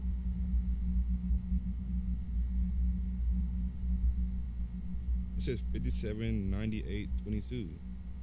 579822, but that's not even a code. I'm gonna try 22. I don't know. I don't really know. That's the only thing I'm probably missing is a fucking code other than this fucking key, but I can't clean the key if I don't have no water. What's this? Water valve. Okay, a white valve will definitely be suitable for water. It remains to find a way to break the wall. Okay. Where the fuck did the water valve even come from? I didn't even see that.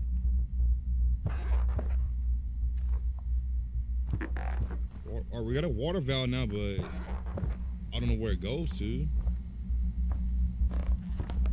Well, obviously I know what it does, but I don't know where I need it, where it leads, where I need to have it at.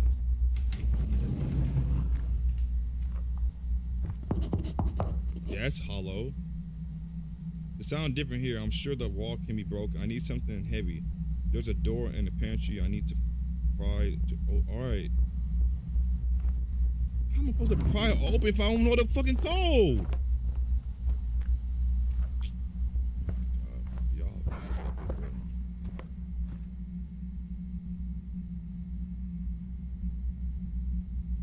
I'm supposed to pry it open if I don't know the code? How does that make sense? I don't know the code. So how you want me to pry it open?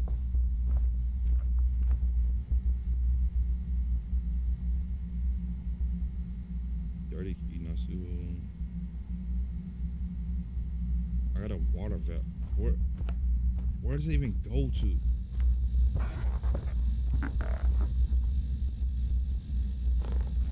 The boom it's gonna lead in that extra room that I don't know how to get into. Boom, it's gonna alright, then it goes there, through here. Then boom, it leads into this room right here. Boom, it leads into that room. But looky wonder, I don't know the code, so I can't get in the room.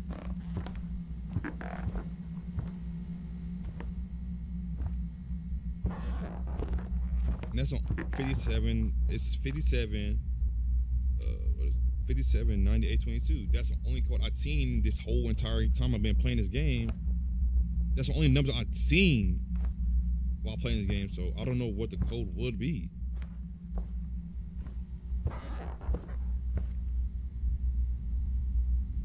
Alright, so maybe I don't know.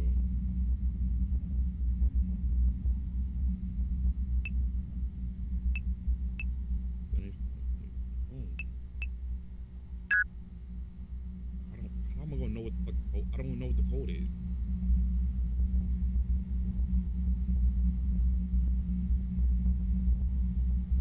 I'm trying to look this shit up, but at the same time, it's like, oh, I don't want to look this shit up.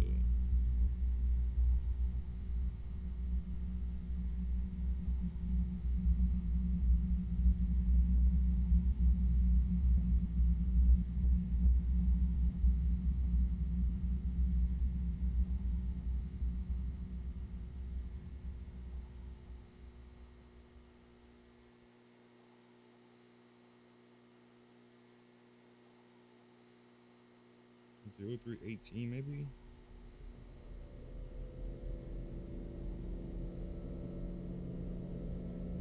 I'm gonna try 0318.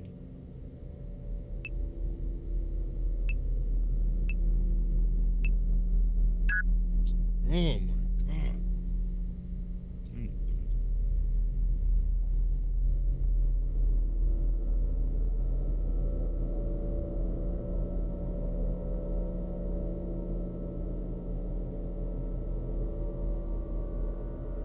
They expect somebody to get this shit, man.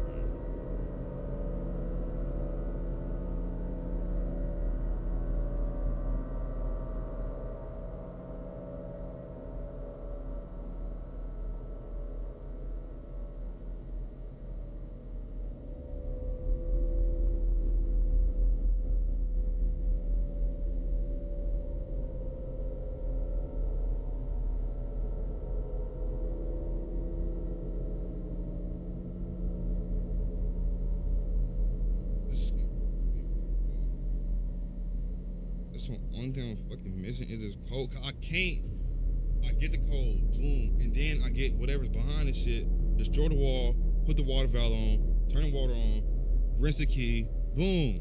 I'll be straight, but can I? Fuck no.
swear if this fucking works, bro.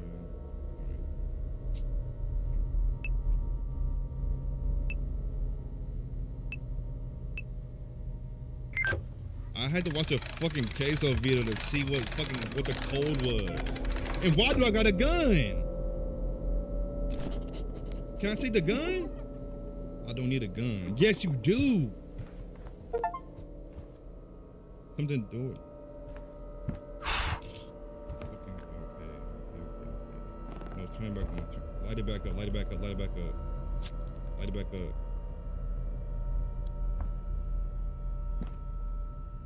The light's gonna be off. Oh, never mind. No, they're not.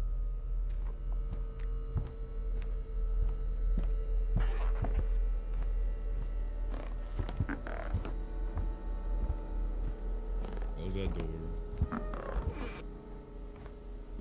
There we go.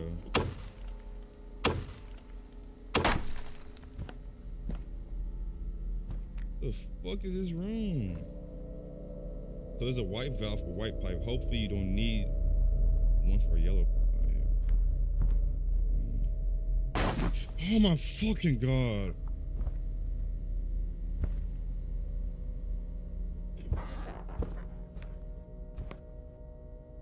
What the fuck was up the eyeball, bro?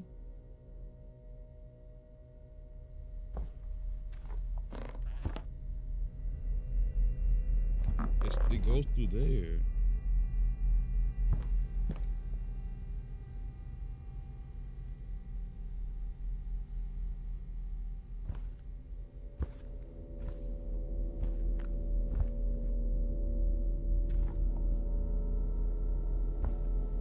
What the hell? I don't know what the fuck this is.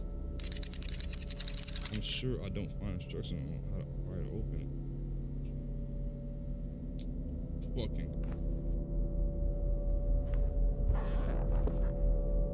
Now I gotta figure out some more shit.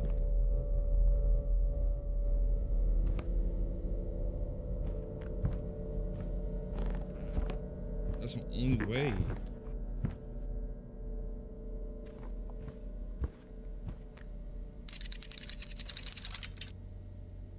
Wait.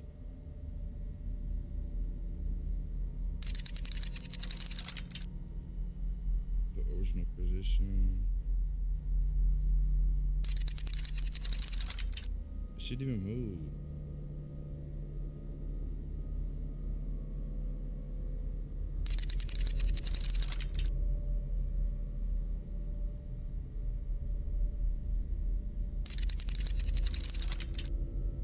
Has to go that way.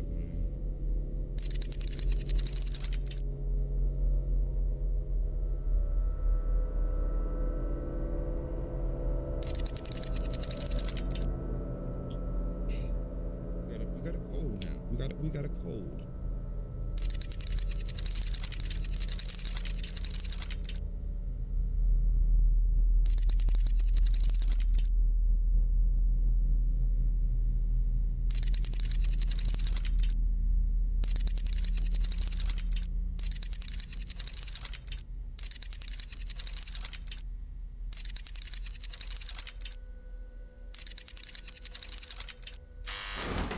That it? I found it. Oh, fuck! Fucking God, my heart dropped in my ass.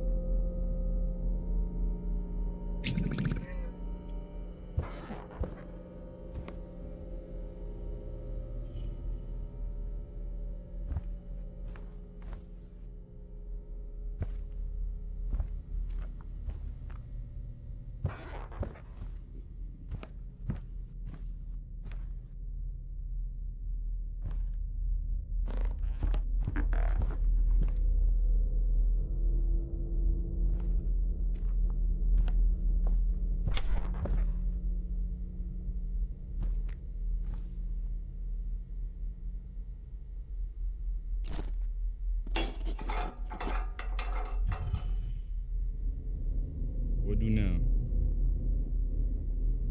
I don't know what we need to do now. I know we're gonna turn around and some shit finna happen.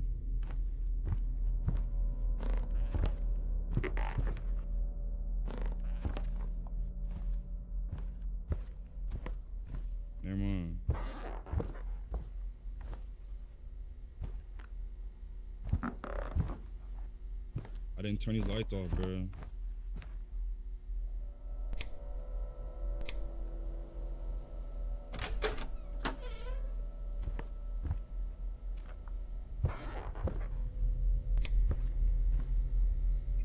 Thank you, add water now. There we go. Now we can rinse the key. Sam, dear, is that you? Huh? My boy, I've made your favorite dinner. Come here, I want to see you.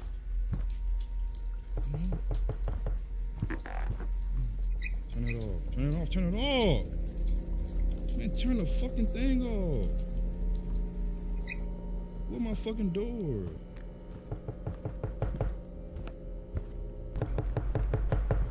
Can you do a peephole? I guess not.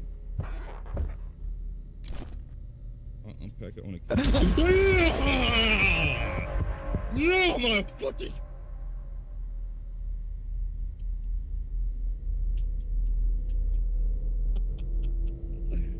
Oh my fucking god, bro.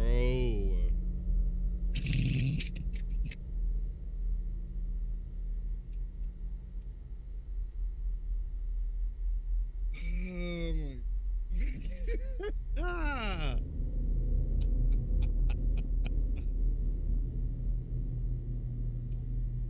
Oh my bro. I ain't gonna lie, that shit got me.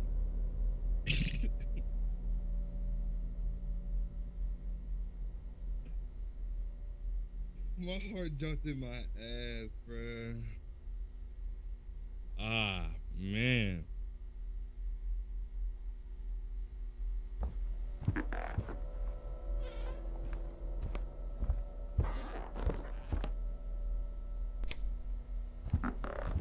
Bring this shit back on, bro. You playing too fucking much with this shit. I don't play with that darkness shit, bro. If I got lights, I can use them bitches. You know what I'm saying?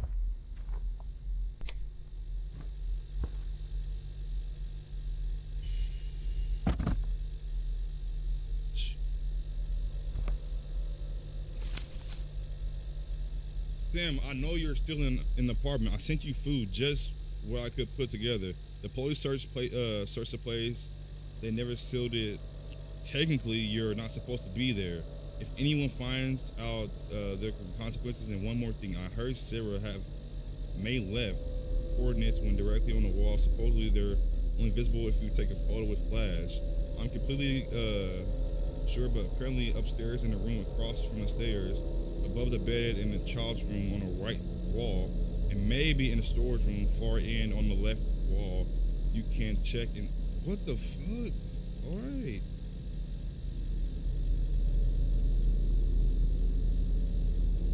The key for the first floor. She brought me some. I don't know what she brought me, bro. That fucking scared the fuck out of me, bro. Alright, that one doesn't fit, so it gotta be this one.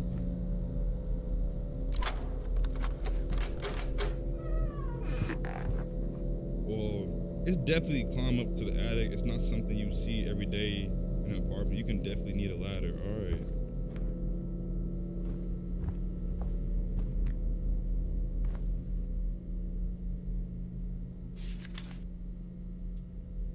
Sometimes it comes at night.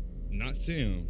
Not that one. The old one. I can hear him closing the doors. The smell after the rain and the soap. The snap of his fingers when he's angry. I lie there and pretend I'm asleep. Sam can't see that. I'm still scared. He forgets Dad in jail, and I think we forgot to bury deeper. Alright. Key added. What's that key? The key to the children's room on the ground floor. Hey. What the fuck is this room? I haven't looked at everything. What else do I need to look at? What else do I need to look at, bro? Okay, there we go. Camera, alright. See?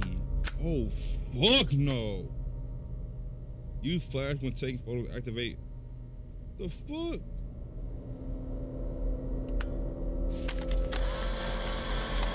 An undeveloped photo that needs to shake.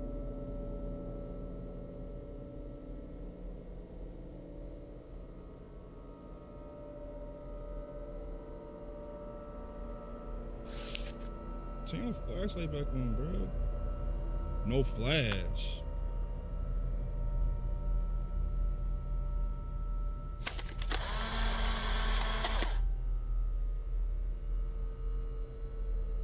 Bro, what the fuck you want me to do?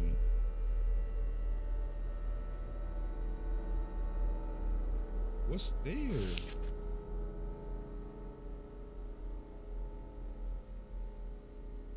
But you don't got no fucking flashlight anymore?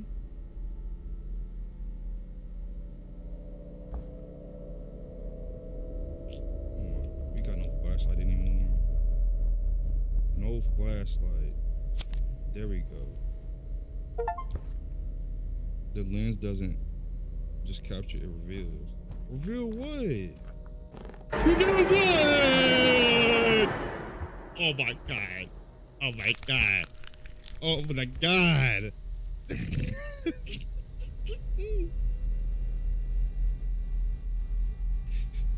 You are a stranger here.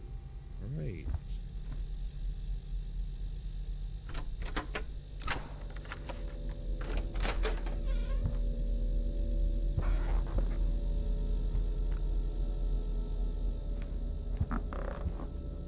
Hold on. Oh no.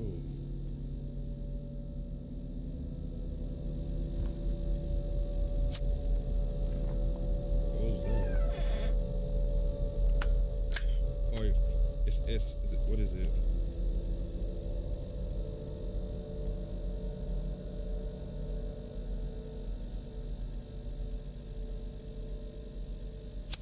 Or it's Z for some odd ass reason.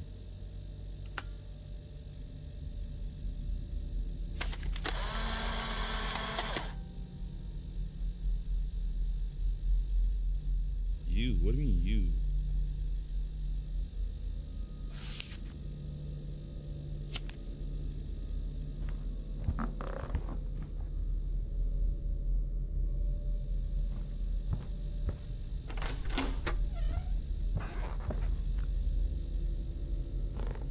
I guess I gotta go upstairs.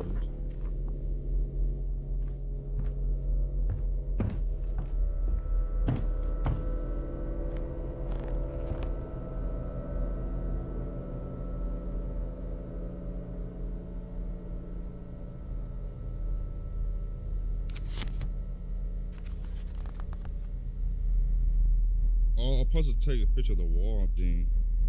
Oh no.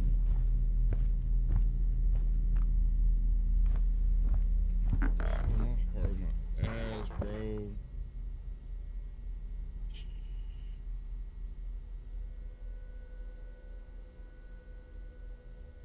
This shit not no game. At first it was a little slight piece, you know what I'm saying? And then it started getting more active. I don't like laugh.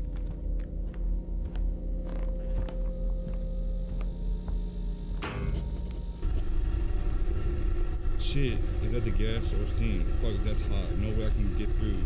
I'll be cooked. Gotta find a way to shut it off. How the fuck you gonna shut it off? A ladder?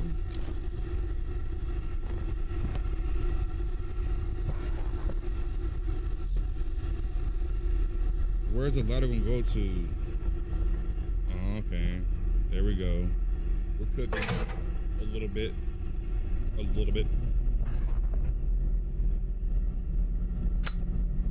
Turn your fucking flashlight back on, bro.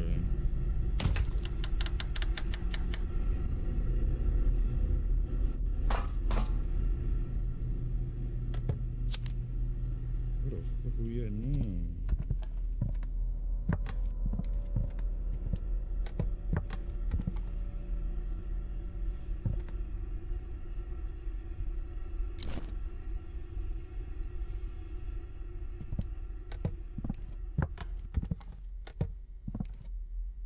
He's gonna pop out. I don't like this shit. Second VHS tape. Alright, that's tape 2, so we need to watch that. Key. Where that leads to? The key to the bedrooms on the second floor. Alright, got it. We're making progress. But why the fuck are we down here? We're down here again?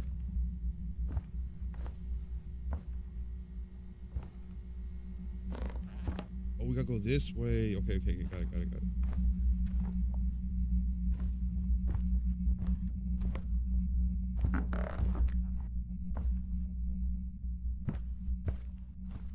That's the white one. I need the yellow one.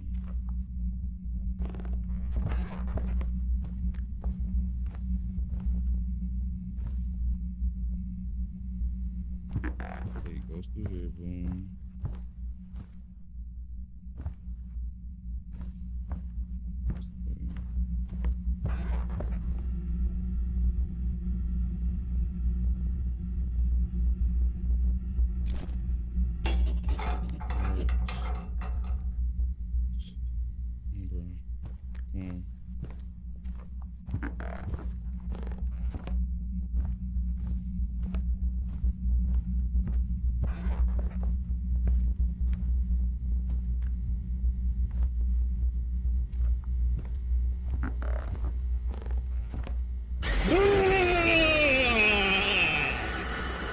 Oh my god!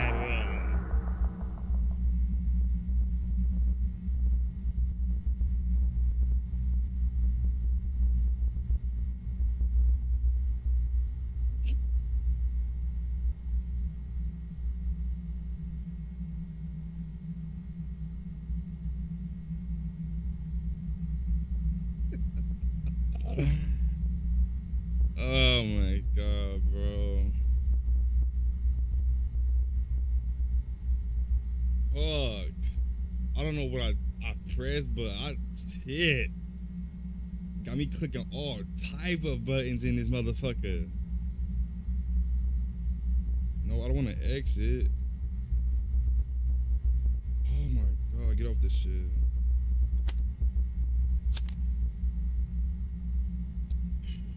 Fuck. Now. Alright. Fuck. Shit. Alright, we got a key to the key to the bedrooms on the second floor. We got a key, but we got another another tape that we need to watch.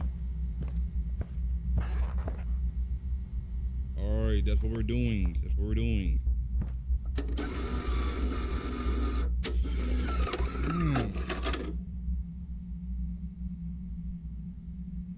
Tape 2.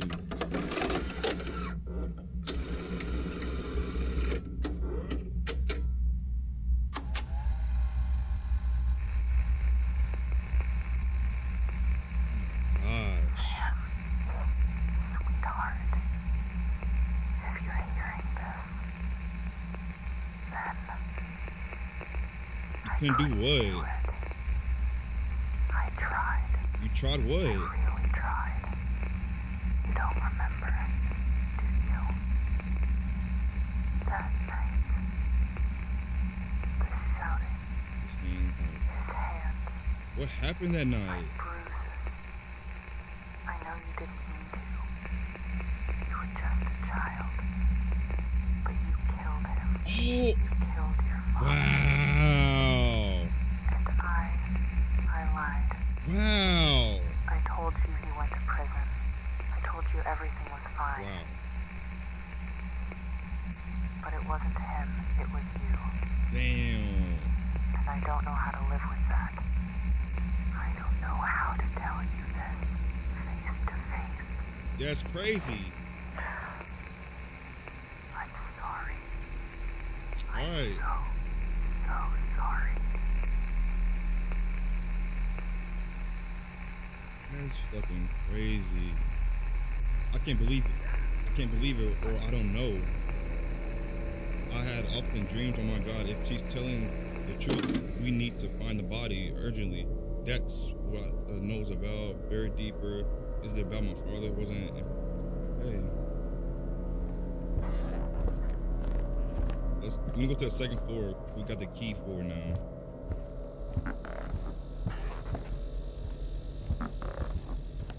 This game gonna get me. Gonna get me. I need a photo of the wall in the pantry. Here we go with this shit, bruh.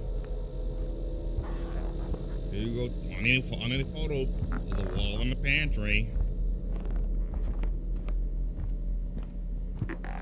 Pantry my ass, bro.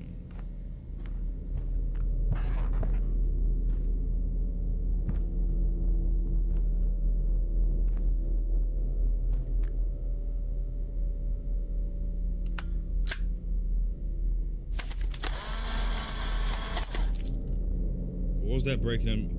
Please, come on, bro. Come on, bro. I don't know what this shit means, but it means something. Get me off this shit.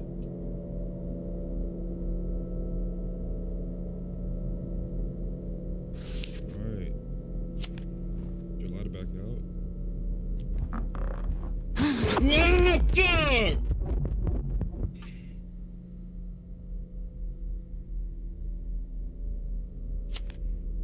Got me looking at the fucking floor.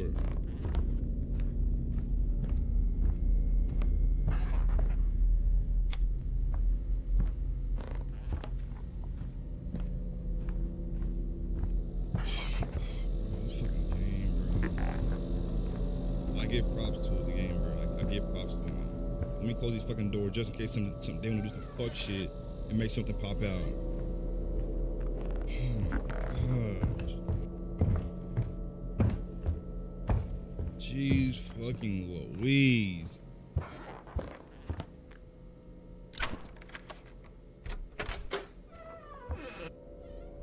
Turn that on. Close the door.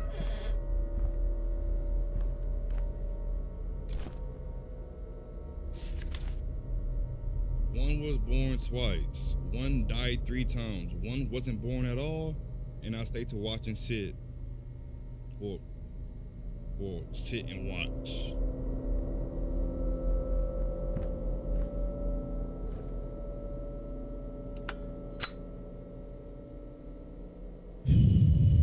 God, bro, this game gonna get me. It's doing something vicious to me.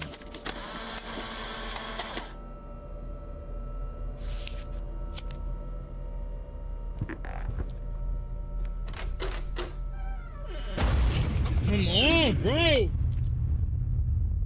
I play too fucking much.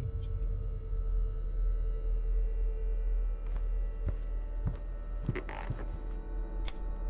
these fucking lights back on, bro.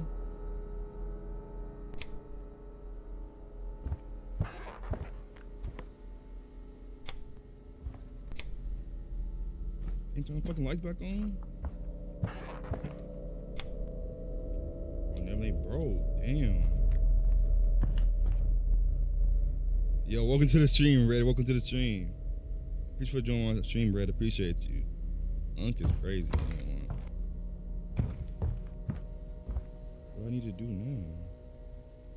Already did the leave the apartment. It's not that fucking simple, bitch. It's not that simple. Unless it is. Can't be that fucking simple.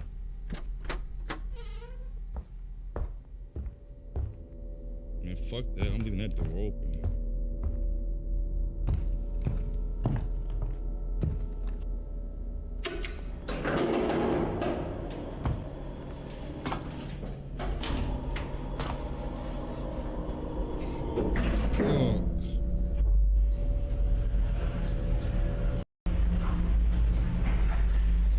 This game got me good.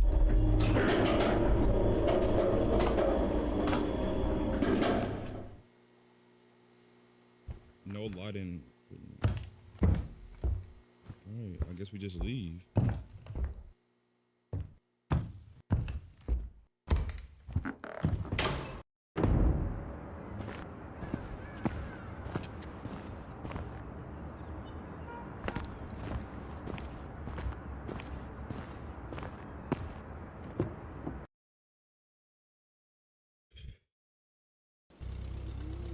Why the fuck we out here? I think I need to take the trail along the fence just to get the flashlight. Oh my fucking god. This game. Why the fuck are we out here, bro? Yo, damn it, want to discover shit. I don't got no fucking flashlight. I can't see shit.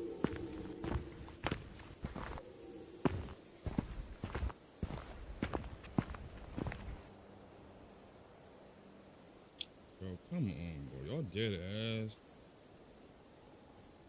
I can't see shit. Y'all fucking joking around, bro.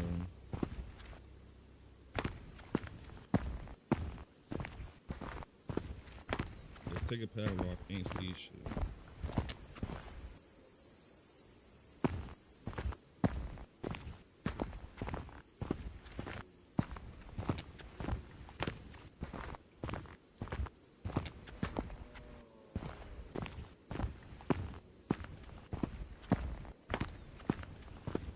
Can't see shit, bro.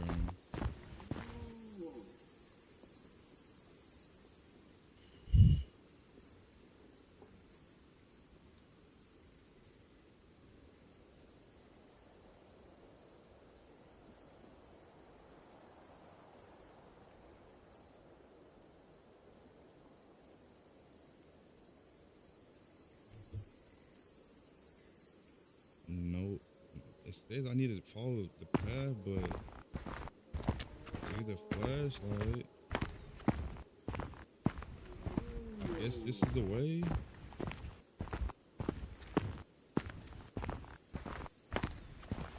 I can't see shit. Come on, fuck on, bro. Stop playing, bro. What's out here?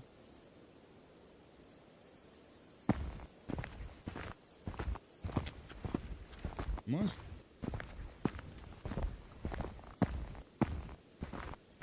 I can't see shit, bro.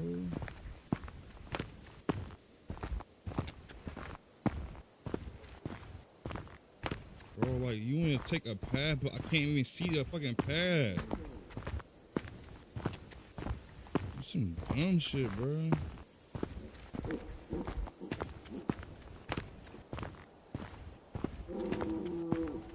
What the fuck is out here? I can't see shit. Why do you park the car like that? You couldn't fucking go drive in a little bit more? You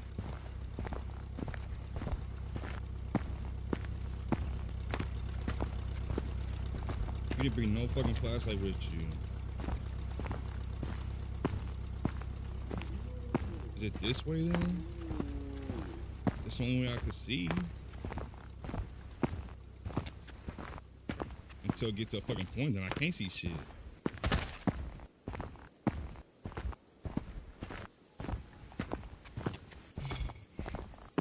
I can't see shit,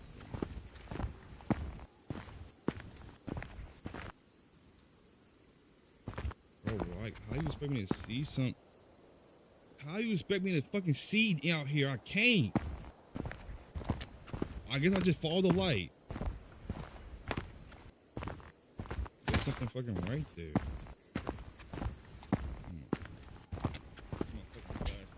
Oh, you should have brought a fucking flashlight with you. I can't even see shit now, bro. My fucking mouse dead. It's definitely not dead.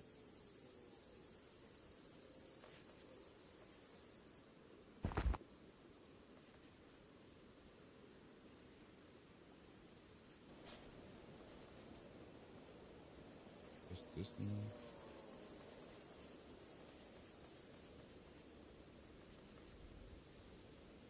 I think it's this one.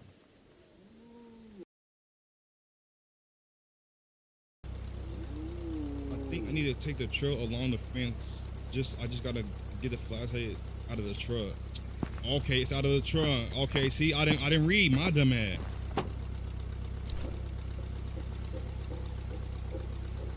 There we fucking go. Let there be fucking light.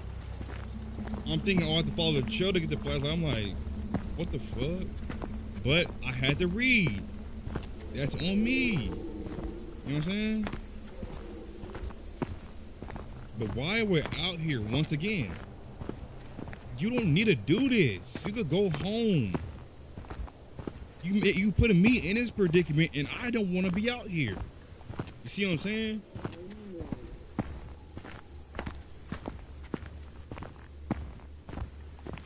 I don't want to be out here.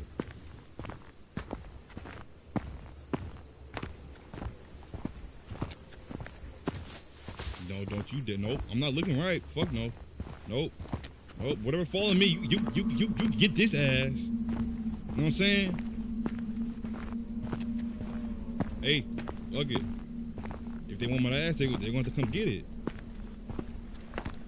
In a real way. How you doing? Because I'm not turning around for no sound. You're not finna jump scare me no more. You been jump scaring me the whole entire game. You're not finna catch me again. Fuck no.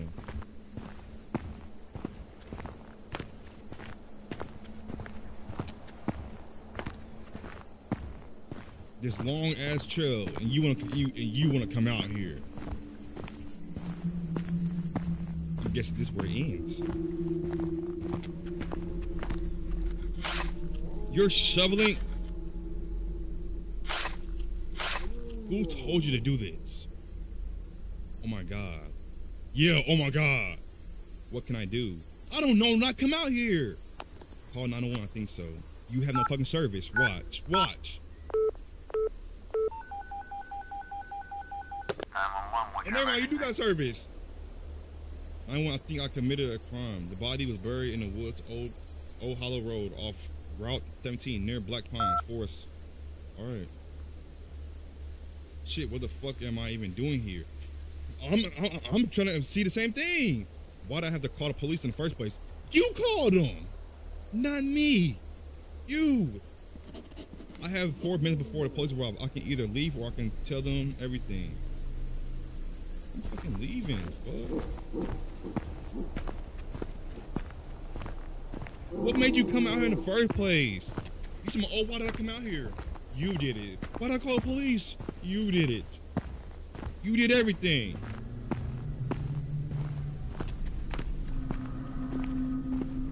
Why am I coming out here? You come in here because you wanted to see what was going on, and you clearly saw what the fuck was going on.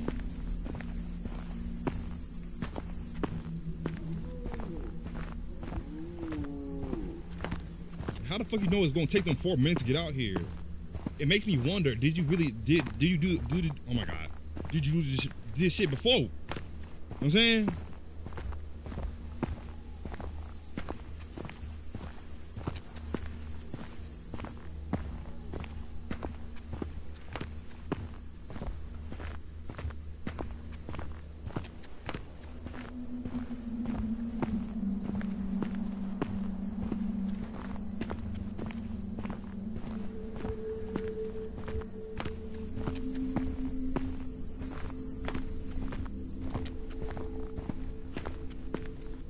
He had the nerve to ask why he came out here when he the one with the car. Like, you didn't have to come out here. You chose to decide on yourself to come out here.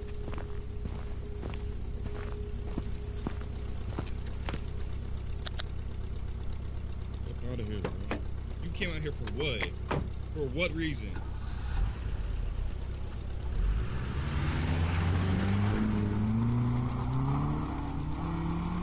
Pushing that little motherfucker too.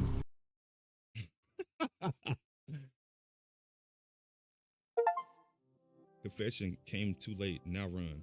The body of Eric was discovered in forest years after it disappearance. This identity of the caller who alerted the police was never confirmed. The Hell family apartment was put up for sale, but no one ever moved in. The body. All right. Ember Wing Games.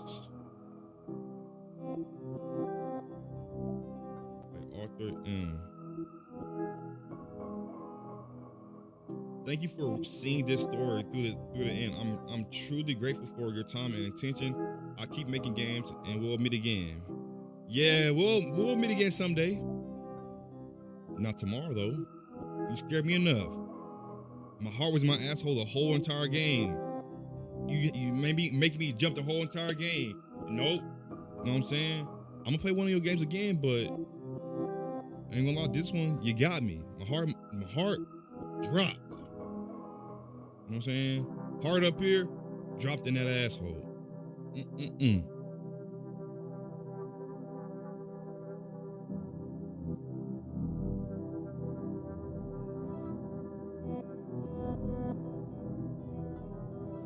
I've been streaming for 4 hours and 46 minutes.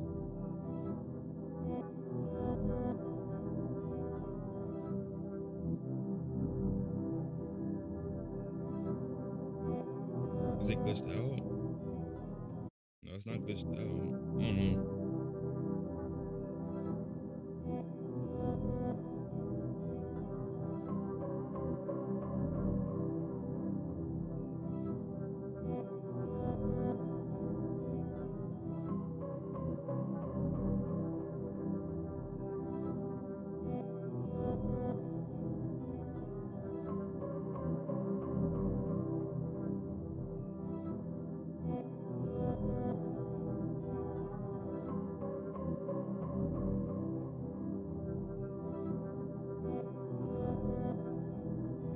Oh, there it is.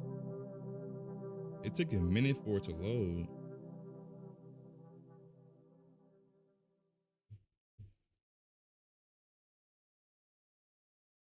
Man, oh man, this is a good game. I'm not gonna lie, it's a good game, but it got me scared the whole entire game. Well, I don't say I was scared, but I was jumping in my seat. Jump scares, you know, heart in my asshole. Yeah, it's a good game though. It's a good game. I appreciate whoever's on my stream right now. I appreciate y'all. It's 12:51 at night for me.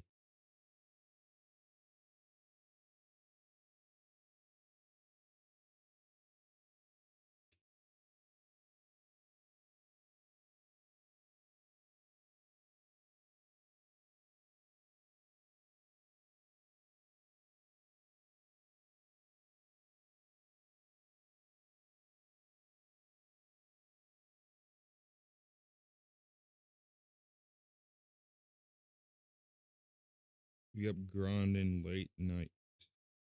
Late at night. I know I started my stream pretty late, but I had to get a stream in, bro. I had to. 'Cause I was thinking, let me not stream, but fuck it. Why am I thinking like that? You know what I'm saying? That's when the key moments come in of like, not thinking like that. And I stream, you know what I'm saying? So I just said, I'm gonna just spark her stream up. It's loading pretty slow.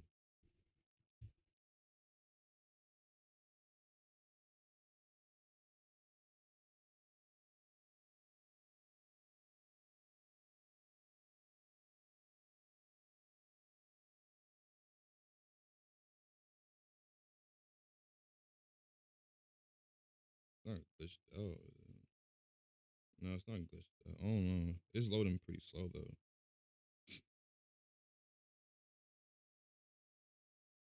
I gotta upload a video in the morning too.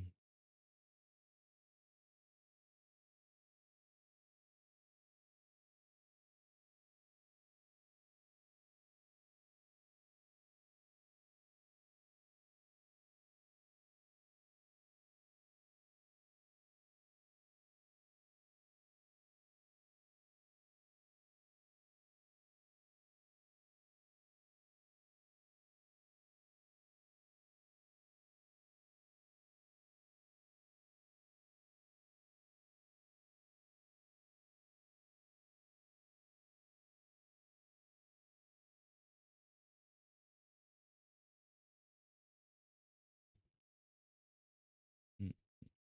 I don't know why it's taking this long to load though.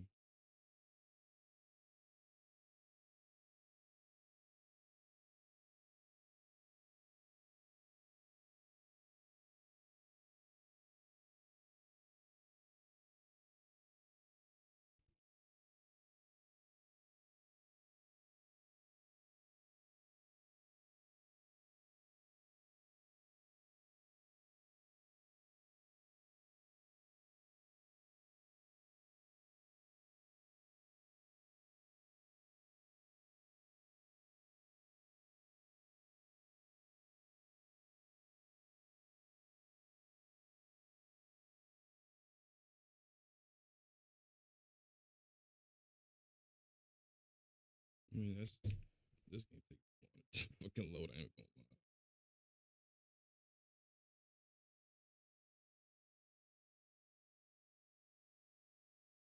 We beat the game obviously though.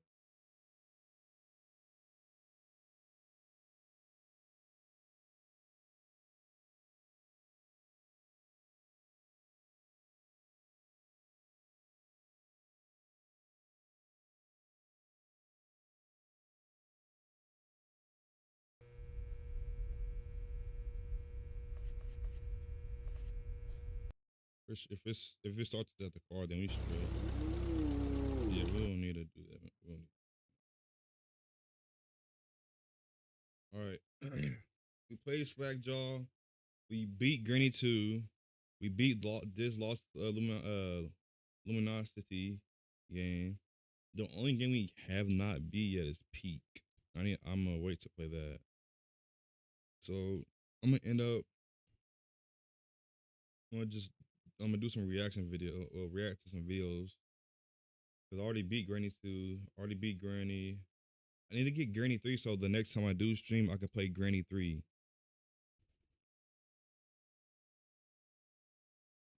Mm, mm.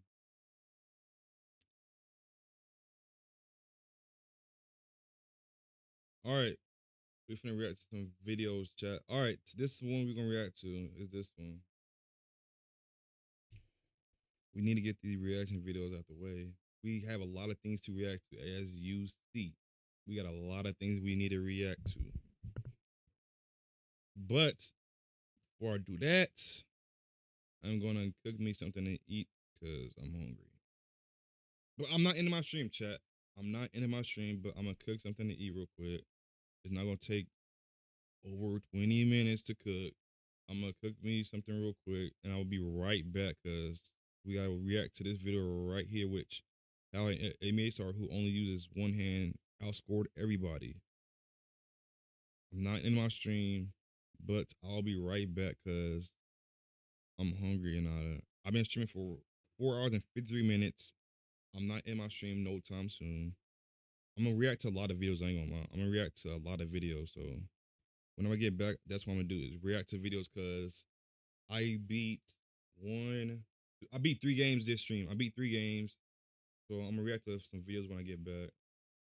And I'm gonna see how far I'm gonna stream. I don't know how long I'm gonna stream though. But I'm gonna be right back because I'll be right back, chat. I'm finna cook some food. Once I get back, then I'm gonna react to videos. You know what I'm saying? I'll be right back.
All right, chats.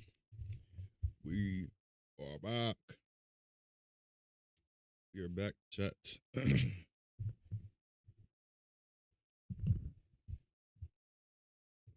gonna put it right there. Fuck it. All right. Unmute that. No. Excuse me. All right. Into these reaction videos now. Did you know that there was an NBA player? All right. Audio's on and we're on and we're bobbing. All right. Uncut the month, bruh. Red, it's 1 o'clock in the morning. I've been streaming for 5 hours and 13 minutes, bruh.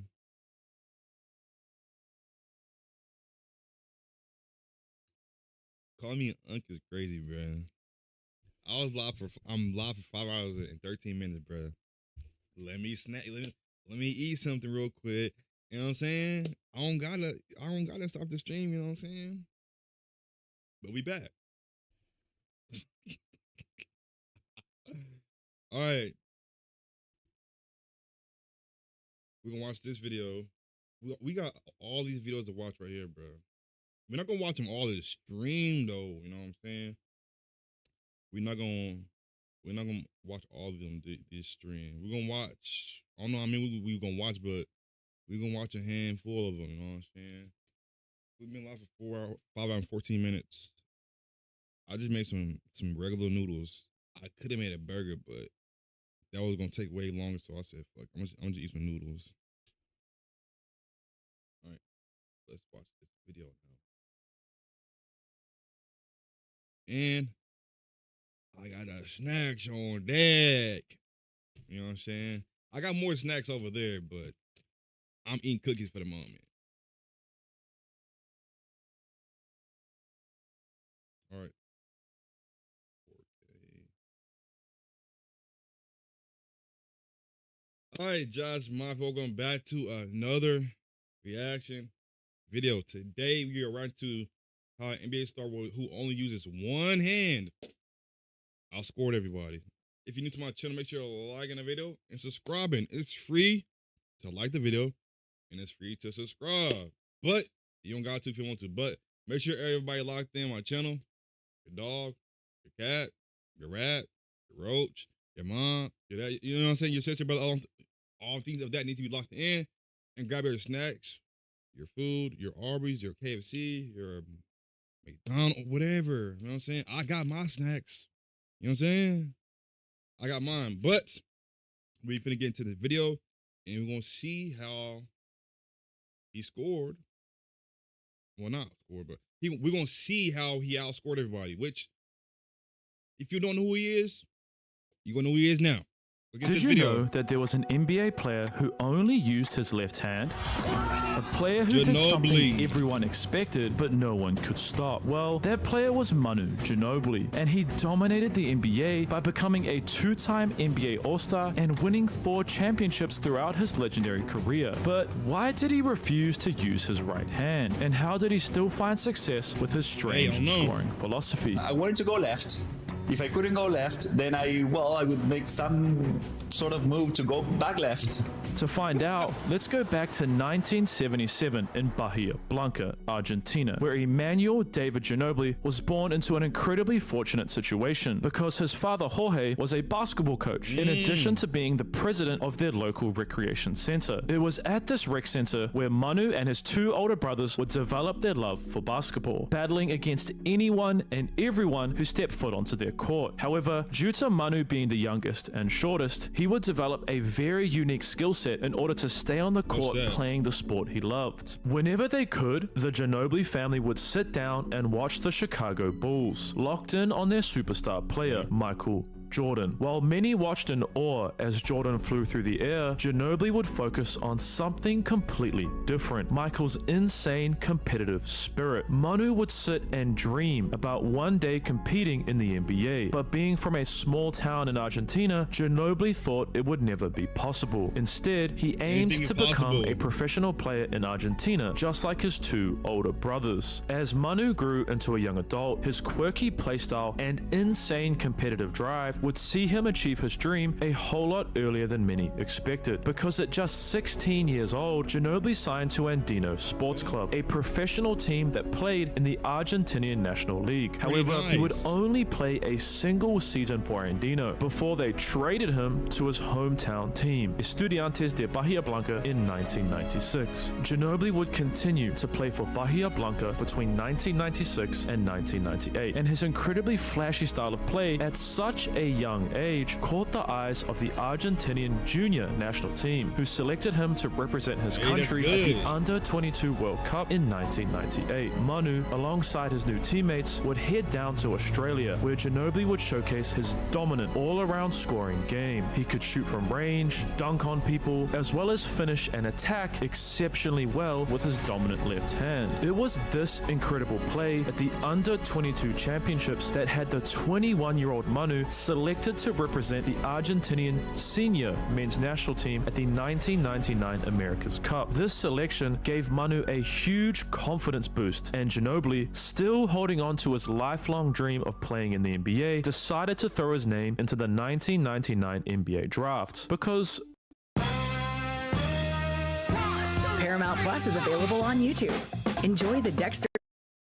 why not? 26th of June, 1999. The San Antonio Spurs fuck have it. just defeated the New York Knicks, led Why by the not? General David Robinson and the 1997 number 1 draft pick, Tim Duncan, crowning them as NBA champions. Shortly after their championship run, R.C. Buford, Who San duo? Antonio's general manager, alongside their head coach, Greg Popovich, would sit down to discuss who they should select with their 29th and 57th picks. Given that they had just won a title, their goal was to trade these picks to acquire win-now talent. The pair would easily trade away the 29th pick, but not a single team in the NBA had any interest in the second to last pick. So, RC and Pop had a problem. What are we supposed to do with this pick? Who should we even draft? They would look down at their notes of international prospects, and one name stood out because RC Buford had also been in Australia watching the Under-22 World Cup, and Greg Popovich remembered seeing a certain name on the Argentinian national team roster. So, With the 57th selection in the 1999 NBA draft, the San Antonio Spurs select Emmanuel Ginobili from Argentina. despite being shockingly drafted into the NBA, Ginobili opted to remain in Europe to continue developing his game because he believed he wasn't ready to perform at an NBA level. Instead, Manu would get an opportunity to play at the second highest level of the game because Ettore Messina, the head coach of EuroLeague team Virtus Bologna, had been scouting Manu ever since he became a professional player at 16. So, Messina would offer the now 22-year-old a contract to be the first player off the bench, which he gladly accepted. Sasha Danilovic, a European basketball legend, was the starting shooting guard for Virtus and the player Manu was brought in to back up. However, just before the season began, he suddenly retired. This shocking exit meant Manu was now a full-time starter, a role he flourished in, averaging 15.2 points and an insane 2.9 steals per game. Virtus, led by solid stat Ginobili's line. incredible play, would not only win back-to-back Italian National League championships in 2001 and 2002, but win a EuroLeague title in 2001. It was during this championship series that Manu would showcase just how dominant he truly was, being named as the most valuable player. RC, alongside Popovich, had kept a close eye on Manu and were realizing that maybe he wouldn't be a project, instead someone who could get them back to their championship winning ways. Yes. So they offered him a 2-year contract to begin in the 2002-2003 season, and after winning a EuroLeague title, Ginobili felt confident enough to play at an NBA level. However, this international success meant very little to the current players within the Spurs. Their current star, Tim Duncan, said this when asked about Manu. Supposedly he's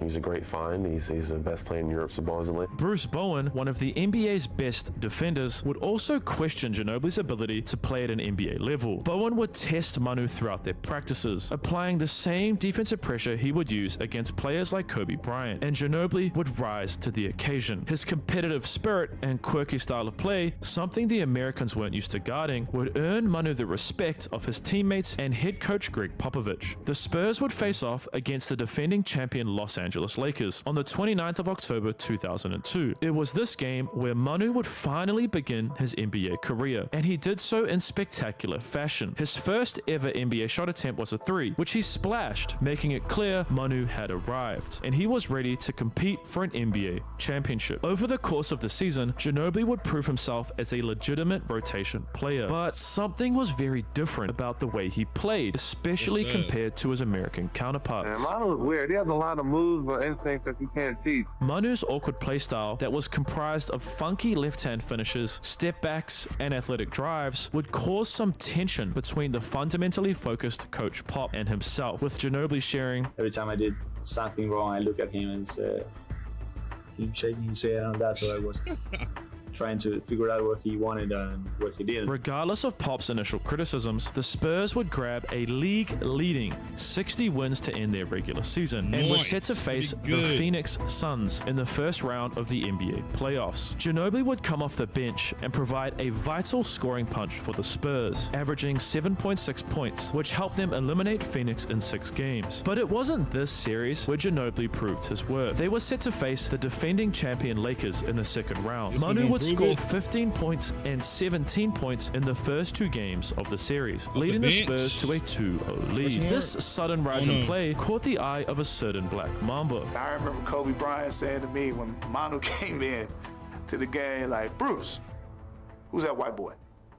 I said, "Oh, he ain't no white boy. He Argentinian." Ginobili was beginning to gain respect from not only his teammates, but the whole NBA, as the Spurs easily dealt with the Lakers, dominating them in Game 6, ending the series with a 28-point win. San Antonio's cross-state rival, the Dallas Mavericks, were the Spurs' final challenge in their quest to winning an NBA championship. The 25-year-old rookie would again shine throughout the series, but none more than Game 4. Manu had a huge breakout game, scoring 21 points while shooting 66% from the field, leading the Spurs to victory. And just a few days later, they would eliminate the Mavericks in Game 6, booking their tickets to face the New Jersey Nets in the NBA Finals. Manu's eccentric playstyle was gaining him more and more fans with each passing game, including a certain former NBA player who would go crazy when watching Ginobili play. What was I screaming in the green room tonight, Kenny? And you made fun of me last week. I'm hungry. Ginobili! Manu Ginobili! Ginobili! Ginobili! Oh my God! Ginobili! And thanks to Manu's style of play, Greg Popovich was changing the way he viewed basketball. Pop would often yell at Ginobili for the wild moves he would pull off, Manu! only to be met with a simple response. He goes, Manu, this is what I do. And from that day on, we pretty much let him do what he does. So he taught me to be a little bit more patient, to widen my horizons, think out of the box a little bit more. Armed with the trust of their head coach, Manu would play incredibly throughout the NBA Finals, scoring 12 points in Game 5 and a crucial 11 points in Game 6. Ginobili's play made it clear that he was the piece San Antonio was missing, and the Spurs were crowned champions once again after their victory in Game 6. Ginobili had gone from a wildcard 57th pick to an NBA champion in just his first season in the league, and things were only getting better for Ginobili, because to end the 2003-2004 season, San Antonio, fueled by failing to win back-to-back championships in 2000, grabbed the second best record. Their hard work was rewarded with a first-round matchup against a very young but hungry Memphis Grizzlies. However, the defending champions were just too much for the Grizzlies, sweeping them with ease in just 4 games. This commanding performance resulted in a second-round matchup with the Los Angeles Lakers, who were retooled, reset, and ready for revenge. Throughout the first 2 games, everything seemed to go well for Manu, with the Spurs grabbing an early 2-0 lead. San Antonio would head to LA with extreme confidence until something mind-blowing would happen. Manu would score 17 points in Game 3 and 21 points in Game 4, but this wasn't enough to spur San Antonio to victory. I had to do it once, I'm sorry. With the Lakers tying the series at 2 games each. In Game 5, with 29 seconds remaining, the Spurs held a 1-point lead, just a couple of possessions away from swinging the series back in their favor. But Kobe would be Kobe. It's gonna be Kobe.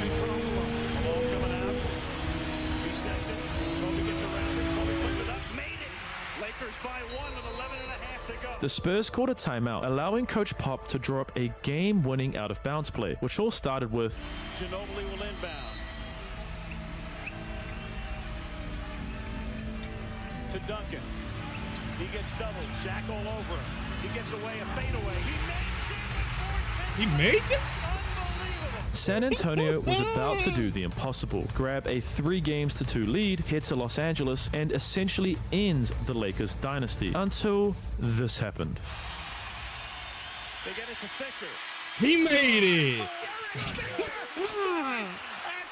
Game 6 was the final chance for Manu to will his team to victory, and he did just that. Ginobili would showcase his signature left-handed drives for easy finishes, right-hand drives into beautiful pull-ups, and showcasing a new move, not yet seen in the NBA, stepping one way and then the other way to maneuver around the much larger Shaq. But Manu's 16 points just wasn't enough to beat the Lakers, who would win Game 6 and eliminate the Spurs, crushing their hopes of winning back-to-back NBA titles. Ginobili was heartbroken, but didn't hang his head for too long, because he wanted to show the world that he was more than an off-the-bench scorer, and in fact was one of the best shooting guards on earth. Shortly after their crushing loss to the Lakers, Manu was selected to play for Argentina's national team once again, this time at the 2004 Olympics. This selection provided Ginobili a stage to prove to the world that he was ready for a much larger role in San Antonio. But would he be able to dominate against stacked teams like the United States? However,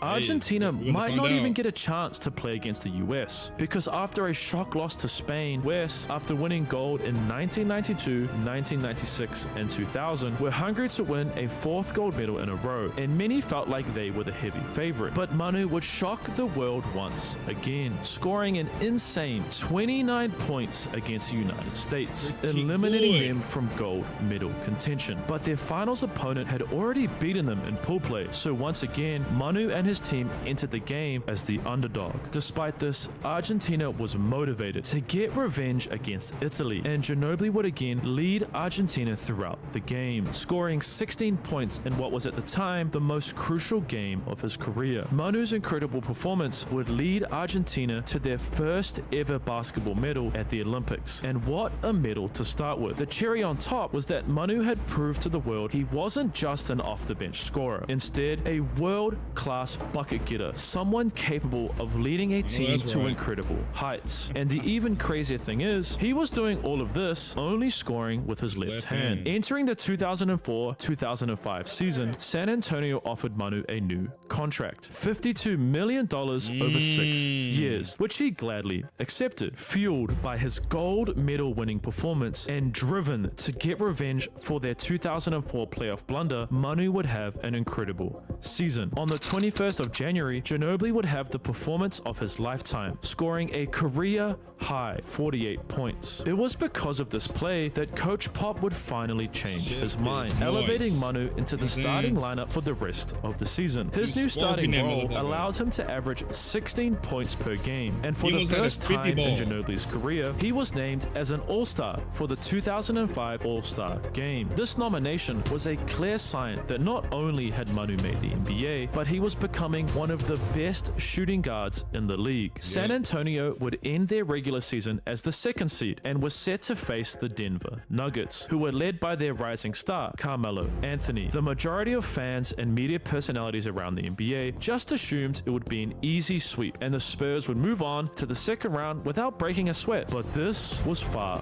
from the truth, as Denver would stun the Spurs in Game 1, winning by 6 points. This shock loss caused head coach Greg Popovich to make a drastic change to ensure their season wouldn't tragically end in the first round against Denver. So, Coach Pop would choose to start Brent Barry and move Ginobili back to the bench, the same role he played during their last championship run. Whilst most people all around the world would resent their coach for taking away a starting role that they had worked so hard for, Manu was different. He approached the situation with extreme humility, understanding exactly where Coach Pop was coming from, and it was their incredible relationship that allowed for this understanding. I became way better player because of having a coach like that made me understand how a team worked, but also outside the court. He started to become like a father figure. He became way more than a coach-player relationship. The incredible thing is, Popovich's move was genius because Ginobili would thrive in his new off-the-bench go-get-buckets role, dropping 32 points in Game 3, assisting the Spurs to a gentleman's sweep of the Nuggets, winning the series 4-1. Ginobili only know how to play one way, and that's hard.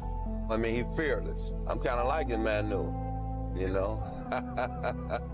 Manu would remain coming off the bench during their second round series against the Seattle Supersonics. But after the Sonics won Game 4, the Spurs were not in the position they thought they would be. With the series tied at 2 wins each, Coach Pop knew something had to change. So Game 5 saw Manu inserted back into the starting lineup. And with the Spurs championship hopes on the line, he knew he had to perform. Ginobili would score 39 points with a variety of hanging left-handed floater fadeaways. What even is this? Wow. Transition step through dunks and gliding lefty finger rolls, leading the Spurs to a 3-2 lead heading into the must-win Game 6 in Seattle. Throughout Game 6, San Antonio was far from dominant, and with 14.4 seconds remaining, the score was tied at 96. Pop would place the Spurs' championship hopes into Ginobili's hands, and Manu would drain the clock before attacking to, you guessed it, his left hand, finding Tim Duncan underneath the basket for a wide open layup, giving them a 2-point lead with 0.5 seconds remaining. But the Spurs knew all too well what a team can do with limited time on the clock in game-winning situations. And this time, Ray Allen would get wide open in the corner for a potentially game-winning 3. Allen comes free,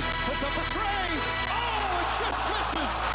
And the Spurs would move on to the Western Conference Finals, where they would meet the Phoenix Suns. After Manu's incredible Game 5 and Game 6 performance against the Sonics, Coach Pop would place Ginobili back into the starting lineup full time, and it only took the Spurs 5 games to defeat the Suns. However, what would come next would be their toughest matchup yet, the defending champion Detroit Pistons. Many questions were raised by fans and the media. Would the Spurs be able to outscore the incredibly defensive-focused Detroit, or would the Pistons shut them down? Manu would score 26 points in Game 1 and 27 in Game 2, leading the Spurs to hold a commanding 2-0 lead, heading back to Detroit for Game 3. However, this is where things started to go horribly wrong for the Spurs, because Manu would struggle, only scoring 7 points, and Detroit would demolish San Antonio in Game 4, winning by a mind-blowing 31 points, tying the series at 2 games each. Manu knew that if he didn't have an incredible offensive performance in Game 5 and Game 6, their championship dreams would be destroyed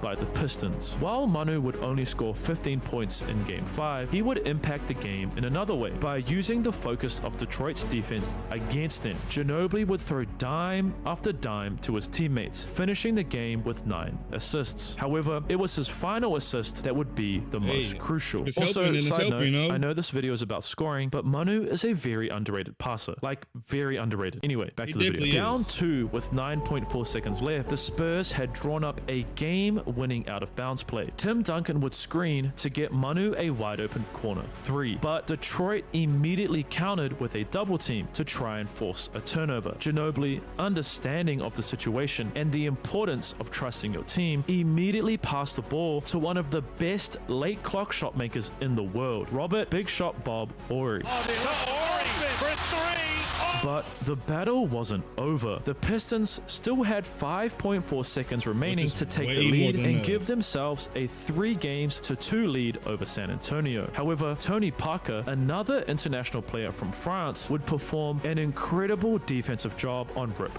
Hamilton. Parker forced him into a very tough fading jump shot, which he missed, and crucially, Manu tipped the ball away from the Pistons' big men attempting to put it back, which Bruce Bowen would pick up and dribble out the clock. The Spurs were just one win away from winning an NBA title, and with the last 2 games to be played in their home arena, the whole team felt confident that they would win their second championship in just 3 years. But the defending champions had other plans. Despite Manu again taking on a heavy scoring load, dropping 21 points in Game 6, Detroit, fueled by wanting to do what very few NBA teams had ever achieved in going back-to-back as NBA champions, won by 9 points. The stage was now set, the final game of the season between the 2 best teams. Whoever wins leaves as NBA champions. PJ Carlesimo, an assistant coach with the Spurs, was interviewed about Manu Ginobili's play before Game 7 and had this to say. Manu is an incredibly special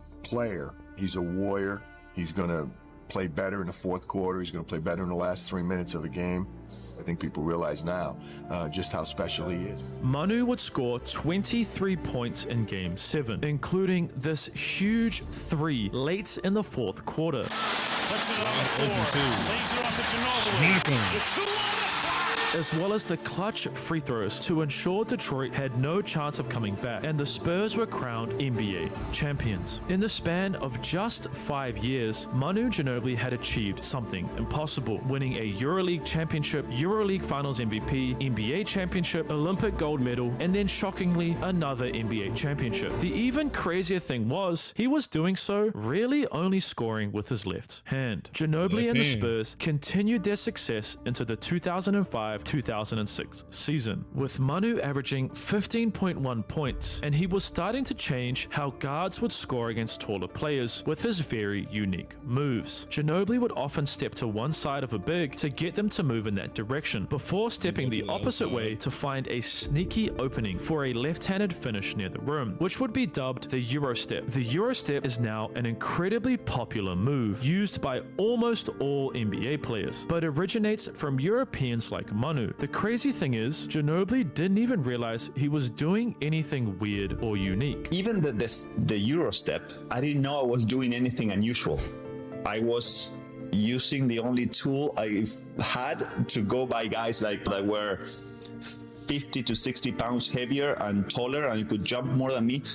And for me, it was so natural and so automatic. With the Spurs again grabbing the league's best record throughout the regular season, the stage was set for them to finally repeat as NBA champions. Manu would have an incredible performance in Game 2 of their first round series against the Sacramento Kings, dropping 32 points. While the Kings would win 2 games, the Spurs eventually defeated them in 6 and moved on to the second round against the Dallas Mavericks, a series that would change Manu Ginobili's career for the worst. Dallas, led by their German superstar Dirk Nowitzki, were a formidable opponent, taking the Spurs all the way to Game 7. However, with 32 seconds remaining, the Spurs held a 3-point lead, and it looked likely they would be the team to move on and face the Phoenix Suns. Dallas ran a nice sideline out of bounds play to get their European superstar the ball. Despite Nowitzki getting decent position inside the 3-point line, the Spurs crucially held a 3-point lead. Therefore, even if Dirk scored a layup, San Antonio would still be up 1. Ginobili saw that Bowen was slightly beat. Therefore, he ran over to provide help, only to foul Nowitzki as he was going up. Ginobili had done the worst possible thing, fouling Dirk, who made the basket and was heading to the free throw line, where he tied the game at 104. But we all make mistakes, and it was still the Spurs ball with 21.6 seconds remaining. Given that the shot clock was off, if Manu timed it right, he could win the game for the Spurs, and his mistake in their last possession would be completely forgotten. Just like Game 6 against the Supersonics in their previous championship run, Coach Pop put the ball back in Ginobili's hands for the most most important possession of their 2006 season. Manu would run the clock down before, yes, you guessed it again, attacking to his left hand. But this time, he failed, missing the game-winning shot, and they would head to overtime. Throughout overtime, the Mavericks would dismantle the Spurs, winning 118 to 111, ending San Antonio's dreams of repeating as NBA champions. Manu was devastated. We were all hurt. The faces were really sad, and it was hard to talk to each other because how upset we felt. As the 2006-2007 season began, the Spurs headed to Paris for their training camp, focused on avoiding making the same mistakes again, with Coach Pop commenting, "Listening is important. Then maybe we don't foul the whiskey the last play of the game. We have another ring." And a huge change was on the horizon for Manu Ginobili's career. During the regular season, San Antonio would get off to a rough start, and Coach Pop knew something would have to change in order for the Spurs to have another chance at winning an NBA championship. Therefore, he sat down with Manu and informed him of his new plan to help the Spurs get back to a championship level. Pop told Ginobili that he would be permanently coming off the bench, and this decision shocked Manu. At the beginning, it was kind of hard. It took me a while to understand it. Because he had worked so hard throughout his career to earn a starting spot, but over time, he came to understand Popovich's thinking. Once you get that, ego thing out of the middle, I kind of understood that was my role, that it was going to be better for the team. Not a bad role. And if it's helping a team out, I always loved it. Despite his initial frustrations, Manu would grow to love his off-the-bench role. So I get to see what was going on more. And Ginobili would finish the season averaging 16.5 points per game. His dominant regular season included a 40-point performance against Atlanta, as well as 4 30-point games throughout the regular season. These performances would earn the Spurs a first-round playoff matchup against a familiar opponent, the Denver Nuggets. But in similar fashion to their previous matchup with Denver, San Antonio easily disposed of the Nuggets, and they would head into a second-round matchup against the Phoenix Suns, which all came down to a pivotal Game 6, because Phoenix knew if they won, they would head back to Arizona for Game 7, and with the energy their home crowd provided, that they would be the team moving on to the Western Conference Finals. Knowing the importance of winning this game, Ginobili would have an incredible performance off the bench, scoring 33 points, grabbing 11 rebounds, and getting 6 assists. Nice. Manu's dominant play helped the Spurs end the series that game, and they were now set to face the Utah Jazz in the conference finals, a series in which Ginobili would dominate, averaging 17.6 points in their powerful 4-1 series victory. This meant the Spurs were set to make their 3rd NBA Finals appearance in 5 years. However, while their road to the finals was a lot easier than previous seasons, San Antonio was set to face a new opponent, one they hadn't met yet, the proclaimed chosen one, LeBron James. LeBron was making his NBA Finals debut with the Cleveland Cavaliers, and his path to the finals was a destructive one. James dismantled the Detroit Pistons defense in their Eastern Conference Finals matchup, scoring 48 points in Game 5. And the even crazier thing is, 25 of those points were in a row. But LeBron was only 22 years old, compared to the Spurs, who had been championship contenders ever since LeBron entered the league in 2003. This championship experience was just too much for the rookie Cavaliers, because Manu, alongside his Spurs teammates, would incredibly sweep James and the Cavaliers in the 2007 NBA Finals. Ginobili had won his 3rd NBA title, the Spurs' 4th since 1999. You might think that winning 3 NBA titles in just 5 seasons was already an incredible resume, but wait until you find out what happened in the 2007-2008 season, because Manu was really beginning to flourish in his off-the-bench role, averaging an incredible 19.5 points per game. His nearly 20-point average was made up of 11 30 or more point games and 2 40 or more point games throughout the regular season. These improvements saw Manu finally gain some recognition from the NBA, winning Sixth Man of the Year, as well as being named to the All-NBA Third Team, setting the stage for Ginobili to achieve something he had never done before. San Antonio easily maneuvered their way to the Western Conference Finals and was set to face the Kobe-led Los Angeles Lakers. Manu, alongside his teammates, still hurt by their shocking 2004 playoff series loss against the Lakers, were ready to get revenge. However, things would take a dark turn during their first two games of the series, with Manu only scoring a combined 17 points in Game 1 and Game 2. San Antonio would head back to Texas, knowing that they had to win both home games in order to have a chance at achieving their back-to-back championship dreams. And Manu knew if he didn't perform in Game 3, he would feel the same pain he felt in 2004 and 2006. Kobe and Manu would have one of the most epic shooting guard battles in the history of basketball. The pair would trade punch after punch, both scoring 30 points throughout the must-win Game 3. However, the Spurs would finish the game victorious, downing the Lakers by a mind-blowing 19 points, keeping their championship hopes alive. But this is where things started to go downhill for not only the Spurs and Manu, but Ginobili's whole career, because during Game 4 and 5, he would only score 16 points. This horrific performance, when San Antonio needed him most, would result in them being eliminated by the Los Angeles Lakers. And not only that, this may have been the Spurs' final chance at winning back-to-back NBA titles, because Manu, due to injuries, would struggle throughout the 2008-2009 season, which would also prevent him from playing in the 2009 playoffs. And in the following season, something crazy would happen. Phoenix, who had been at the mercy of Manu and the Spurs ever since he entered the league in 2002, would finally get their revenge, sweeping them in the second round of the NBA playoffs in the 2009-2010 season. However, do you remember what George Gervin said earlier in the video? Ginobili only know how to play one way, and that's hard.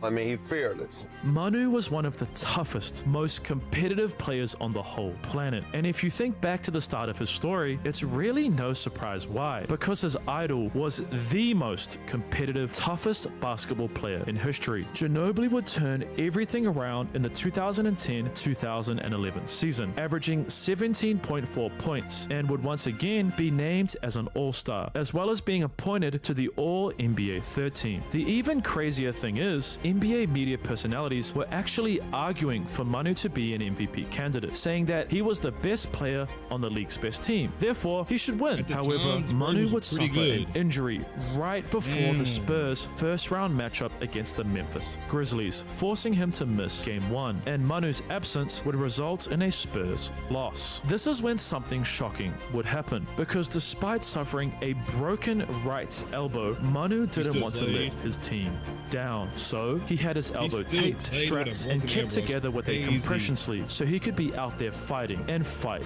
he did. Manu would drop an insane 33 points in Game 5 of the series, which at this stage in his career seemed so normal for him. But I want you to imagine just how difficult it would be for you to score 30 points only using your dominant hand. But for Ginobili, someone who really only wanted to go left anyway, had no issue playing with a broken right elbow, and San Antonio would win Game 5, just 2 wins away from moving on to the next round. However, Memphis was too much for the aging Spurs, because the Grizzlies would place the final nail in Manu's coffin during Game 6, winning by 8 points. This loss ended the Spurs' championship dreams once again, and something very unusual would happen over the offseason. At 12:01 Friday morning, the NBA locked out its players after failing to reach a new collective bargaining agreement. It took months and months for new terms to be agreed upon, causing the Spurs to have their season opener on Boxing Day compared to the usual Halloween start. This lockout, which was frustrating for most NBA players, was actually really beneficial for the Spurs, and specifically Manu. And once again, history was repeating itself, because R.C. Buford performed a draft day miracle, trading their beloved veteran point guard George Hill to the Indiana Pacers in exchange for their 15th pick, Kawhi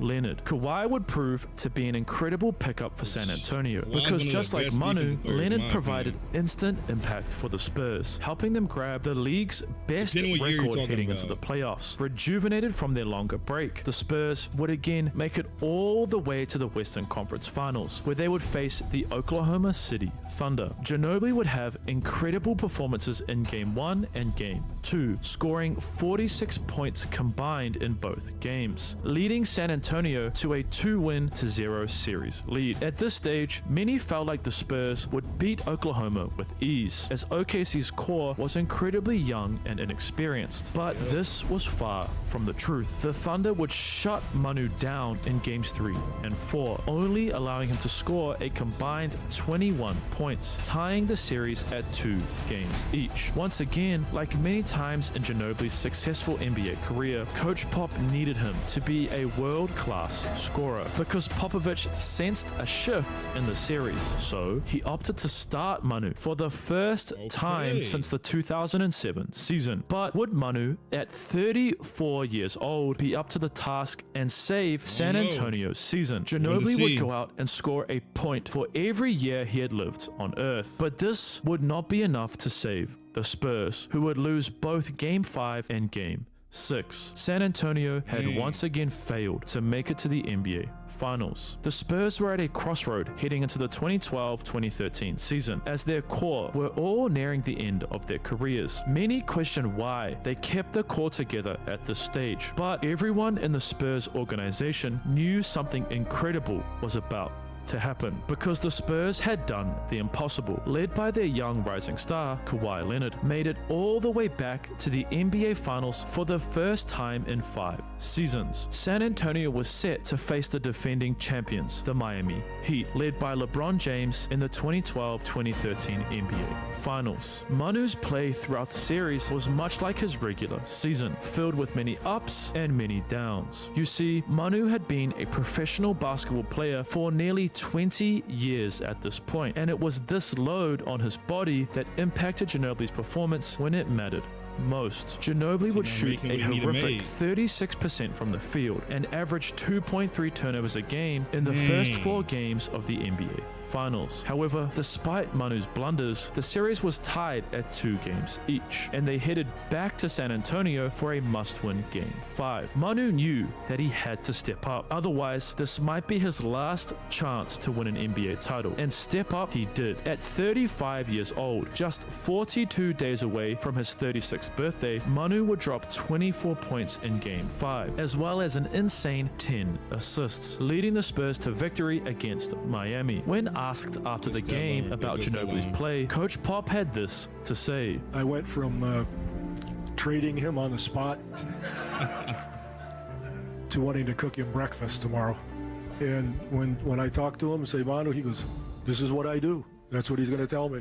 The finals moved back to Miami for Game 6, and something had clearly shifted in the series, because with 29 seconds remaining, Miami Heat fans started to leave the arena. They were doing this as the Spurs held a commanding 5-point lead, and many just assumed the game was over. The shocking thing was, it wasn't just fans. NBA officials also assumed San Antonio had won. Someone gets yellow rope, bumps me, I turn around, they're pulling the yellow rope to rope everyone off, and then I notice the Larry O'Brien trophy being wheeled out. We have it in our fingertips, an NBA championship. However, just a minute before the sideline out of bounds play, Manu had crucially missed one of his 2 free throws, meaning the Spurs were only up 5 instead of 6. But just like his silly foul in Game 7 against Dallas in 2006, if the Spurs won, then no one would even remember this. But thanks to an offensive rebound, LeBron would hit an incredibly clutch 3, cutting the Spurs lead to 2 points. Yet, San Antonio just had to have one final solid possession. Assuming Miami would foul, all they needed to do was hit both free throws and the game would be theirs. Unfortunately, just like Manu, Kawhi would only make a single free throw, allowing Miami to dribble the ball up the court, and the rest is history. Should the Spurs foul? Should Miami go for the 3 right away? Just attack the basket. James catches, puts up the play. He missed. I remember it.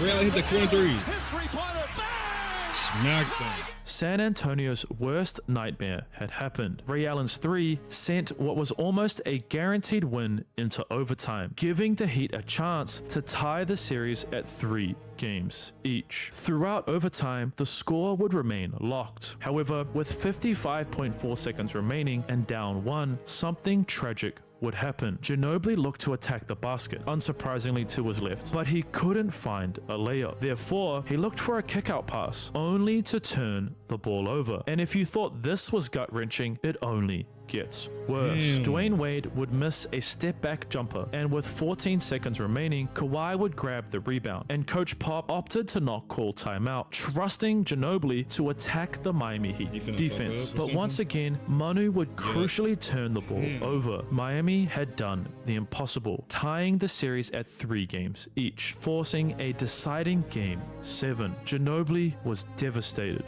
And I was not there. I mean,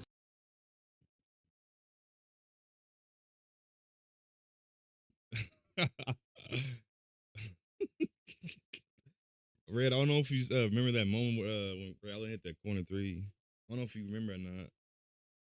I don't know if you was into basketball like that whenever it was at that time, but that was the best time, not gonna lie. something in me was not responding the same way. So either one good game, terrible game, okay game, terrible game, and I play a very good 5th game. We get to game 6 to win it, and may have played the worst game of my career. I don't know. Miami would continue their incredible success in Game 7 and would do something the Spurs had never been able to achieve, winning back-to-back NBA championships. Manu placed the full blame of the Spurs' final loss on himself. To this day, believe that I lost that game and we didn't win a championship because of me. Heading into the 2013-2014 season, Coach Pop would force the Spurs to watch Game 6 from start to finish, making every player relive all of the emotions of their tragic downfall, aiming to motivate them to get revenge in what would likely be their final championship run as a team. Motivated by his terrible performance in last year's finals, Manu would average 12.3 points during the regular season, and his incredible play at 36 years old would have him finish 3rd in 6th Man of the Year voting. Not only would Ginobili have an incredible season, San Antonio finished with 62 wins, and they would claw their way back to the NBA Finals. This stage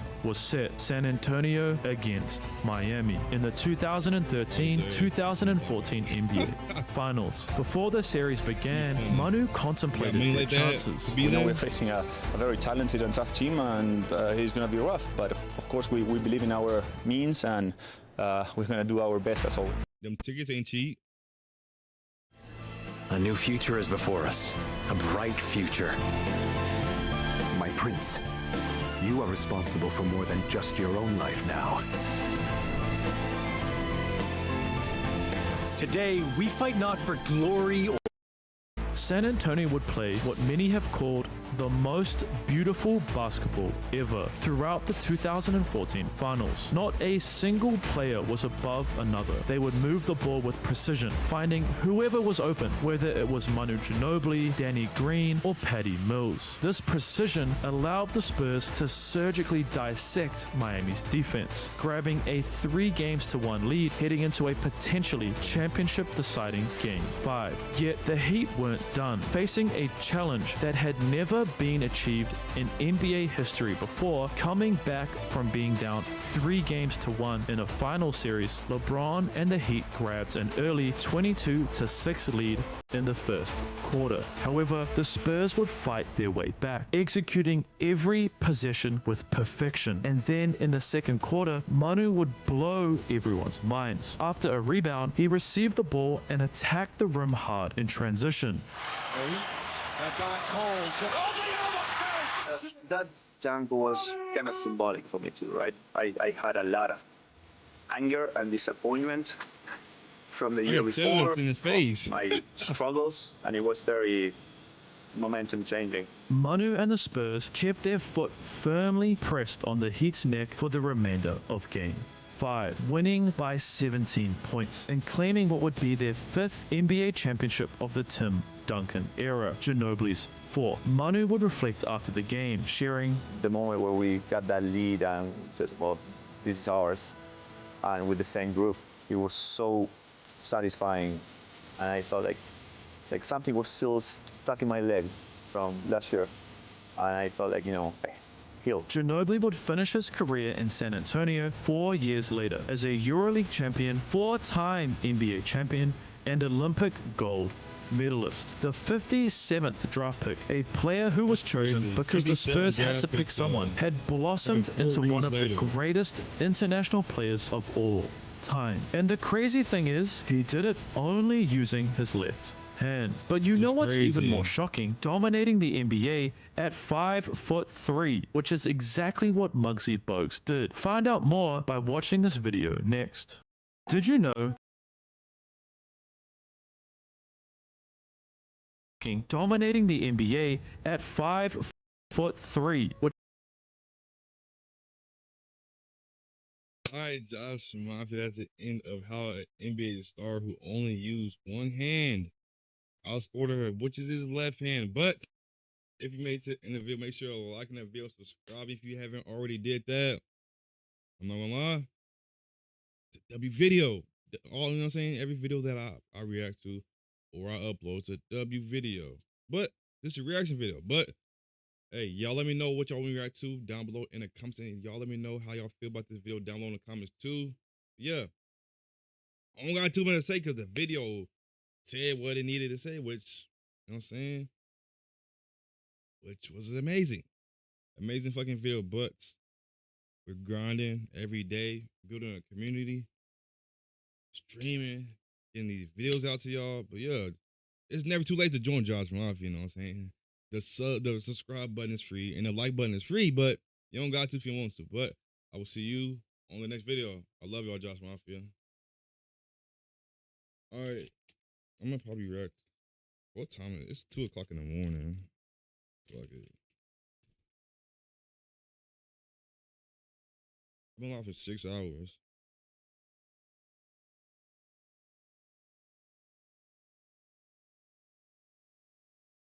All right, we watched this one.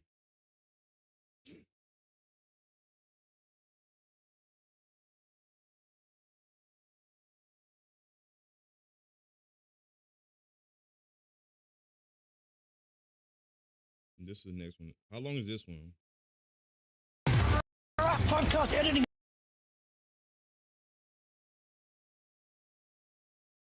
27 minutes. Not too bad of a long video. And this one's 32 minutes. So that honestly, that could, you know what I'm saying? I could get that out the way. I need to get the reaction videos out the way, man. How long is this one? 33 minutes. Man, it's not too bad of a reaction. It's not too long. It's not like 40, 50 minutes. All right, we're going to react to this. Muggsy Bogues. All right. We going in chat. 2 o'clock in the morning. I should be asleep right now. But fuck it. Fuck it. I don't know if my chat is popping up.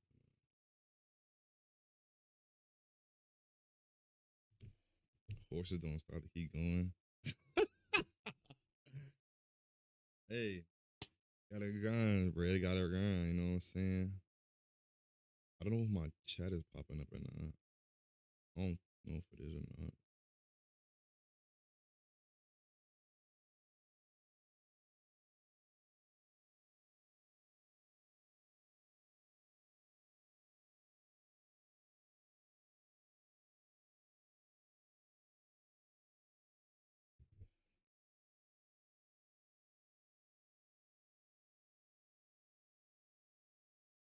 I'm gonna type in my account real quick, see if it's chat go through. I don't know if my chat is popping up or not.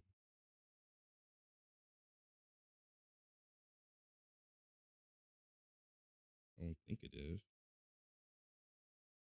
I don't know if it is or not.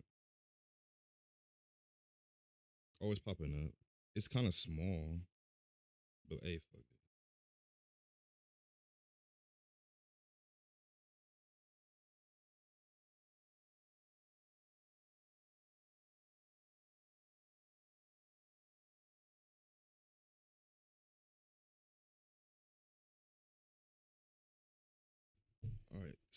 Oh, I don't know how I'm up, but I'm up. It's 2 o'clock in the morning. I'm not going to sleep no time soon.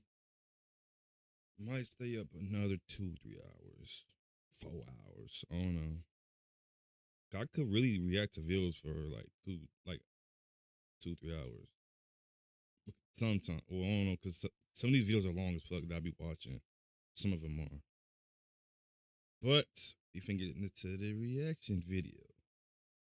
Josh Mafia, welcome back to another reaction video. Today, we are reacting to how the shortest NBA player ever destroyed everyone. But if you're new to my channel, make sure to like the video, subscribing if you haven't already subscribed. It's free, but if you don't want to, you don't got to, you know what I'm saying? But make sure you share my channel with your whole family, your dog, your cat, your rat, your mom, your dad, your sister, your brother, your aunt, you know what I'm saying? Make sure everybody locked in and grab your food, your snacks, your beverage, your KFC, your Arby's, your Popeyes, your Wingstop, your McDonald's, your pizza, what, you know what I'm saying? Whatever you gotta eat, go grab it. Whatever you gotta go drink, go grab it. Because it's a 32-minute video. I don't want too much time. And we're gonna see how the shortest person in the world, well, short person in the NBA, dominated everybody at his short height. Let's get into the video.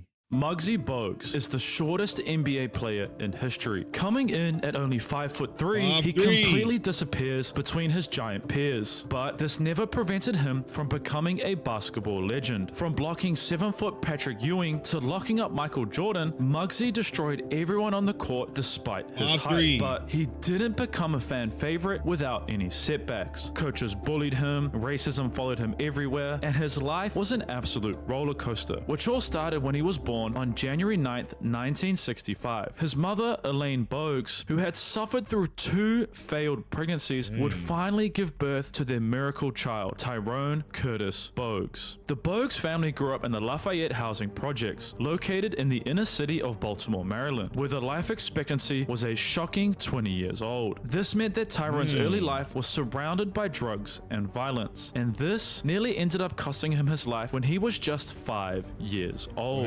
Tyrone and his sister, Sharon, were hanging out at his home one night when they heard a commotion outside, and being curious children, the pair ran downstairs to see a violent fight occurring outside their apartment building, which for 2 inner-city Baltimore kids was not unusual to see. But what happened shortly after their arrival was shocking, because one of the individuals involved decided to throw a rock into the fight. But this rock ended up smashing a window of a local shop owner, who after hearing his window smash, angrily ran outside with a loaded shotgun, ready to punish whoever had damaged his property. By the time the shop owner was outside, the only 2 people left on the scene were the Bogues siblings. So the shop owner assumed it was them who broke his window and opened fire on the 5-year-old Tyrone, and his shots connected. The miracle child was rushed to hospital in hopes of saving his young life. Tyrone arrived in hospital fearful of losing his life, but after emergency surgery, Bogues would live to tell the tale, as thankfully he wasn't hit with the shotgun shell, just the buckshots, and they crucially missed his vital organs. In order to escape the horrible conditions that surrounded them, the Bogues family was heavily involved in sports, with Tyrone receiving his first ever basketball at 3 years old, and the young Bogues would spend hours and hours practicing his ball handling skills at every opportunity he got. However, due to his father, Richard, only being 5'5", and his mother, Elaine, being 4'11", Tyrone was very short, which often led to him being excluded or criticized when he tried to play basketball. He would look to his mother for guidance, which she often provided for the young Tyrone. Don't let them,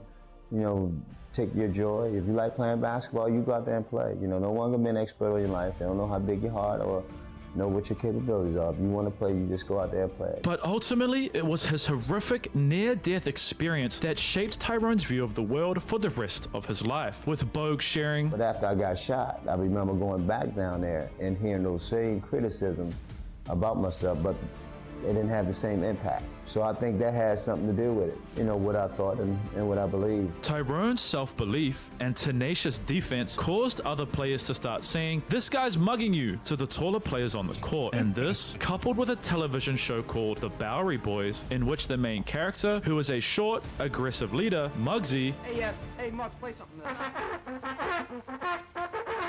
You pick things up easy, don't you? resulted in Tyrone earning the nickname Muggsy, which stuck with him for the rest of his life. But not everything was sunshine and rainbows on these courts, as Baltimore's inner city was becoming a hub for drugs and violence. And this impacted Muggsy's life in a very tragic way. Richard Bogues, Muggsy's father, was a dock worker throughout his childhood, but he, like many other men in Baltimore, lost his job and had to resort to selling drugs and committing robberies to feed his family. This would result in Richard being jailed when Bogues was just 12 years old. But Muggsy knew his father was simply trying to provide for his family, as he remained in contact with him for years to come and vowed to eventually get him out of prison. And thanks to Muggsy's developing basketball skill, he was accepted into Dunbar High School to play alongside his best friends, Reggie Williams, Reggie Lewis, and David Wingate, under their head coach, Bob Wade. Bob was tough on the friends. He wanted to ensure that practice was incredibly difficult, making the players do defensive drills whilst holding up bricks to ensure that when they played games, they would be easy. And this paid off, because in Muggsy's eyes, adversity always prepare you.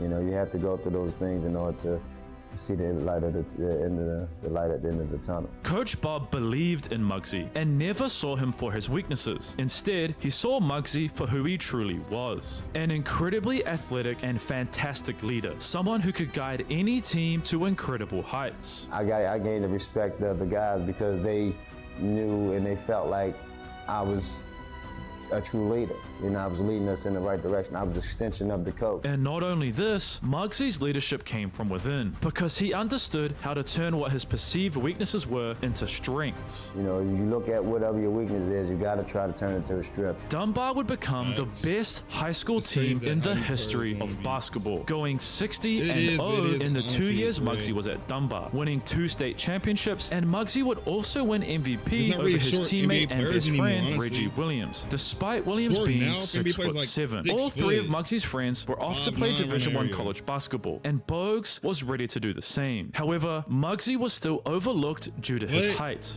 The thing is, they saying 6 foot is short, but you got to look at Stephen Curry. Stephen Curry's not 6 foot. He around 6'3", but they say 6'3" is still short for the NBA, because there's guards that's like 6'5", 6'6", 6'7", just guards.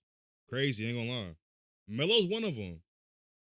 Standing at 5'3", many saw him as a liability, and Bogues had very little interest from Division I schools, despite not losing a single game for 2 years straight as the team's starting point guard. Therefore, Muggsy would have to prove himself once again. Bob Wade, thanks to Dunbar's success, was invited to coach at the prestigious 5-star basketball camp, and Coach Wade decided to invite Muggsy along with him, giving Bogues the opportunity to gain the Division I scholarship that he deserved. But many didn't believe he would be able to compete at the college level, with Muggsy sharing, coming from the inner city, you know, still 5'3", still being questioned. Okay, he made it on the junior high school level, in elementary, he made it in high school, but now he's facing some bigger, stronger, tougher players that's almost close to men, that how he's going to compete with these guys. However, Muggsy would perform exceptionally at the 5-star camp and was offered a full Division I scholarship to attend a liberal arts school in North Carolina, Wake Forest. Bogues would accept this offer to play in what many consider to be the toughest conference in America, the Atlantic Coast Conference for the Demon Deacons, under their head coach, Carl Tacey. Muggsy arrived at Wake Forest in 1983, ready to continue proving himself and fulfill his ultimate dream of playing in the NBA and becoming the shortest player ever to achieve this feat. But Muggsy ran into some issues that caused him to want to leave Wake Forest. Towards the end of the school year, Muggsy was incredibly incredibly busy with his basketball duties, with Wake Forest advancing all the way to the Elite 8 in the NCAA March Madness tournament, before being eliminated by then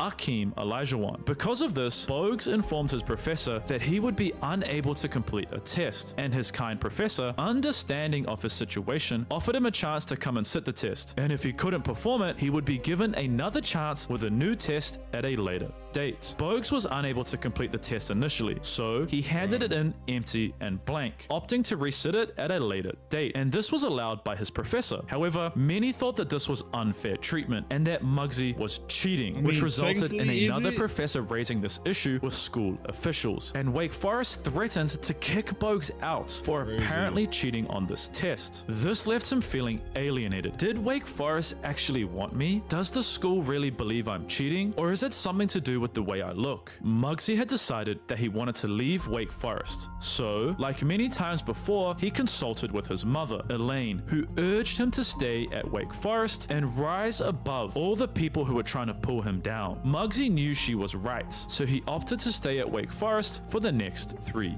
years. And during his second college season, Muggsy was the starting point guard for the Demon Deacons. He began showcasing his incredible leadership and defensive abilities, averaging 7.5 assists and an insane 3 steals a game, while scoring 6.6 points over the 1984-1985 season. Despite Wake Forest making it all the way to the Elite 8 in the previous year in 1984, the Deacons were eliminated by a young rising star who played for North Carolina, Michael Jordan, in the first round of the ACC tournament. This loss drove Muggsy to work hard on his game throughout the offseason, which would pay off during his 3rd year at Wake Forest. Bogues would increase his scoring average to 11.3 points per game, his assists to 8.1, and continued his incredible defensive prowess, getting 3 steals a game. Bogues' dominant play caught the eyes of the United States national team, who were preparing for the FIBA World Cup, which was to be held in Spain during the offseason in July. Muggsy was invited to attend the training camp in June to compete for a spot on the 12-man international roster. So, Muggsy shows up at Arizona University, ready to compete for a spot, which is exactly what he did. Muggsy was named to the 12-man international roster, which was composed of current household names: Steve Kerr, Brian Shaw, David Robinson, and Kenny the Jet Smith. Once July came around, the group would head off to Spain to compete for a gold medal. The United States would face off against Yugoslavia in pool play, with Muggsy being tasked with guarding their elite shooting guard, Drazen Petrovic, someone who Michael Jordan respected, and a player that had been lighting up the whole tournament, averaging an insane 27 points per game. Bogues would show off his elite defensive ability, holding Drazen to 12 points, and this continued all the way until the gold medal game against the Soviet Union. The US had a comfortable 83 to 77 point lead with 2 minutes remaining, and it seemed likely they would leave Spain with gold medals draped around their necks. This was until the Soviets came crawling back, scoring basket after basket and only being down 2 with 14 seconds remaining. But for some reason, it took them 10 crucial seconds to foul a United States player to put them on the free throw line and get another chance at tying or taking the lead. With 4 seconds remaining and up 2 points, it was United States ball at halfway, and after a timeout, head coach Lute Olson subbed Muggsy back in, showing how important he was for the team, with his ability to handle pressure and succeed in big moments. However, the US would turn the ball over in the Soviets' backcourt, and they would heave the ball down court in an effort to tie or win the game. They were able to get a shot off, echoing that of Christian Laettner's game winner in 1992, but it missed. Muggsy and his team left Spain as world champions. And not only did Bogues leave with a medal, he left a huge impression on the basketball world, showcasing that his height or size had little impact on his on-court success. Scouts were left impressed with his play against not only professional athletes, but grown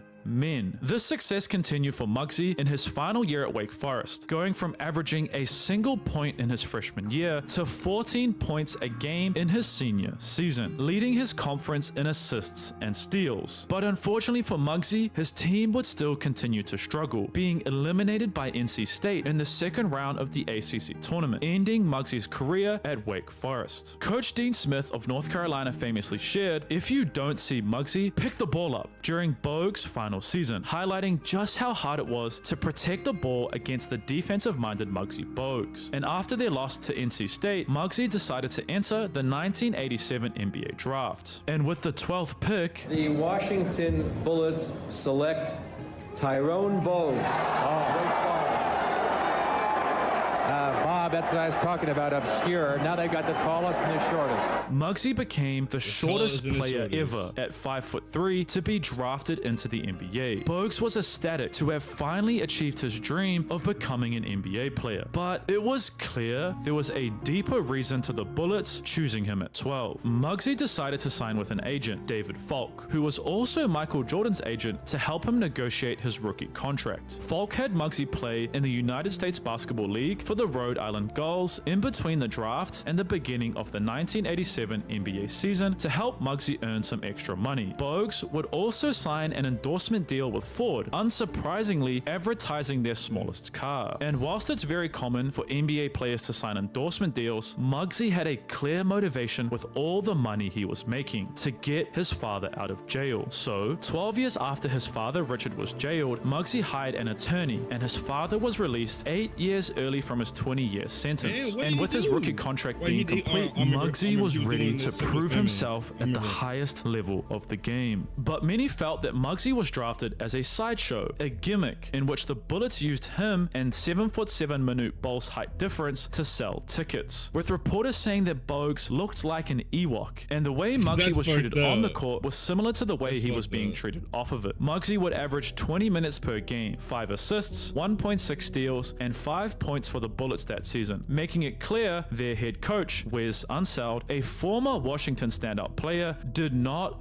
believe in Muggsy. You clearly saw this during their playoff series against the bad boy Detroit Pistons. Bogues only appeared in a single game for 2 minutes, but all hope was not lost for Bogues. Muggsy didn't expect to play huge minutes and be a heavy contributor in his first season, and thankfully for him, the Washington Bullets had promised Bogues that they were going to protect him in the upcoming 1988 NBA expansion draft. The Bush Guide, cold and smooth survival skills. My watch is broken. You could tell time by measuring the sun's distance. And that they would give him a much larger role in the 1988-1989 season. But just a week later, the Charlotte Hornets, one of the 4 new expansion teams entering the NBA, shockingly selected Muggsy with their 3rd pick. Washington had lied straight to Muggsy's face, but Bogues wasn't upset about this. He was excited to play alongside a longtime friend from college, Del Curry, and he was going to get a fresh start with a team that actually wanted him for who he was, not just someone to make fun of and sell tickets, or so he thought. Dick Harter, yes, I said that slow on purpose, was named the first ever head coach of the Charlotte Hornets, and Dick, alongside the Hornets management team, laid out a plan to make the playoffs by their 5th season in the league. Charlotte fans sold out the whole season before it had even begun, and fans showed up dressed in full suits and beautiful dresses for the Hornets' first ever game against the Cleveland Cavaliers. Muggsy, alongside the other 11 players chosen by the Hornets, were ready to prove to the world and the NBA that they were more than just an expansion team. But they lost by 40. However, the fans stayed, giving the team a full standing ovation, a huge positive sign for things to come. However, while the team would win their first game a few days later, Muggsy was again struggling with similar issues he had faced his whole life, with their head coach, Dick Harter, openly not believing in Muggsy. Harter would get onto his knees and mock Bogues' height to the media after games, saying things like, "Will a midget really bother Ewing? Or try shooting over a building when you're 5'3". Harter's inability to see past Muggsy's height would have a huge impact on not only Bogues' minutes, but also his confidence, with Muggsy feeling like he truly didn't belong in the NBA, and that maybe his height would be the reason he would never succeed. However, this wasn't the first time Muggsy had faced adversity. In fact, he had faced much worse, so he continued to remain focused on improving his game day in, and day out. The Hornets owner, George Shinn, really believed in Muggsy. After a poor 20-win, 62-loss first season and an 8-win, 32-loss start to their 1989-1990 season, Dick Harter was fired. Assistant coach Gene Littles was promoted to become the head coach for the remainder of the 1990 season, and alongside his promotion, Muggsy would finally get his opportunity to show the NBA how great he was, and he did just that, averaging an insane 10.5 assists, 2 steals, and 9.4 points per game, nearly doubling his statistics from his first year with Charlotte. But despite Muggsy's individual success, the team still struggled, having an even worse record than the year before, winning 19 and losing 63. But something in the Hornets management team changed during the 1990 offseason, with Alan Bristow, a former NBA player and assistant coach with the Denver Nuggets, becoming the Hornets general manager. Allen was a huge fan of Muggsy's game and was trying to get the Nuggets to trade for Muggsy during his first 2 years in the NBA. Bristow was known for building fast-paced, high-scoring teams in Denver, and Bogues was excited to begin playing for a general manager who believed in not only himself, but the style of play that suited his game best. However, Coach Gene Littles would impact Muggsy in a negative way, as Charlotte spent the whole season trying to figure out which lineup would work best, meaning Bogues was constantly in and out of the rotation. Muggsy would only start 46 games in the 1990-1991 season, and whilst the Hornets did improve their record ever so slightly to 26 wins, they were ultimately still out of the playoff race. But something huge would happen that offseason, something that would change Muggsy's career for the best, because thanks to the Hornets' terrible record, they secured the #1 pick in the 1991 NBA draft. And with the first pick in the 1991 NBA draft, the Charlotte Hornets select Larry Johnson from University of Nevada, Las Vegas. Yet the positive news wasn't over, because shortly after the draft, on July 24th, 1991, Alan Bristow, Muggsy's biggest believer within the Hornets, was named head coach and planned to bring an even more up-tempo offense with Muggsy leading the team. Bogues was also becoming closer and closer with his teammate and former college friend, Del Curry, with the pair both being in very similar situations. They both had young children, and living a few doors down from each other in the same apartment building, their relationship flourished. Dell's young son, Stephen, looked up to Muggsy Bogues, and the pair would form a lifelong relationship. Muggsy never realized Steph would become who he is today. He remembers giving him a little airplane ride, and he's 4 years old, and all of a sudden now he out there shooting the lights out, man. It's surreal. You know, Steph, as a kid, he wished he was just dreaming to get the 5'3", because he felt like if I get the 5'3", I could play in the NBA. Not only did Dell and Muggsy's relationship flourish, Charlotte continued to improve all season long, finishing with their best record ever, 31 wins and 51 losses, edging closer and closer to their goal of being a playoff team in their 5th season. Things were continuing to trend in the right direction, because they ran into some insane luck that offseason. Despite not being the second worst team in the NBA during the 1991-1992 season, the Hornets were able to get the second pick in the 1992 NBA draft, which they would use to select Alonzo Mourning, and it set the stage for the Hornets to finally make the playoffs in their 5th ever NBA season. The Hornets finished with an incredible 44-win and 38-loss season, which made them the 5th seed, and they were set to face off against the Boston Celtics, who were captained by one of Bogues' oldest friends, Reggie Lewis, in the first round of the Eastern Conference playoffs. However, something devastating would happen during Game 1 of this series. Boston was bringing the ball up the court on offense, and Reggie Lewis, without any contact, suddenly collapsed to the ground. He would eventually stand back up, but would not re-enter the game, and headed to the hospital later that night, only to reveal everyone's worst nightmare. Here's the way it all worked out. Friday morning, Reggie Lewis checked into New England Baptist Hospital. A team of 12 of the most respected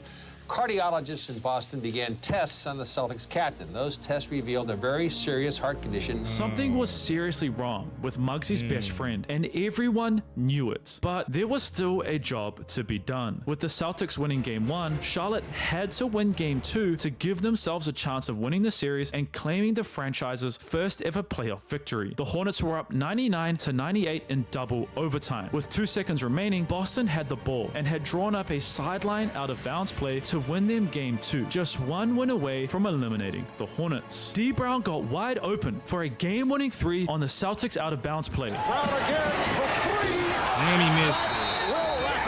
Charlotte had done the impossible. In just 5 seasons, the team had gone from losing by 40 in their opening game to not only making the playoffs, but getting their first ever playoff victory against one of the most historical franchises in the whole sporting world. But again, Muggsy knew the job wasn't finished. We can't just relax and think that the fans going to win this game for us. We know Boston going to come out very aggressive and try to get their low post game going early, and we just got to come up and be ready for the task. The Hornets won Game 3 with ease, and it all came down to one final moment in Game 4, because just like Game 2, the Celtics were down 1 and had 0.4 seconds left on the clock to take the lead and force a series-deciding Game 5 back in Boston. Yes, first-round series used to only be 5 games, and the Celtics ran the perfect game-winning play, setting a back screen for D. Brown, the player who missed the game-winning 3 in Game 2, and the Hornets completely stuffed up the switch, leaving him wide open to dunk it home and tie the series 2-all. The tail to the rim.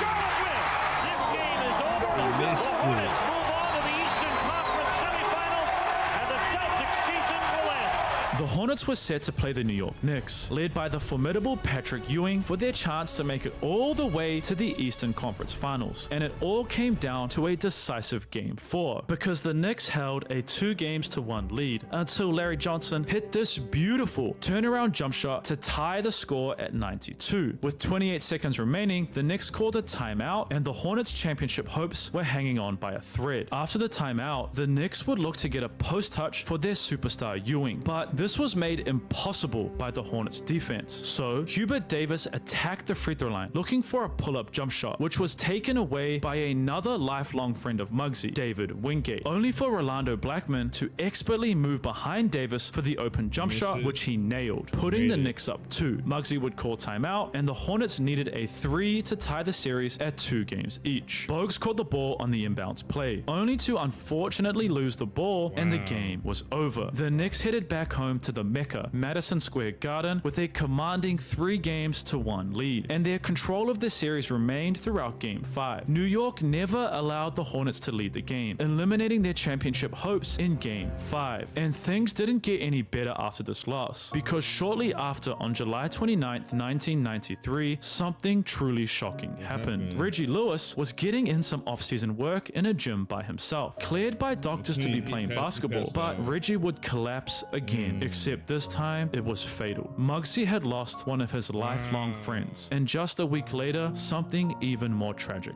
happened. Richard Bogues, Muggsy's father, tragically passed away as well.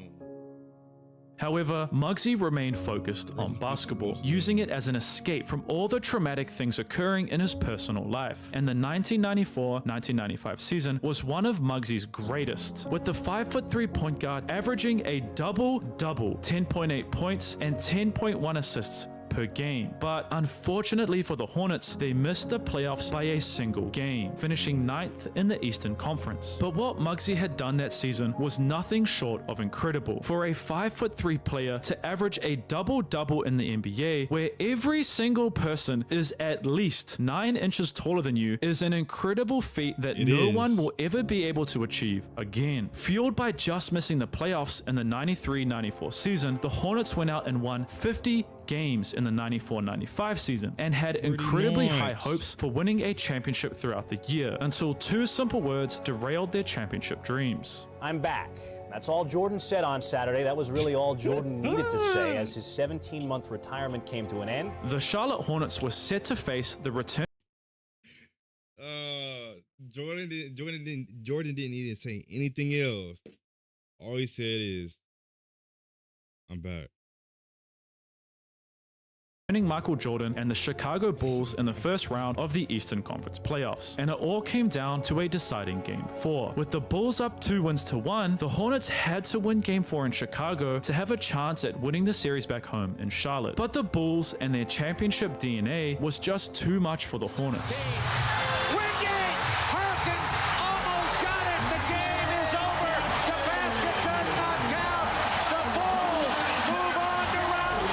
And they lost lost Game 4, eliminating them from the playoffs once again. This is where things started to go horribly wrong for Muggsy Bogues, because he had to sit out most of the 95-96 season with a knee injury, which was so bad the team doctor recommended to Muggsy that he retired, and many fans felt the same way. But as usual, it was never great times that motivated Muggsy. It was always adversity that drove him to success. Since the Hornets were missing Muggsy all season, they once again missed the playoffs, and Charlotte's front office decided to go in a different direction. They hired Bob Bass as the team's new general manager before the 95-96 season. Bob's first big move as general manager was Alan Bristow, forcing him to step down as the Hornets head coach, and David Cowens, a Celtics Hall of Famer, becoming the Hornets head coach for the 96-97 season. Bogues continued his rehab and was made available to play during the 96-97 season, and started all 65 games he was available for, averaging 8 points, 7.2 assists, and 1.3 steals a game for the Hornets, who once again, after having a record-setting 54-win season, was set to face the New York Knicks, this time in the first round of the NBA playoffs. New York, just like the last time they faced off against the Hornets, easily disposed of Charlotte, sweeping them in 3 games. New head coach David Cowens, much like many of Bogues' coaches throughout his life, didn't believe in him at all, suggesting that he should retire and that no other team in the league would want him except Charlotte. This tension continued into the preseason. So right after we lose in the playoffs to New York, come back to practice that following year. They didn't let me practice, so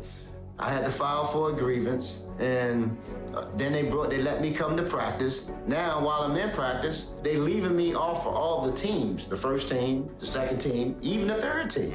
I mean, really? This is how y'all gonna treat me? This is y'all treat me now? After I just came off of one leg playing with you guys, you begged me to come back and play, and y'all gonna treat me like this? And then something incredibly shocking happened. We played against New York, a preseason game in our arena, which in our arena, everybody used to see me as a starter, playing all these minutes and so forth. Here it is, I'm on the bench. I didn't get in, 1 minute of the game. Here it is, we down by 25 to New York. The crowd was going crazy. We want Muggsy, we want Muggsy. So that just got under Dave Cowens' skin, and he felt like he didn't want to go on the rest of the season under those conditions. Because of this, Muggsy was traded to the Golden State Warriors in exchange for former Chicago Bulls guard B.J. Armstrong. Bogues was devastated. I was promised that I was going to retire as a Hornet. Muggsy left the Charlotte Hornets as their all-time leader in assists and steals, something that he still holds to this day. The situation in Golden State wasn't much better either. During the 97 season in a practice, Warriors All-Star Latrell Sprewell violently attacked and choked out head coach PJ Carlesimo. This led to Muggsy never feeling truly accepted by Golden State due to the dramatic situation, because at this stage in his career, Bogues wanted to be a veteran leader, someone who could help and guide younger players, not someone who was breaking up fights. So during the 1999 offseason, Muggsy, a free agent for the first time in his career, decided to sign to the same team as his best friend, Del Curry, a team that had 2 incredibly talented, young athletic wing players in Tracy McGrady and Vince Carter, the Toronto Raptors. Muggsy was in a perfect situation. The team didn't need him physically to win games. They just needed his veteran presence and leadership skills, which is something he did with a young Alonzo Mourning in Charlotte. I remember him basically taking me under his wing and just telling me, young fella, all I want you to do is run. Don't let me beat you down the court. You know, and he was serious.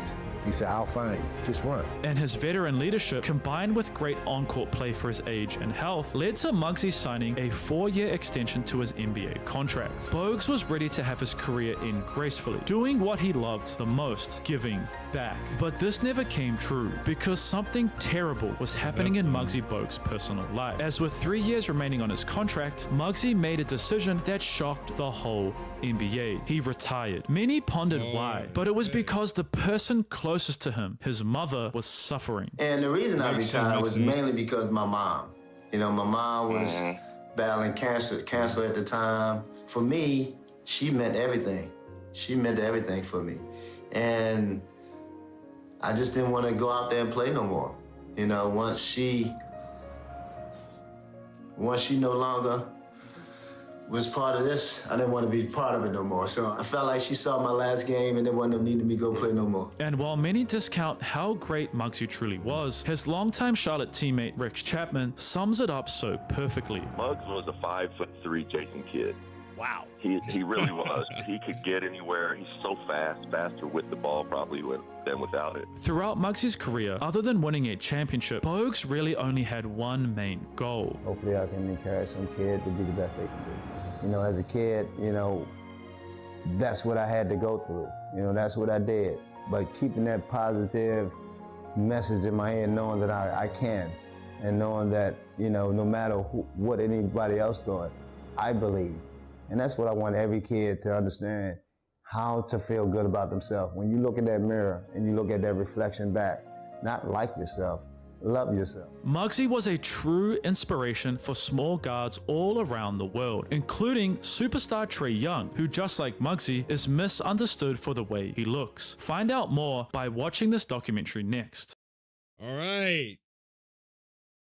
Josh Mafia. This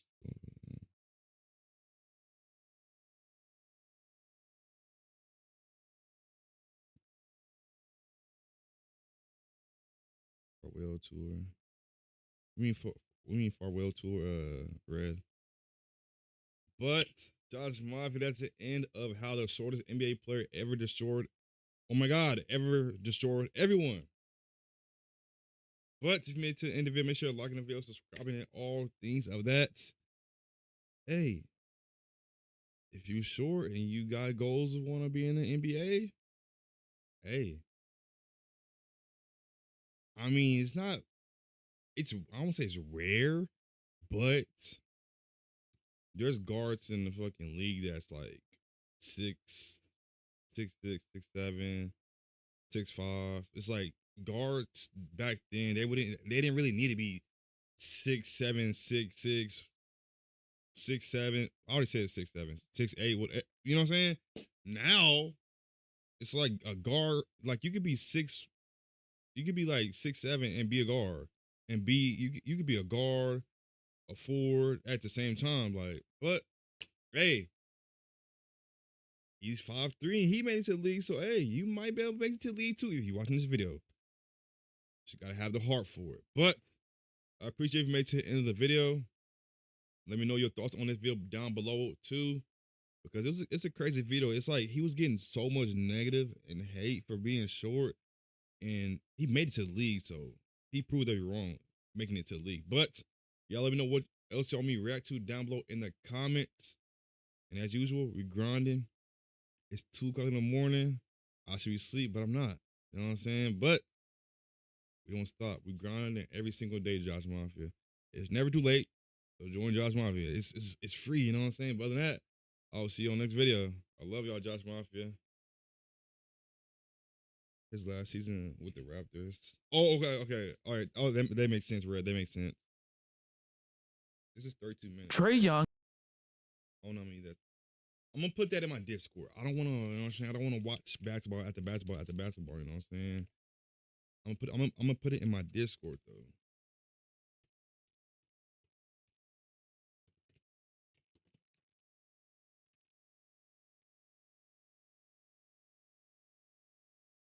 We got a lot of videos react to that. Got a lot of videos.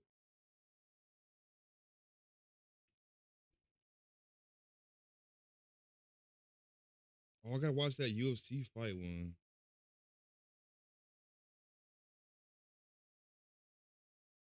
I'm gonna watch it the next time I stream, and the next time the person that asked me to watch it is in here, I'm gonna watch it.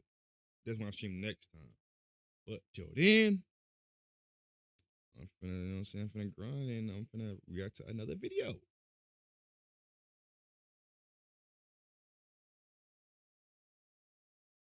Been live for 6 hours and 44 minutes. I don't know how I got energy, but I got energy. I'm gonna be asleep later on. All right, it's this video. Then this one's 33. Already react to this one. All right. Oh, this one's 22 minutes.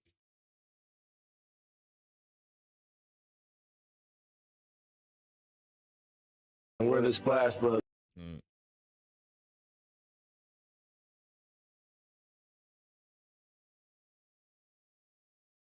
Hey, we grinding, chat. We fucking grinding. We staying up.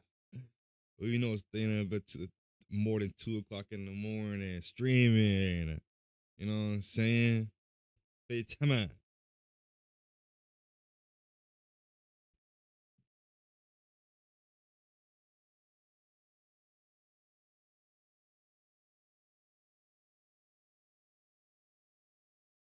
This shit gonna load?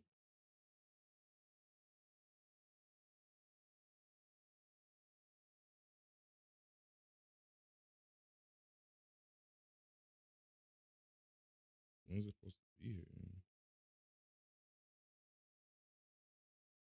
Oh, no one's supposed to be here.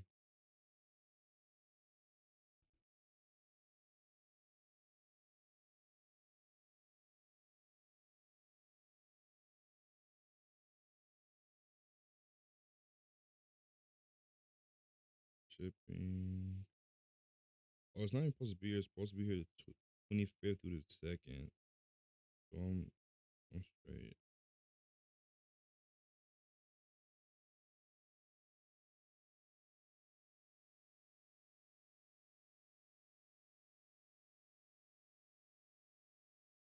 All right. Let's go, chat. Josh Mafia, welcome back to another basketball reaction video. If you're new to my channel, make sure you're liking the video, subscribing if you haven't already did that. It's free, you know what I'm saying? But today we are right into how good were the Splash Brothers actually.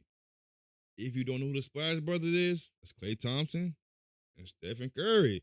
But grab your snacks, your popcorn, your food, your barbecue, Andy's, your Arby's, whatever you need to go grab and eat, whatever you need to go grab and drink, go grab it. It's not too long video. It's 27 minutes, but I'm going to end up stopping it throughout the video depending on what they say and what happened, you know what I'm saying? But we're going to get straight to the video and we're going to see how good the Splash Brothers actually was. I know how good they was, but do you know how good they are? Let's get into the video. I'm Klay Thompson. I'm Stephen Curry, and we're the Splash Brothers. 13 seasons, 6,228 made three-pointers, 15 All-Star appearances, and 4 NBA championships. Now, it's all over. The best backcourt in NBA history won't play together anymore after setting numerous NBA records that will be almost impossible to beat. This is the story of the Splash Brothers, how good they were actually, and how they changed basketball forever.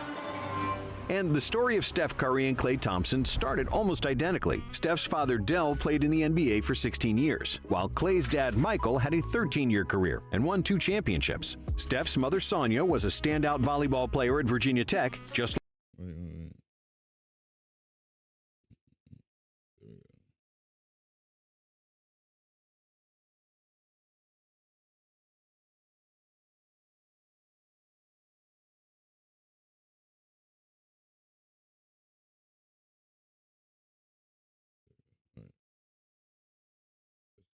like champion. In the end, the story of Steph Curry and Klay Thompson started almost identically. Steph's father, Dell, played in the NBA for 16 years, while Klay's dad, Michael, had a 13-year career and won 2 championships. Steph's mother, Sonia, was a standout volleyball player at Virginia Tech, just like Klay's mom, Julie, who played volleyball at the University of Portland. Their brothers, Seth Curry and Michael Thompson, also played in the NBA. You know, having my dad play in the league and watching him do what he did, it just made me want to work harder. When I was 13, I decided I was just going to play only basketball. I got rid of the other sports. Me and my brother would go up to the at the Air Canada Center. We'd go up to the practice facility and we shoot for the first half, and then we go watch the second half. And despite being born into athletic families with early access to the NBA, neither Steph nor Klay was highly recruited in high school. Curry was a 3-star recruit and didn't receive offers from major universities, eventually landing at a mid-major basketball program at Davidson College. On the other hand, Klay was a 4-star recruit and had some decent offers, but nobody guaranteed him a starting spot. So just like Steph,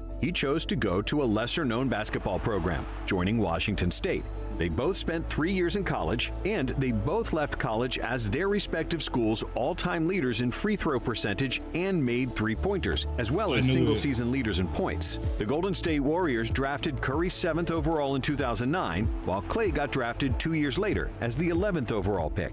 And despite their shooting pedigree, nobody could predict what was to come after their first season, especially because Steph and Klay played in just 26 games and didn't start together in any of them. And to top things off, they barely spoke to each other. I don't think me and Steph said a word to each other the first year, to be honest. Like, Steph only played like 20 games that year.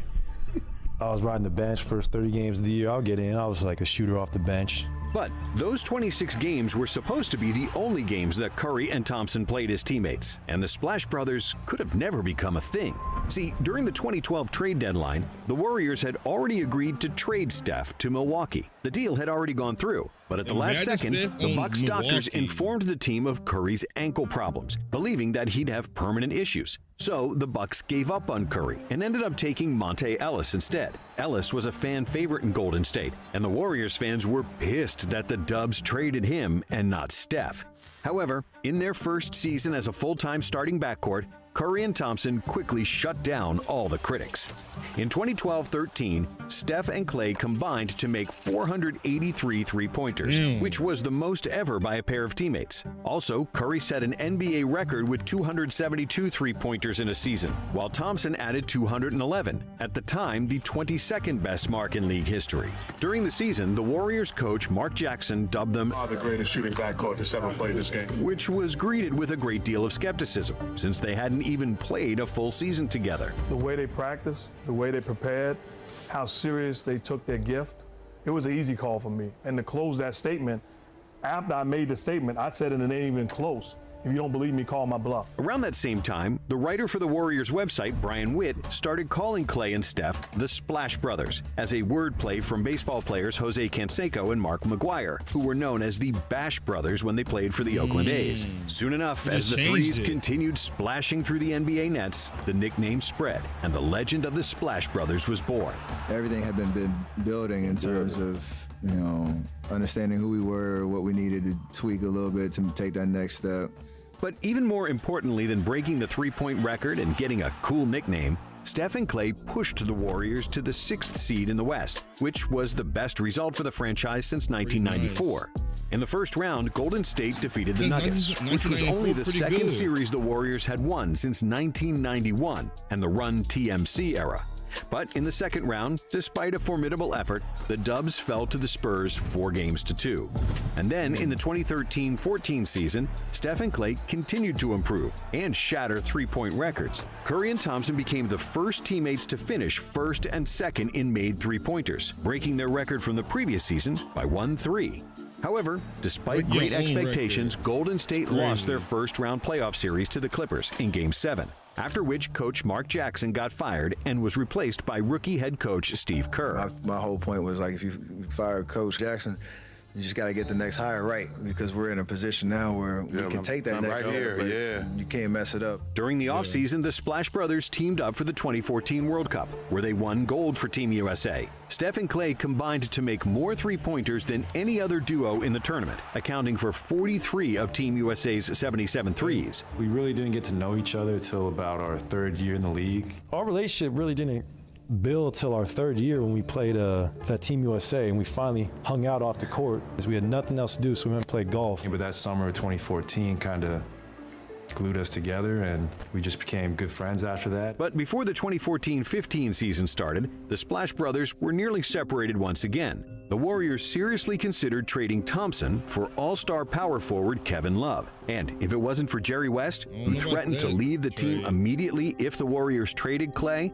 the Dubs would have made the huge mistake. The people inside know that the trade for Klay and Kevin Love was, I don't want to say imminent, but it was a very real conversation. Look, the amount of threes that Kevin Love shoots is very similar to Klay, and now we have a big that can shoot, and we have and they like begged him to do not trade Klay, do not. But because of Jerry's ultimatum and influence with the franchise, Thompson stayed, and the Splash Brothers were saved once again, quickly proving that Jerry West was one of the smartest people in basketball. Because when the season started, Golden State had the best team in the NBA. You don't see him going in there dunking ball, jumping all over the place. He just plays the game. I mean, he's tremendous. He's going to get better too, by the way. The Warriors finished Kerr's first season with a league-best 67-15 record, and by far the best result in franchise history. They led the NBA in pace, assists, three-point percentage, field goal percentage, and defensive rating, and were second in offensive rating, blocks, and threes made. Curry broke his own record for three-pointers made with 286, and Thompson again finished second with 239. Their combined 525 threes surpassed their previous record by 41, and they converted 44% of their threes, an unheard of efficiency for such a high volume. Bombing away from three like we do kind of flipped the basketball world upside down. I think we're seeing that at all levels of basketball now, which a lot of people say it's ruined the game, but I think it's kind of just been an innovative aspect of the game, to be honest. This season was the breakout year for the Splash Brothers, marked by many great performances by both players, but none greater than Thompson's game against the Sacramento Kings on January 23, 2015. Klay scored an insane 37 points in the third quarter, going 13 for 13 from the field, including 9 for 9 on three-pointers. Those 9 threes in a quarter were an NBA record that still stands, just like his 37-point total for one quarter. I think that 37-point quarter is still the greatest basketball experience I've ever had in my life. It was like he was in a trance, and we were all there just in the trance together with him. That was an out-of-body experience for everybody who was in the building that night. Steve Kerr.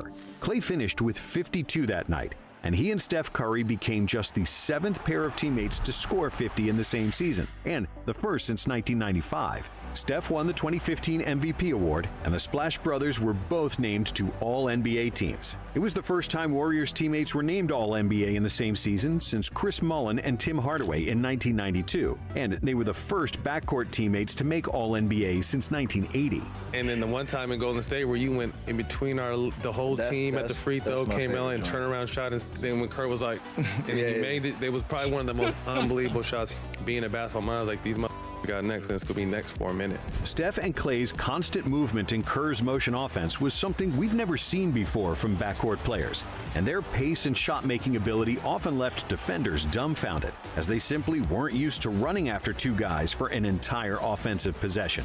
On top of offensive firepower, Klay established himself as a top-notch perimeter defender, able to slide his feet and contest shots with his big frame and 6'9" wingspan. However, despite Golden State being a complete team offensively and defensively, with the 7th best net rating in NBA history, many people doubted that they could win the title. Jumpers, I always said jumpers are like pretty girls. They're really good looking when they going in, but then when you realize that pretty girl is dumb, you're in for a long date. And after they won their first round series, the Warriors fell behind 2-1 against the Grizzlies, and it seemed like their fairy tale season would end soon. But then Coach Kerr made an adjustment by closing out the paint and completely ignoring Tony Allen at the three-point line, which made all the difference. As Allen kept missing, the Warriors once again proved the power of the three-pointer and advanced to the conference finals, where they defeated the Rockets 4-1. The Dubs made their first finals since Rick Barry led them to the title in 1975. But still, very few people believed that they could match up with LeBron and the Cavs. But after injuries to Kevin Love and Kyrie Irving, LeBron lacked the firepower to outmuscle the Warriors by himself. After Kerr smartly inserted Andre Iguodala in the starting lineup, it changed the series, and Golden State won the finals in 6 games, with Iguodala as the finals MVP. It's just a whole nother level of freedom after that. Like, you got one. Yeah. Like, we can get greedy now. Curry didn't receive any votes for the finals MVP, as all the votes went to Iguodala and LeBron. And that's kind of a shame, because Steph was the engine of the Warriors, whose shooting and movement created so much space and wreaked havoc on opposing defenses. Not to mention that he also averaged 26 points, 5 rebounds, and 6 assists, compared to Iggy's 16, 6, and 4. But even after such a dominant season, the Warriors still had doubters. Many believed their season was a fluke and didn't get the memo that pace and space basketball was the future. So the Warriors just kept chucking threes and running circles around everybody. In 2016, the average team attempted 24 threes per game, while the Warriors led the NBA with 32 three-point attempts. The average pace was 95, while the Warriors had a pace of 99, which meant that in a 48-minute game, they had 4 more possessions than the average team. And the Dubs broke the record for the best offensive rating in NBA history. We started off 24-0. That part of it alone was That's like, sick. that was... I forgot about that part. Yeah, that part was the craziest thing in the world just because we had OD confidence, we had chemistry, like you said. Let's just go win every single game. Listen, I didn't hire a team. I installed one. See, what I didn't have in head count, I made up for in horsepower. The Warriors entered the All-Star break in 2015-16 with a 48-4 record, the best start in NBA history, and they finished the season with 73 wins and just 9 losses, which surpassed the NBA record of 72-10 set by the 1996 Bulls. Steph repeated as MVP, also becoming the first unanimous MVP in league history. Curry led the NBA in scoring with 30.1 points per game, in steals with 2.1, and in free throw percentage with 91%. His 402 made threes in the season shattered his previous record of 286, and he became the first player to pass 300 threes and then 400 threes in a season. During the season, Steph tied Kobe Bryant and Daniel Marshall's record with 12 threes in a single game, and he also became just the 7th player in history to shoot 50, 40, 90 for the season. Many consider his 2016 campaign as the greatest shooting season in NBA history. Clay made 276 threes himself, and combined, they made 678 shots behind the arc, which is still the record. The Splash Brothers were also the highest scoring duo in the NBA with an average of 52.2 points per game. When the playoffs started, Golden State breezed past the Rockets and the Blazers, but in the conference finals against OKC, they found themselves on the brink of elimination with a 3-1 deficit. The Dubs won the game at home, but in Game 6 in OKC, it seemed like it was all over when the Thunder held an 8-point lead going into the fourth quarter. But then, Game 6 Clay appeared, completely erasing the deficit with an array of improbable threes. Thompson went ballistic, dropping 41 points on 11 for 18 shooting from downtown. And the Warriors escaped with a victory. His 11 threes was an NBA playoff record. In Game 7, the Splash Brothers scored 57 of the Warriors' 96 points, securing another trip to the NBA Finals. The Splash Brothers were the first NBA players to finish with at least 30 three-pointers in a playoff series, and their 62 combined makes exceeded the Thunder's team total of 55. And against the Cavs in the finals, after 4 games, it seemed like the Dubs had another chip in the bag with a 3-1 series lead. But then Draymond got suspended for hitting a player in the family jewels, and in Game 5, the Warriors lost center Andrew Bogut. Without their 2 big men, and thanks to 41 from Kyrie and LeBron, the Cavs won Game 5, and then also Game 6 at home. In the deciding Game 7, the Splash Brothers struggled, scoring 14 and 17 points. But thanks to the best game of Draymond Green's career, who shot lights out and scored 32 points, the Dubs were still in play to win it all. But then LeBron's block, Kyrie's shot, and K-Love's stop on Steph helped the Cavs become the first team in NBA history to overcome a 3-1 deficit in the finals. You know, playoff run, obviously 7-3-9. Then we get into the playoffs, I get hurt. Miss like 3 weeks of the playoffs, come back. We get to Western Conference Finals, we're down 3-1. Like, people think our season's over with. Come back. So we were on both sides of a 3-1 situation. And then in the finals, obviously, I think the wheels just fell off. And Kyrie and LeBron played unbelievably for 3 straight games. Like, I don't think people talk about that part of it as much. It's always like, we all sucked. Like, we got beat. Like, we didn't lose, we got beat. However, this loss proved to be very beneficial for the Warriors because it allowed them to add Kevin Durant. I don't know. If we win, we might not get Kevin. So, like, it all worked out, but that one hurt. If Golden State had won, KD likely wouldn't have wanted to join the team that had just won 2 chips without him. But because they lost, it was clear that the Warriors kind of needed him, just like he needed them. They did no bullshit. Bullshit. The Warriors needed KD. I don't want to hear that shit. KD fucking went to the Warriors because the Warriors, what is it? The fucking Thunder was up 3-1 in the previous, but nah. How the fuck he went to somebody that literally Y'all's up 3-1, I think. I'm pretty sure, if I'm not mistaken. You just went to a team that just put belt to your ass, and you go to them. That's, you know, I ain't gonna lie. Whenever it happened, it was getting talked about. It was like there was some. He was a traitor and all this other shit. I can't remember when this shit happened.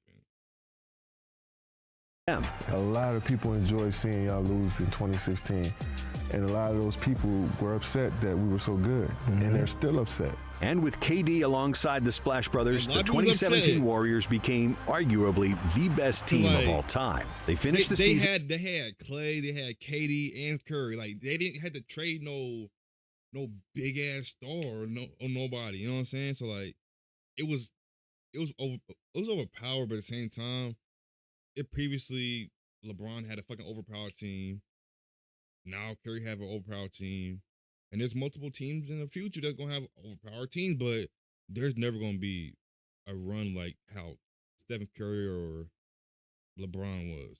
Because it's just like that, you know what I'm saying?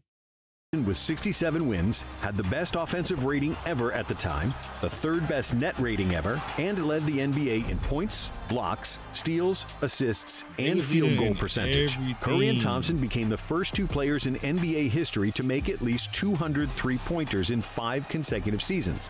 And early in the season against the Pelicans, Steph broke the NBA record for the most three-pointers made in a single game, with 13, shooting 13 for 17 from deep. Even like my 10 years being here, I feel like I've played for 3 different teams. Team that sucked, to the team trying to figure it out, and to the established team that we got now, where we're very confident in who we are, what we all bring to the table. I like this one.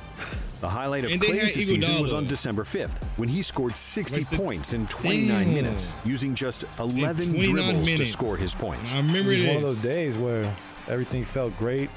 I mean, 40 in the first half, that's hard to do. But I was getting good looks the whole night. With the gravity that KD and Steph brought to the team, I was getting wide open looks. So he became the first player in NBA history to score 60 points in less than 30 minutes of action, and also the first Warrior to score 60 points since Rick Barry did it in 1974. In the playoffs, the Warriors swept all 3 series in the West, with Curry leading the Dubs in scoring in each series. And for the 3rd straight time, Golden State and Cleveland squared off in the finals, in what was arguably the best offensive finals series ever. Golden State convincingly won the first 2 games at home, and just when it looked like the Cavs would win Game 3, KD showed why the Warriors badly needed him. Durant for 3. They didn't need KD. Kevin Durant hear from that shit. downtown, and Golden State takes the lead. The Cavs managed to avoid getting swept, but with so much offensive firepower and defensive versatility, there was no stopping these Warriors. And the Splash Brothers deservedly celebrated their second championship. They needed KD to. No, they didn't. They didn't need KD to win that Turn your shit. school project into an AR experience. First, Photoshop to create a texture. Remove the background and add a mask. Now, Arrow to give emotion and watch it come to life in the real world. There's a reason Chevy is called the heartbeat of America. It's in the pulse of those who never stop getting the job done. While KD was crowned the Finals MVP, Steph nearly averaged a triple-double in the Finals, and Clay contributed with phenomenal defense and 42% shooting for 3. However, in 2018, the Dubs took their foot off the gas in the regular season. Steph and Clay still averaged their usual numbers.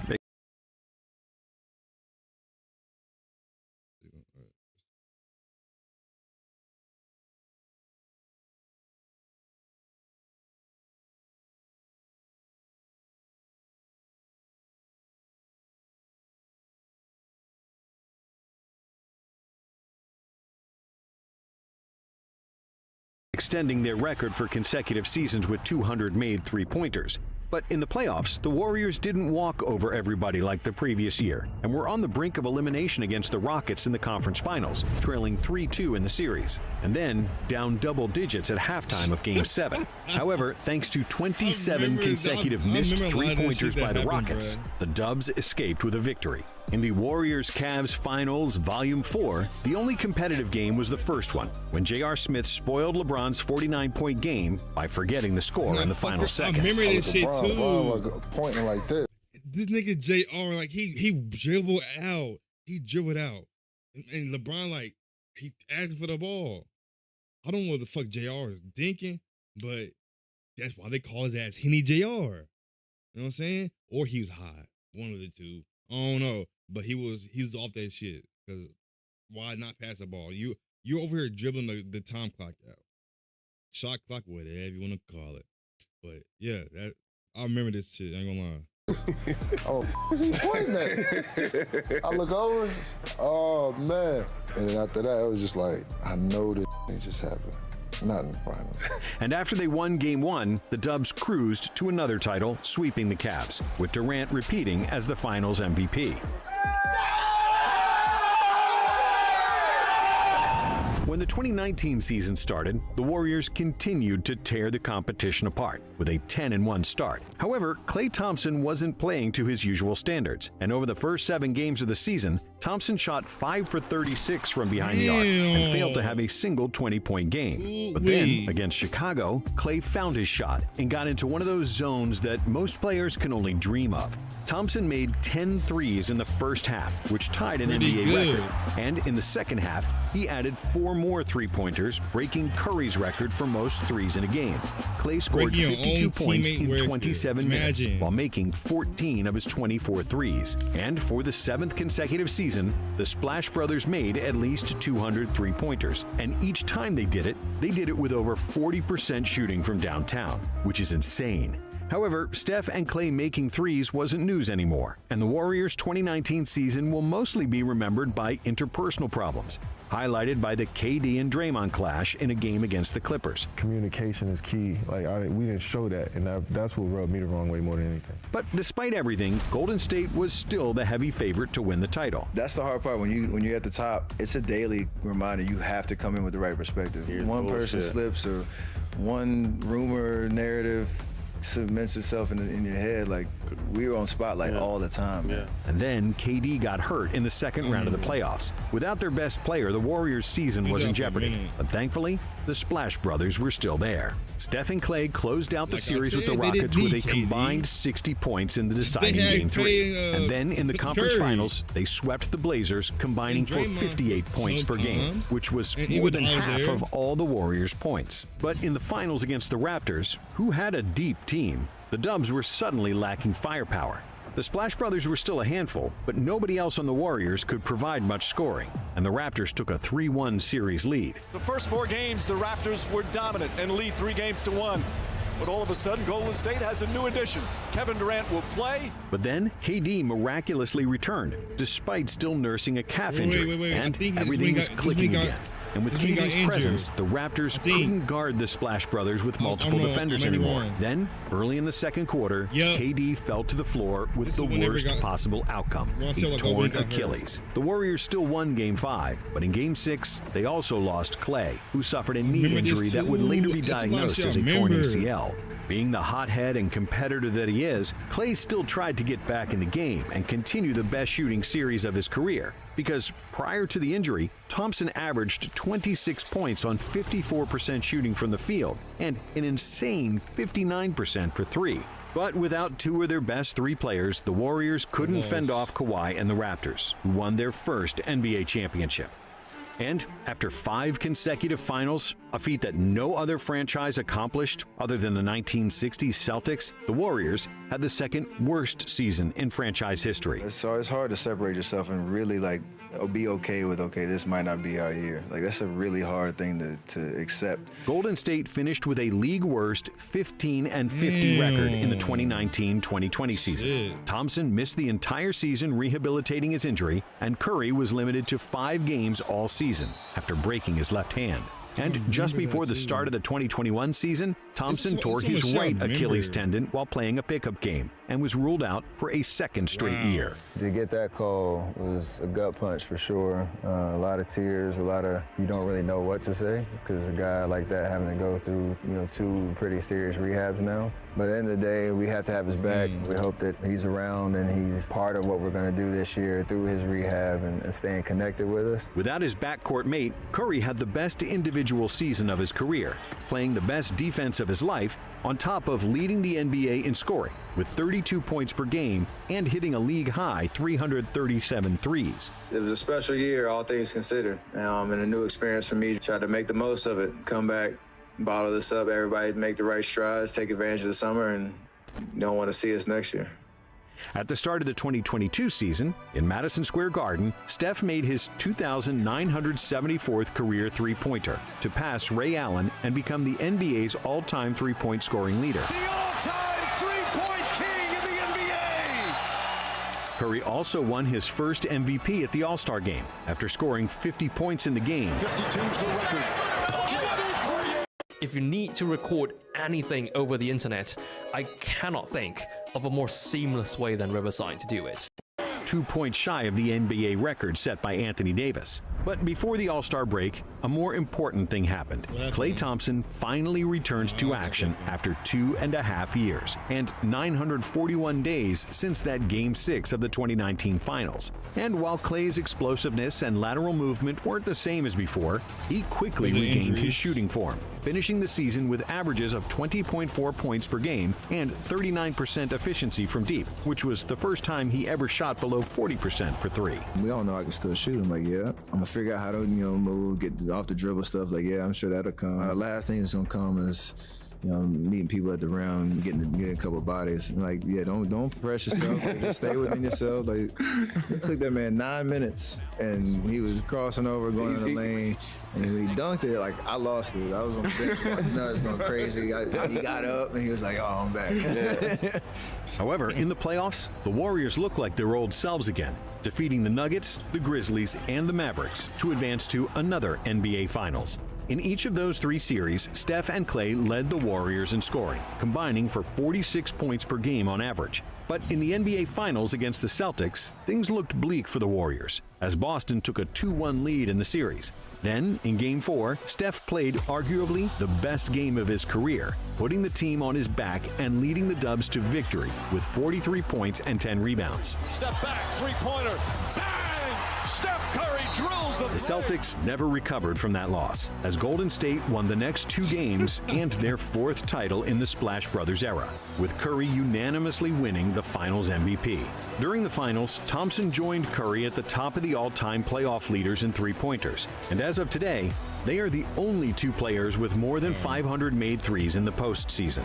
They are also occupying the number 1 and number 2 spot in three-pointers made in the NBA Finals, and they share a single postseason record with 98 made threes. Combining the playoffs and the regular season, the Splash Brothers have made 7,347 three-pointers, a record that's likely never going to be broken by a pair of teammates.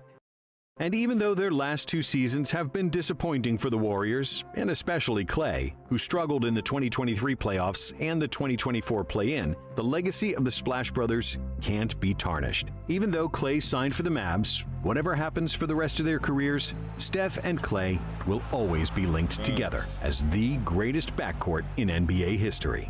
I mean, he's been a great teammate for 8 years, even a better friend. You root for guys like Steph because he doesn't take any shortcuts. Obviously, Klay, he's just so one of a kind, man. Yeah. Low-key, cool, can blend in with anybody, knows his role, is competitive as hell.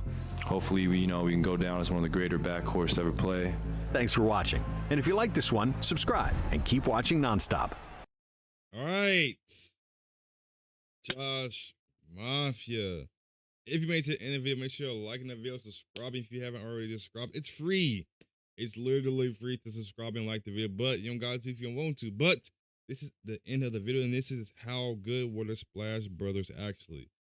Amazing fucking video. Amazing. W. Banger, you know what I'm saying? Because it's just like that, you know what I'm saying? But I'm not gonna lie, I don't think anybody's gonna beat the, because they was literally breaking their own, they would set a record this year. Next year comes, they break the record. Next year comes, they break that record. It's like, god damn, it's like they're setting records and they're breaking their own records. And Klay, he broke his own team's record, which was Stephen Curry.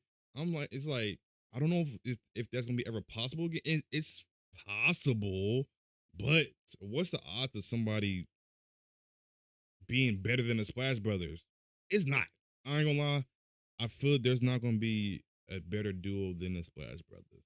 Shooting wise, the way they were shooting, I don't think nobody gonna be better than them shooting wise. But let me know your thoughts on this video down below in the comments, and let me know what else we can react to. But other than that, make sure you're locked in on my channel, and yeah, that's the end of the video. And I appreciate if we watched it. Oh my God, I can't fucking speak. It's 3 o'clock in the morning. My bad. I'm stuttering. My bad. But appreciate if you made it to the end of the video. And other than that, we are here building a fucking community. And Josh Mafia is the best. No cap. Josh Mafia is the best. It's never too late to join Josh Mafia. It's free, literally. But yeah, I'll see y'all next video. I love y'all, Josh Mafia. All right. That's that video. What's this video? Tired of having to stream in 7. I'm gonna see how yeah. I'm gonna put this in my Discord. You know what I'm saying? I'm gonna put it in my Discord. Mark, we react to that one. We knocking these reaction videos out. I'm not gonna lie to you. If I'm lying, I'm flying. How you doing? All right. Next video. The next video is 33 minutes. That's the only thing. The next video is 33 minutes. Which is this one. And it's 3 o'clock in the morning. But I gotta grind, chat. I gotta grind.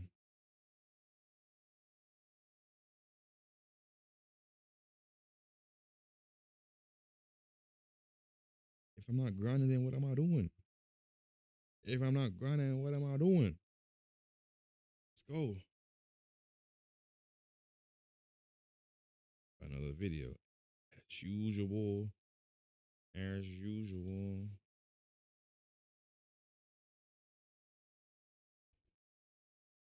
All right.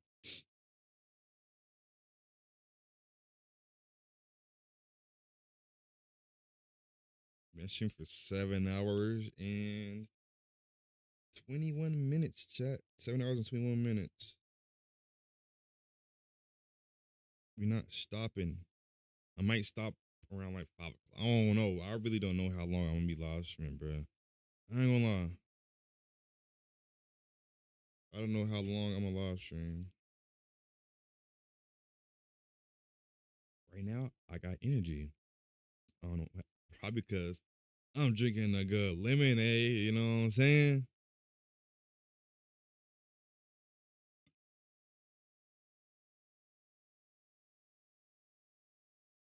Good old lemonade. How you doing?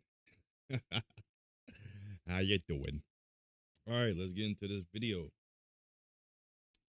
All right, Josh Mafia, welcome back to another reaction video. Today, we are reacting to the moment a killer mom realized she's been caught. If you're new to my channel, make sure you're liking the video, subscribing if you haven't already subscribed. It's literally free to subscribe and like the video. But if you don't want to like the video or subscribe, you don't got to. But grab your snacks, your food, your popcorn, your Sonic, your Arby's, your Dairy Queen, your KFC, your Wingstop, Raising Cane's, whatever you need to grab and eat, go grab it. This is not too long of a video. Well, it is kind of a long video. It's 33 minutes, so I say it's a longer video. Hey, enjoy your food while you watch this fucking reaction video, you know what I'm saying? But make sure everybody locked in my channel, your dog, your cat, your rat, your turtle, your mom, your dad, your sister, your brother, uncles, all things like that need to be locked in. And we're going to get straight into this video, and we're going to see how this mom got caught being a killer. Let's get into the video. So he said he was going to his friend's house to play video games. I don't know the exact time. This woman is in the midst of lying to police. Just hours ago, she brutally murdered her son Gannon, hid his body in the basement, and called 911 to report him missing. Officers at the scene have no idea. How can you kill your own kid, hide them in the fucking garage basement? I was talking at the time whenever he said it. So wait, let me go back. Called 911. She brutally murdered her son Gannon, hid his body in the basement. How can you kill your own kid and you hide his body in a basement? Like, what's going through your fucking mind? I'm gonna kill my kid and hide him in a basement. What the fuck? Like, something's wrong with her. Literally. and called 911 to report him missing. Officers at the scene have no idea what they walked into, and they will quickly find themselves entangled in this killer's twisted lies. Is there anybody down here? No. No. So then when I get downstairs, he had one of the guns. Okay. I was terrified. He asked me to give him a suitcase. Is Gannon in a dumpster? No. You didn't hurt Gannon? Did you kill Gannon? No. But this was just the beginning of her lies. Why would I hurt our child? I had everything in the world. I have no motive. So tell me where he is and let me help you. I don't know where he is. All I can tell you is... Character Creator 5. It's worth your wait. To bring you a bigger and better experience, Reallusion is taking a bit... Kill your own kid, bro. Like, what the fuck, bro? Why? In the early hours of January 27th, Letitia texts her supervisors at Widefield School District 3 stating that she cannot come to work. Allegedly, her stepfather was killed in a hit and run, and she has to tend to his passing. Nearly 6 hours later, at 9:56 a.m., Letitia sends another text to her employers. This time, she states that Gannon is sick and she needs to stay home. However, just 20 minutes later, at 10:16 a.m., a neighbor's surveillance camera captures Letitia and Gannon entering their red Nissan Frontier and driving away. During this time, Letitia would visit a Petco on Nevada Avenue instead of visiting a doctor to treat her allegedly sick son. By 2 p.m., both Gannon and Letitia returned home, but something was off. Not only did Letitia purchase cleaning supplies moments after their return, but backed all the way into her driveway. According to family and friends, Letitia never backed up all the way into the driveway. But for now, only one credible conclusion can be made. The only person last in contact with Gannon was his own stepmother. And oddly enough, she would report him to be missing 5 hours later at 7 p.m. My son was supposed to be home at 6 o'clock, and it's almost 7. And we went to like all his friends' house. He said he was going to be at his friend's house, and they said he wasn't there, and the other one said he never came there. So I don't know any other people to call and ask. And I talked to my husband, so I told him I had to call you guys as fast as I could because I don't know anyone else here that he could be. He's only 11. With this call, officers rushed to Letitia's home in an attempt to gather as much information as possible, because every single second, Gannon's trail gets colder. Did he take his bike? No. Okay, because somebody saw a little kid on a bike. They posted it, but I didn't know if he brought it. Well, he didn't, unless he took it sooner and brought it back because Lena ends up getting the bike. What color is the bike? Blue And he and never black. They thought he was at his friend's house. He was like, Yeah, there's they never one went to his picture friend's someone house. sent he was on. Okay. And he was taking the switch. For someone who just realized their son is missing, Letitia is strangely calm. Not only That's what I'm that, saying. she states with her initial alibi that Gannon was visiting her friend, which is clearly a lie as Gannon never left the home after his return. Undoubtedly, something is very wrong here. But for these officers, Letitia is nothing more than a concerned mother as they continue to search her home. Okay, because you weren't in here in the beginning, right? I didn't know if I had that box cutter and all that stuff in there because I told him about he dropped a candle last night.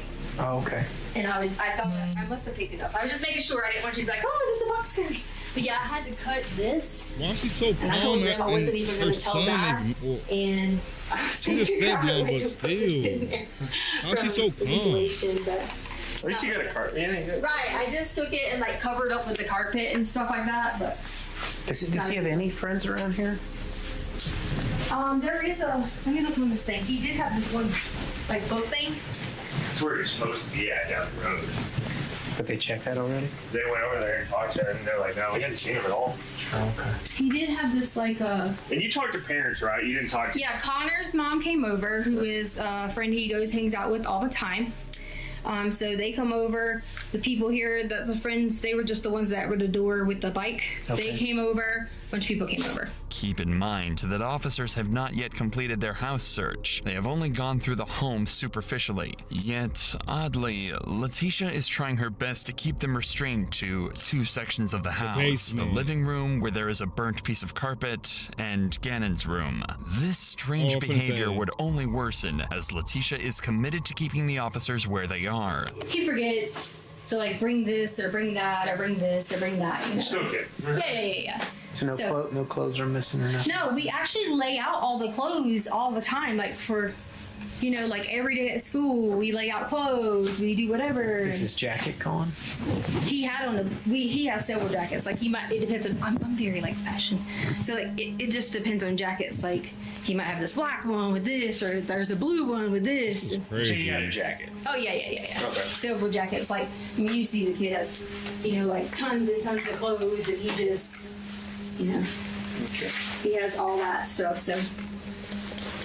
There was a weird text that Dad got about something about bath salts. And hey, if I can get some bath salts, do we have any bath salts? And my friend won't let me play Sonic or something at their house. You sent that to his dad? Yeah, I got it. And then Mom goes through everything, finds this part. Him open his phone. Yeah. This is the exact moment that officers realized that Letitia was hiding something from them. It's strange that she randomly closes the door here as if there was something in the basement that she didn't want the cops to see. And her behavior, words, and strategies to deflect the cops from certain areas of the house did not go unnoticed. Consequently, her devices were subjected to a forensic analysis where officers would come across a disturbing video recorded on Sunday, January 26th, a day before Gannon supposedly went missing. Gannon, I promise this is the last time I'm going to ask you. I'm just freaked out, okay? Are you sure you didn't do it on purpose? He did it. Okay, you promise. He promised. On purpose. Pinky promise. Pinky. Okay, all right, so listen, we're going to have to sell stuff to fix it. So we figure out what we got to sell. We can sell the sofa because we got to get it fixed so the lady don't be mad at us and kick us out of the house. Okay? This video was recorded by Letitia when Gannon supposedly dropped a candle on the carpet, leaving a burn mark. What the video doesn't show is that Gannon sustained burn injuries on his arms from the candle, and rather than treating his burns, Letitia is heard scolding him instead. Additionally, during the phone analysis, officers discovered a phone call that Letitia had made to her husband, Albert Stouch, informing him of the situation. He told me it was just his arms. So I didn't see anything that would have thrown a flag that I had to be like, oh my God, emergency or anything like that. But if his arms was bubbling, that's not an emergency? Well, it hadn't broke skin. Like, it was just underneath. It's bubbling. In my mind, I'm like, let's evaluate the situation tomorrow and see or whatever. It wasn't burn mark. It was bubbling. I didn't see it as a bad thing. I just knew he was like, it's not hurting. We put aloe on it, and I assumed, okay. As heartbreaking as this call is, the burns described are likely second degree because of both the freezing feeling that Gannon described and the presence of blisters. Things aren't adding up, and the story so far paints a really bad light on Letitia. However, officers need to verify what really happened, as it was after this incident that Gannon disappeared. That's why on January 30th, 3 days after Gannon's disappearance, Letitia was called in for an interview so detectives could understand the circumstances surrounding the situation. So Gannon had started a candle. Again, normal day. He's very like responsible in terms of like if you give him something and say do this, and this, and like a list to prepare, he's fine. So we let him, do things like that. So I didn't see a problem with him, light a candle, whatever. And Lena asked me could she stay up and still watch the rest of her iPad or whatever. It was just her birthday, and I was trying to give her a little bit extra because we went all out for Gannon's birthday. Like, we took him to a Rockies game. We took friends with him. It is already strange that Letitia is going on several tangents and prefacing this entire conversation with the loving relationship she had with her children, especially with her daughter, Harley Hunt, whom she would refer to as Lena, almost as if she wants to say that whatever happened with the candle was not intentional. So it starts beeping. It's like a beep, beep, beep, beep. And I thought that someone was coming in the house. I didn't see anything going on. Then it started saying fire, fire, fire, fire. So there was smoke coming up through the basement. So then I ran back downstairs to get Gander. And then the fire was on the floor over here, then on the sofa. So I'm pretending this is the sofa and this is our floor. So it was right here and right here. And I saw the candle that was over here. So there was covers everywhere because the kids always get on them about, they leave a lot of covers laying around all the time. I take a whole bunch of them and I go and like basically smash down on the sofa and the fire to put it out. So I got a burn and then I was like, get up again and started running at that point because it wakes him up. He's alert. He's realizing that the covers and everything's on fire, the carpet's on fire, and we all go outside. Essentially, what occurred was a freak accident from Gannon. Due to him accidentally knocking over a candle, a small fire had somehow ignited on the carpet in the basement. This was the same cut-up section of the carpet that Letitia had previously shown officers. But this was odd. Second-degree burns by just a knocked-over candle, especially on both arms, is unlikely, if not impossible. Gannon would have also had enough common sense to run away from flames. After all, it was a slow-moving fire caused by a candle. If this wasn't strange enough, Letitia begins to recount the injuries Gannon suffered, but this time, they would be different from what she told Albert. I was scared because my thought process was Albert is going to kill me. Because I made a mistake as a parent and forgot to really check him down. And he really got a little bit more burnt than he should have. So I was freaking out. Because it's like, he's gonna kill me. And Gannon's like, it's okay. And there was blood. And he had on his arms. And as it was peeling, I should have called. What did he have blood at? I should have called the hospital and just asked, I don't know enough about burns. But I should have called the hospital and just asked, I made a mistake. To quote, Letitia just said more than he should have, and secondly, implied that Gannon was somehow bleeding because of burns. An apparent contradiction to... Got a screenplay in your head but not on paper? Meet Squibbler, the AI scriptwriter that turns to what she told... Okay, how the fuck do you bleed from a burn? Your skin can bubble, yes, but bleeding from a burn? That's not usually normal, in my opinion.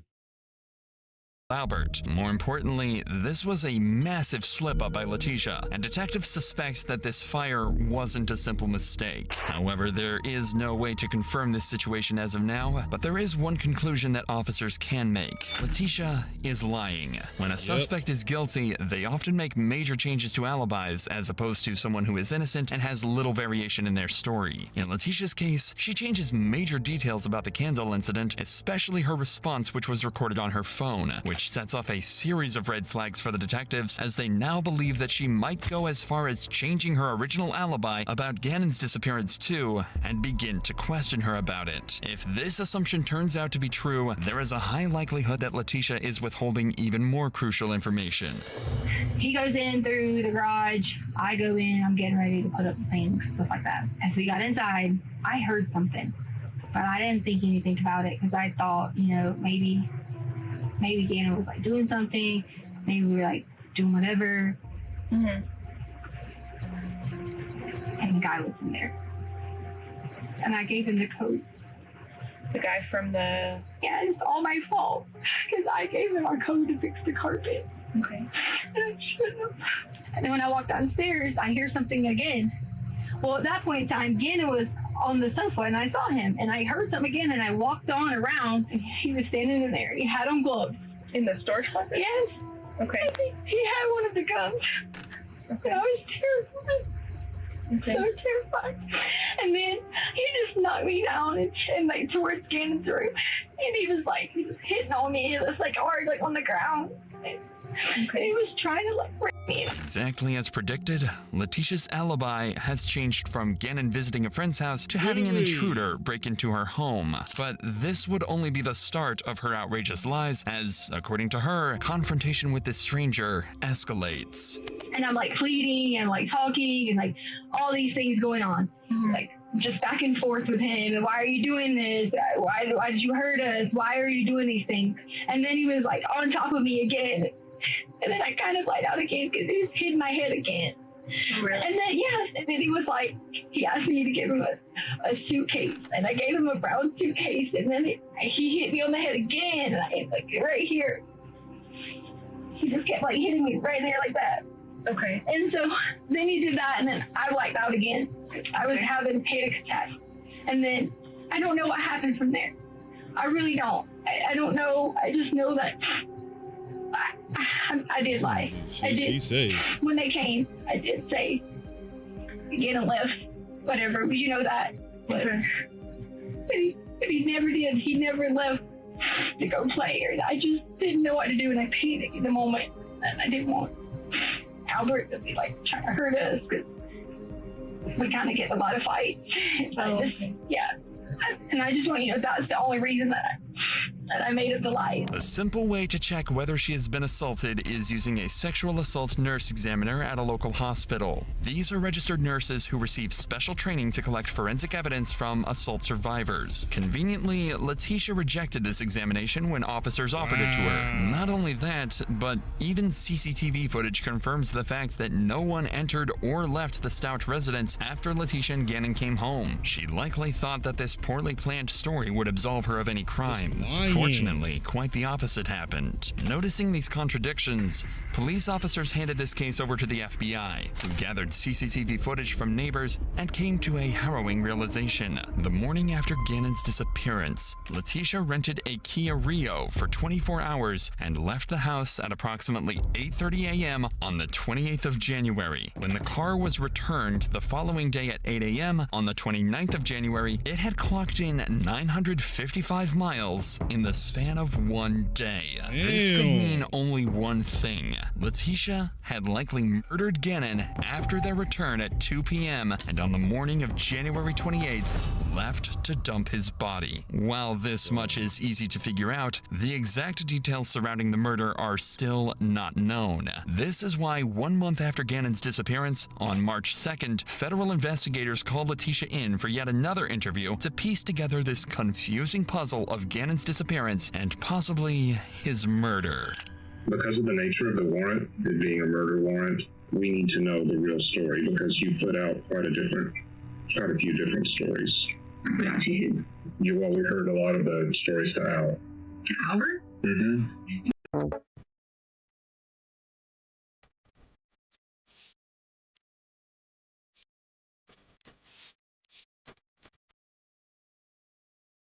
The reason I already knew someone was listening to him, but because of him not ever being supportive, and I tried originally to talk to him when he first got there, that was the only reason I said those things to him, was just because I was out of anger and out of hurt and not being able to have support. It was nothing to do with me saying those things to him was just being what is the word you want to call it? Selfish or facetious or whatever you want to call it. I did have originally initial different thoughts on certain things, and that was me trying to basically read him and try to figure the situation out. So I understand that you may have heard those or whatever you may have heard, and that's okay because that totally was not. What Letitia is referring to hearing are rumors about the friction between her and Albert. Since he was a National Guard, Albert was rarely home, and Letitia felt he gave little attention to her. This had resulted in instability in their relationship, which Letitia initially denies as being small apprehensions she felt about him. However, when the officer confronts her about odd searches on her phone, she goes into a state of absolute panic. You know, in here I even have what you entered in your phone. The stuff that you've entered and deleted, blood is spurting from an arterial bleed, direct pressure not controlling. What? I didn't look this up. Bitch, yes you did, bitch. It literally, he has what you looked up in your history. Don't you lie, motherfucker. You know what I'm saying? Don't you lie because you looked that up. Don't sit here and say I didn't look that shit up because you did. It's from your phone. Blood is what? Spurting from an arterial bleed. No. Yeah, you looked Somebody it up. did from your phone. I don't like my stepson. No. I don't like my stepson. Should I get a divorce? I'll stalk cheating. I'll stalk Instagram. I'll stalk cheating in Colorado Springs. How to get blood out of sheets. Out of sheets? Mm-hmm.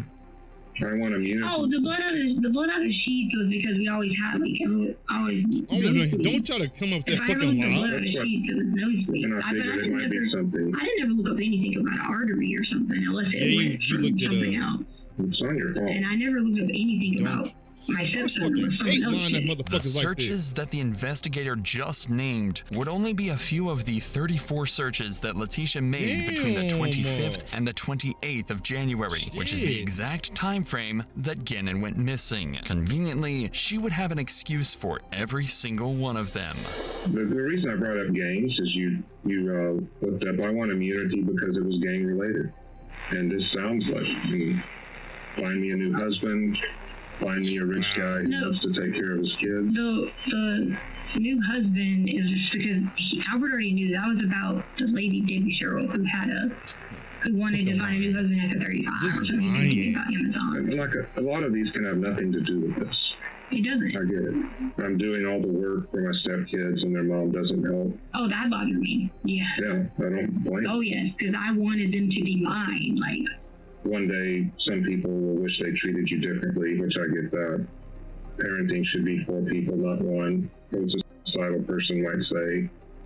I mean, these make me very sad when I read them because I can see you're doing all the work at home by yourself. Which I wanted to be there. Like, I wanted to totally have the kids as my children. Bullshit. That's the point you're not getting. Like, I wanted those kids to be saying to me that I'm their mom. Yeah. Like, I'm the person who does cares for them, loves them, everything. If these were not incriminating enough, investigators also found 12 deleted search terms in Letitia's iPhone, all of which pertaining to her wanting to find a new husband and being sick of being with Albert. What do you do if you suspect a person swallowed poison? Did somebody actually swallow poison? I don't know. I always click things and read them. I want to hit it, shit. No one swallowed any poison. You will never forgive me and treat me like a princess. You'll never know when it's too late. Oh yeah, I mean, I always search for things when Albert was gone. What is an Alford plea? Did you figure out what an Alford plea was? Alford plea? Yeah. I think somebody asked me that and I probably searched it. Do you know what it is? Yeah. You remember? What did you remember? I don't remember. I just remember something. Because someone was writing that online. So if anyone wrote something online, I looked it up. Just like the other day, someone wrote something about FBI coming or something, and if I see something online, I always Google. Usually when a suspect undergoes a criminal trial and is found guilty of a crime, they are given a maximum sentence. However, there is a legal loophole to avoid this. If a suspect pleads guilty, yet remains adamant that they are innocent, then they are not given a maximum punishment. Instead, they are given a known punishment for a crime. This is Riverside's going to help you edit your podcast in record time. Let's have a play. Your podcast transcript is here, and you just have to edit the known as the Alford plea. But as always, Letitia has a convenient story for a search as incriminating as this and continues deflecting any and all evidence. Because of this cathartic behavior, the detective decides to reroute the conversation elsewhere. A preliminary investigation of the house found blood splotches covering the rear of the truck, Gannon's living space, and even the cut-up carpet. I've seen the markers from the spray. The spray went from the bed all the way up here. Well, you had to clean it up. I don't know anything about that. It comes from aspirated blood. You know what that means? No.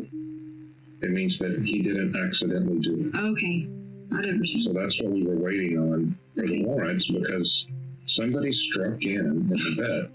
If someone struck Gannon in the bed, thank God we were all drugged then. If that's what you're saying happened. Well, then can you tell me how that blood got on the wall? That's Gannon's blood on the wall. Okay, well, I guess sir, if you think you have all that's what she is. She wanna kill it. She wanna kill this. I'm not making a guess. She's a stepmom. She's supposed to be doing that shit. She's supposed to take care of him. I don't watch any of that stuff because I don't do bad things to people. You don't do bad things to people, but you over here trying to lie about killing your stepson. Make it make sense. It's not your son. You said, "Oh, I hate him," blah blah blah. I want a new husband and all other shit. You're not a good person. Let's be honest here. You're not a good person. You're just trying to. What is it? You're just trying to deflect what he's asking and all this shit because you know you did it and you're trying to lie. People watch those shows. But I don't do any of that. I don't do bad things to people. Right now, you're the last person who can. Okay, buddy. I don't do bad things to people. Yeah, you did. I don't. I don't think you do bad things to people. I don't do bad things to anyone, and I didn't do anything bad to Gannon. Cap. I think something bad happened to Gannon, and I don't know of a way to get you to tell me about it. When Gannon returned home on the 27th of January, a doorbell camera had captured audio of neighborhood dogs being sent into a frenzy by what appeared to be Gannon screaming.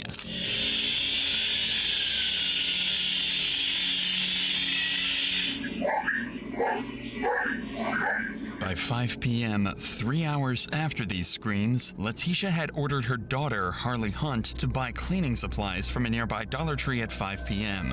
These included baking soda, vinegar, trash bags, and carpet powder from a nearby Dollar Tree. The baking soda and carpet powder to absorb the odor of blood and clean minor stains on the carpet. The vinegar was bought to remove deeper stains on walls and act as a disinfectant, and the trash bags to hide Gannon's body.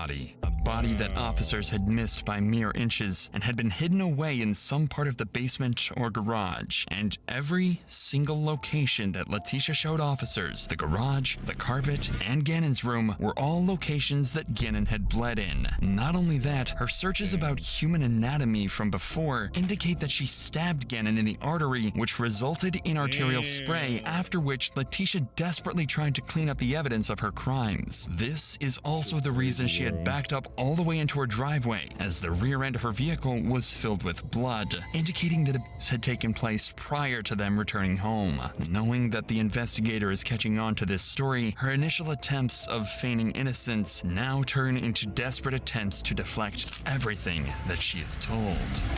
Why would I hurt our child? I had everything in the world. I want to hear that shit. Why? You killed him. I have no motive. None. Don't have the first motive. Everything I wanted in my life, I had it. Why? Doesn't make any sense. It doesn't make sense a lot of the time what happens inside of a house. And sir, I don't even know what you're talking about. All I can tell you is I did not hurt you. Notice that she uses the word motive, which is often terminology that is used by law enforcement when charging a criminal, corroborating the facts that she had done her due diligence about the law in case she got caught, just like her searches about the Alford plea. Regardless, the investigator knows that there is a limit to how much she can refuse cold, hard facts, and begins to pressure her even further by promising her that he is more concerned about Gannon's safety rather than her crimes. I do want to help, and whether you did this or not, it doesn't matter to me. With all the evidence that they have, the reason why it took so long is the district attorney wanted to wait and wait and wait till they made sure they could win in the courtroom. And I've done no body homicides before. They have more on this case than we do on most of them. Okay. But if you have what you need, why do you keep asking me? Because our goal is to find Gannon. Our goal is not to prosecute you. That is the district attorney's job. We're investigators. And like you've just seen, I do a poor job about half the time because I have to guess. Because as much as we tried to track you with your cars and your phones and whatever else, there are gaps. We do have, like I told you, the blood in the house. We do. I took control, went solo, and built my own online knife empire. Do you know about the board that was thrown in the forest? Letitia? What? I'm sorry, sir. What? The board that has Gannon's blood on it that was thrown in the forest. Okay. So all right, so what? You got your DNA on it. Presented with such overwhelming evidence. You can't get away from this shit, bitch. It has your DNA on it. You can't lie. It's your DNA. And because it don't matter if you... Well, I can't explain what I'm finna say. It has your DNA. It has your DNA on. Oh my God, I can't fucking speak. It's almost 4 o'clock in the morning. Give me some time. But it has your DNA on it, so you can't lie. You can't lie, bitch. A suspect would usually crack under the pressure and allow themselves to be arrested. In Letitia's case, however, not only does she keep refuting everything the detective has to say, but even goes as far as accidentally giving him even more incriminating information. The blood that you or your team allowed people to be in the house. That has no bearing on it. Okay, well, if it doesn't, then okay. It doesn't. Okay, so You ready to tell me the last time you saw Gannon? maybe check one of them. Because I bet you they can tell me the last time they saw Gannon, even though it was months before. I bet Al can tell you the last time he saw Gannon, even though he didn't know that was going to be the last time. I guarantee you he's got an image of Gannon.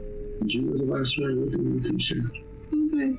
Now, Letitia has just agreed that she was the last person who saw Gannon. Not only this, but throughout this interview, she has also admitted to Gannon's injuries, blood locations, and motives. With all of this information that Letitia herself provided, this was less of an interrogation and more of a confession of murder.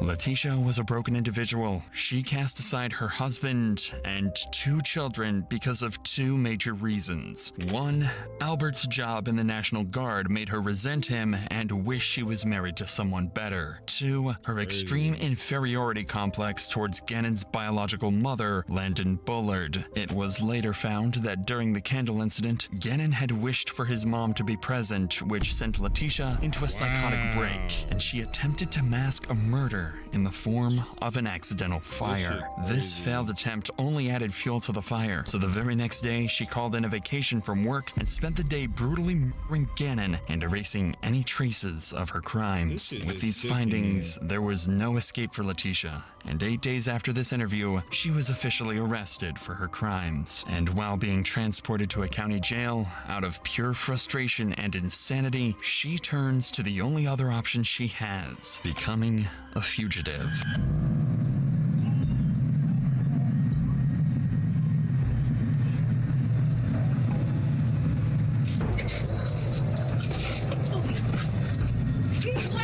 She keeps threatening me. Stop. Well, she keeps threatening me. Stop it. Well, she keeps on threatening me. I have stopped it.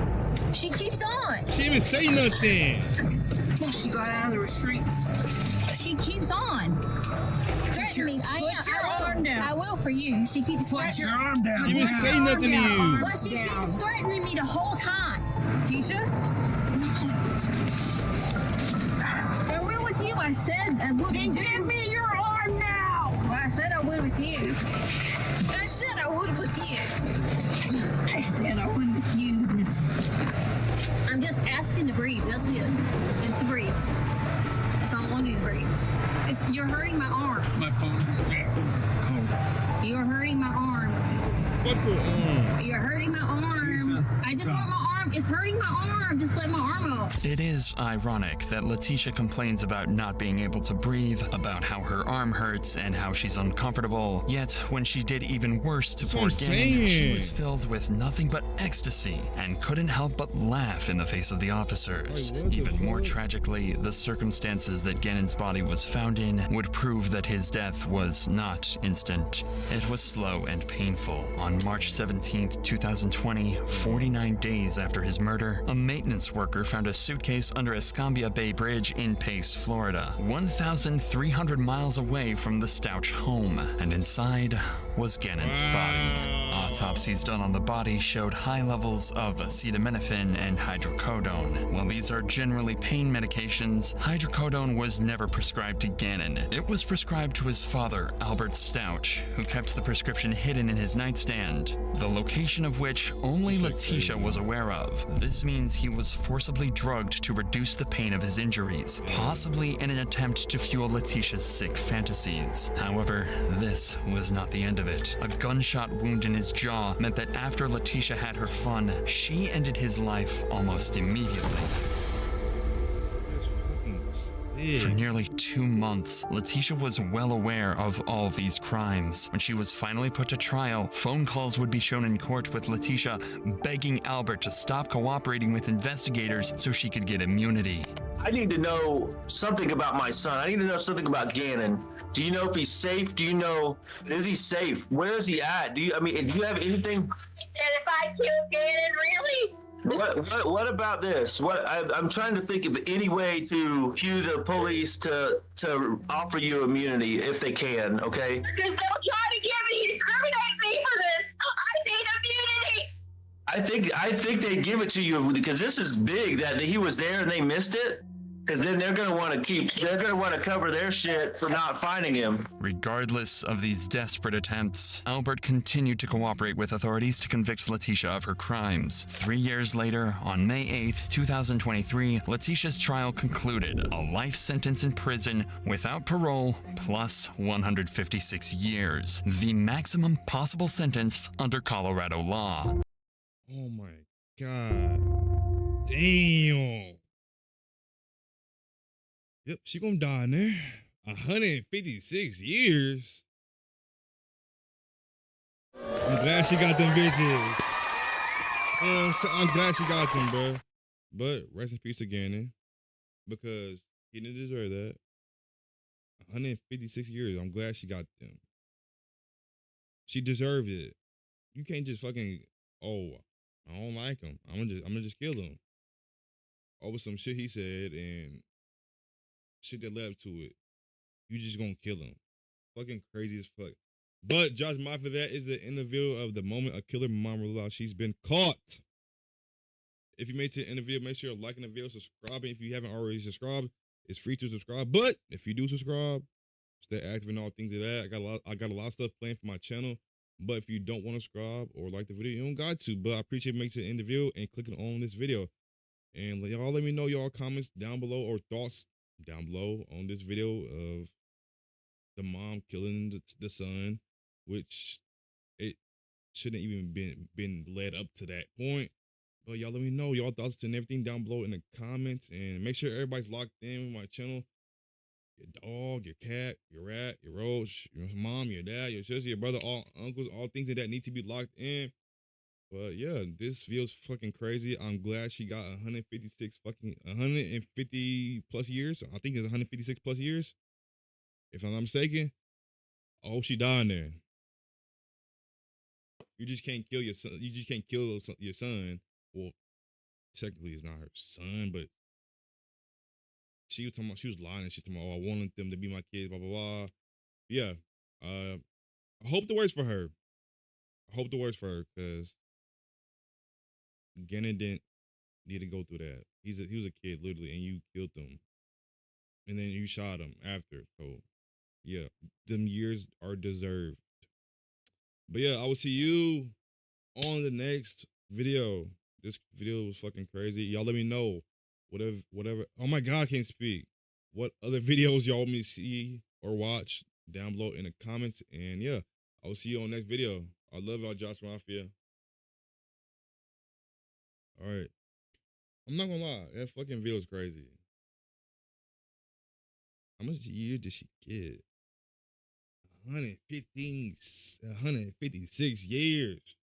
She deserved that shit. I ain't gonna lie to you. She deserved every single bit of that shit. I'm glad she got 156 years. Should give the bitch more. You know what I'm saying? They should have gave her ass more years. Wait, time out. All right, I watched this one already. Now it's this one. It says body cam footage reveal of a 10-year-old killer. How long is this one? Hitting your goals has nothing to do with discipline. We grinding, chat. We're grinding. All right, this is only 11 minutes. It's not too long of a video. Not too long of a video. We're gonna react to that. We've been live for 8 long ass hours. We've been reacting to a lot of shit. We played 3 different games, but we've been reacting to a lot of videos because, as you see, we have a lot of videos to react to in my Discord. You know what I'm saying? I got a lot of videos I need to react to, so that's why I'm reacting to a lot of videos, because, you know what I'm saying, I'm gonna turn these into videos. You know what I'm saying? So, hey, grind it, no cap. I got a lot of videos I need to post too. I'm gonna post a video today, later on today. I'm probably gonna get no sleep.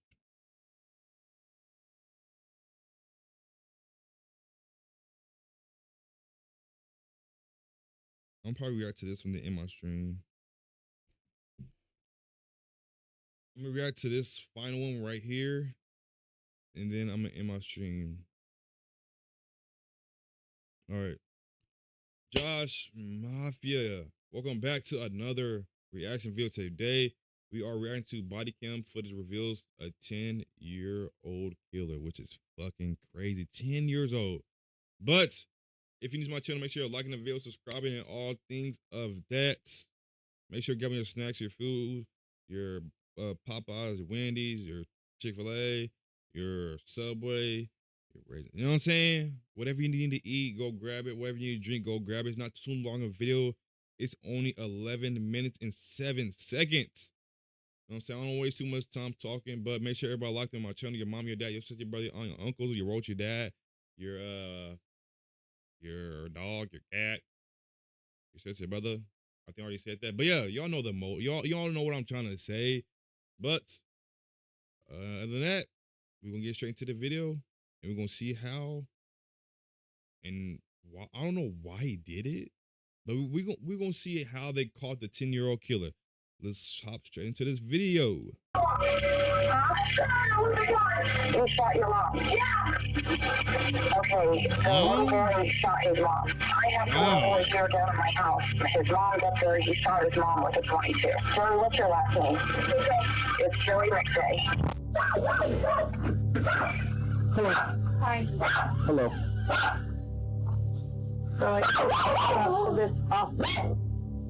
Hello. I'm Deputy Stryker. Yeah. This is Captain Ranker, okay? Mm-hmm. All right. What's your name? Joey McVeigh. Joy McVeigh. Okay.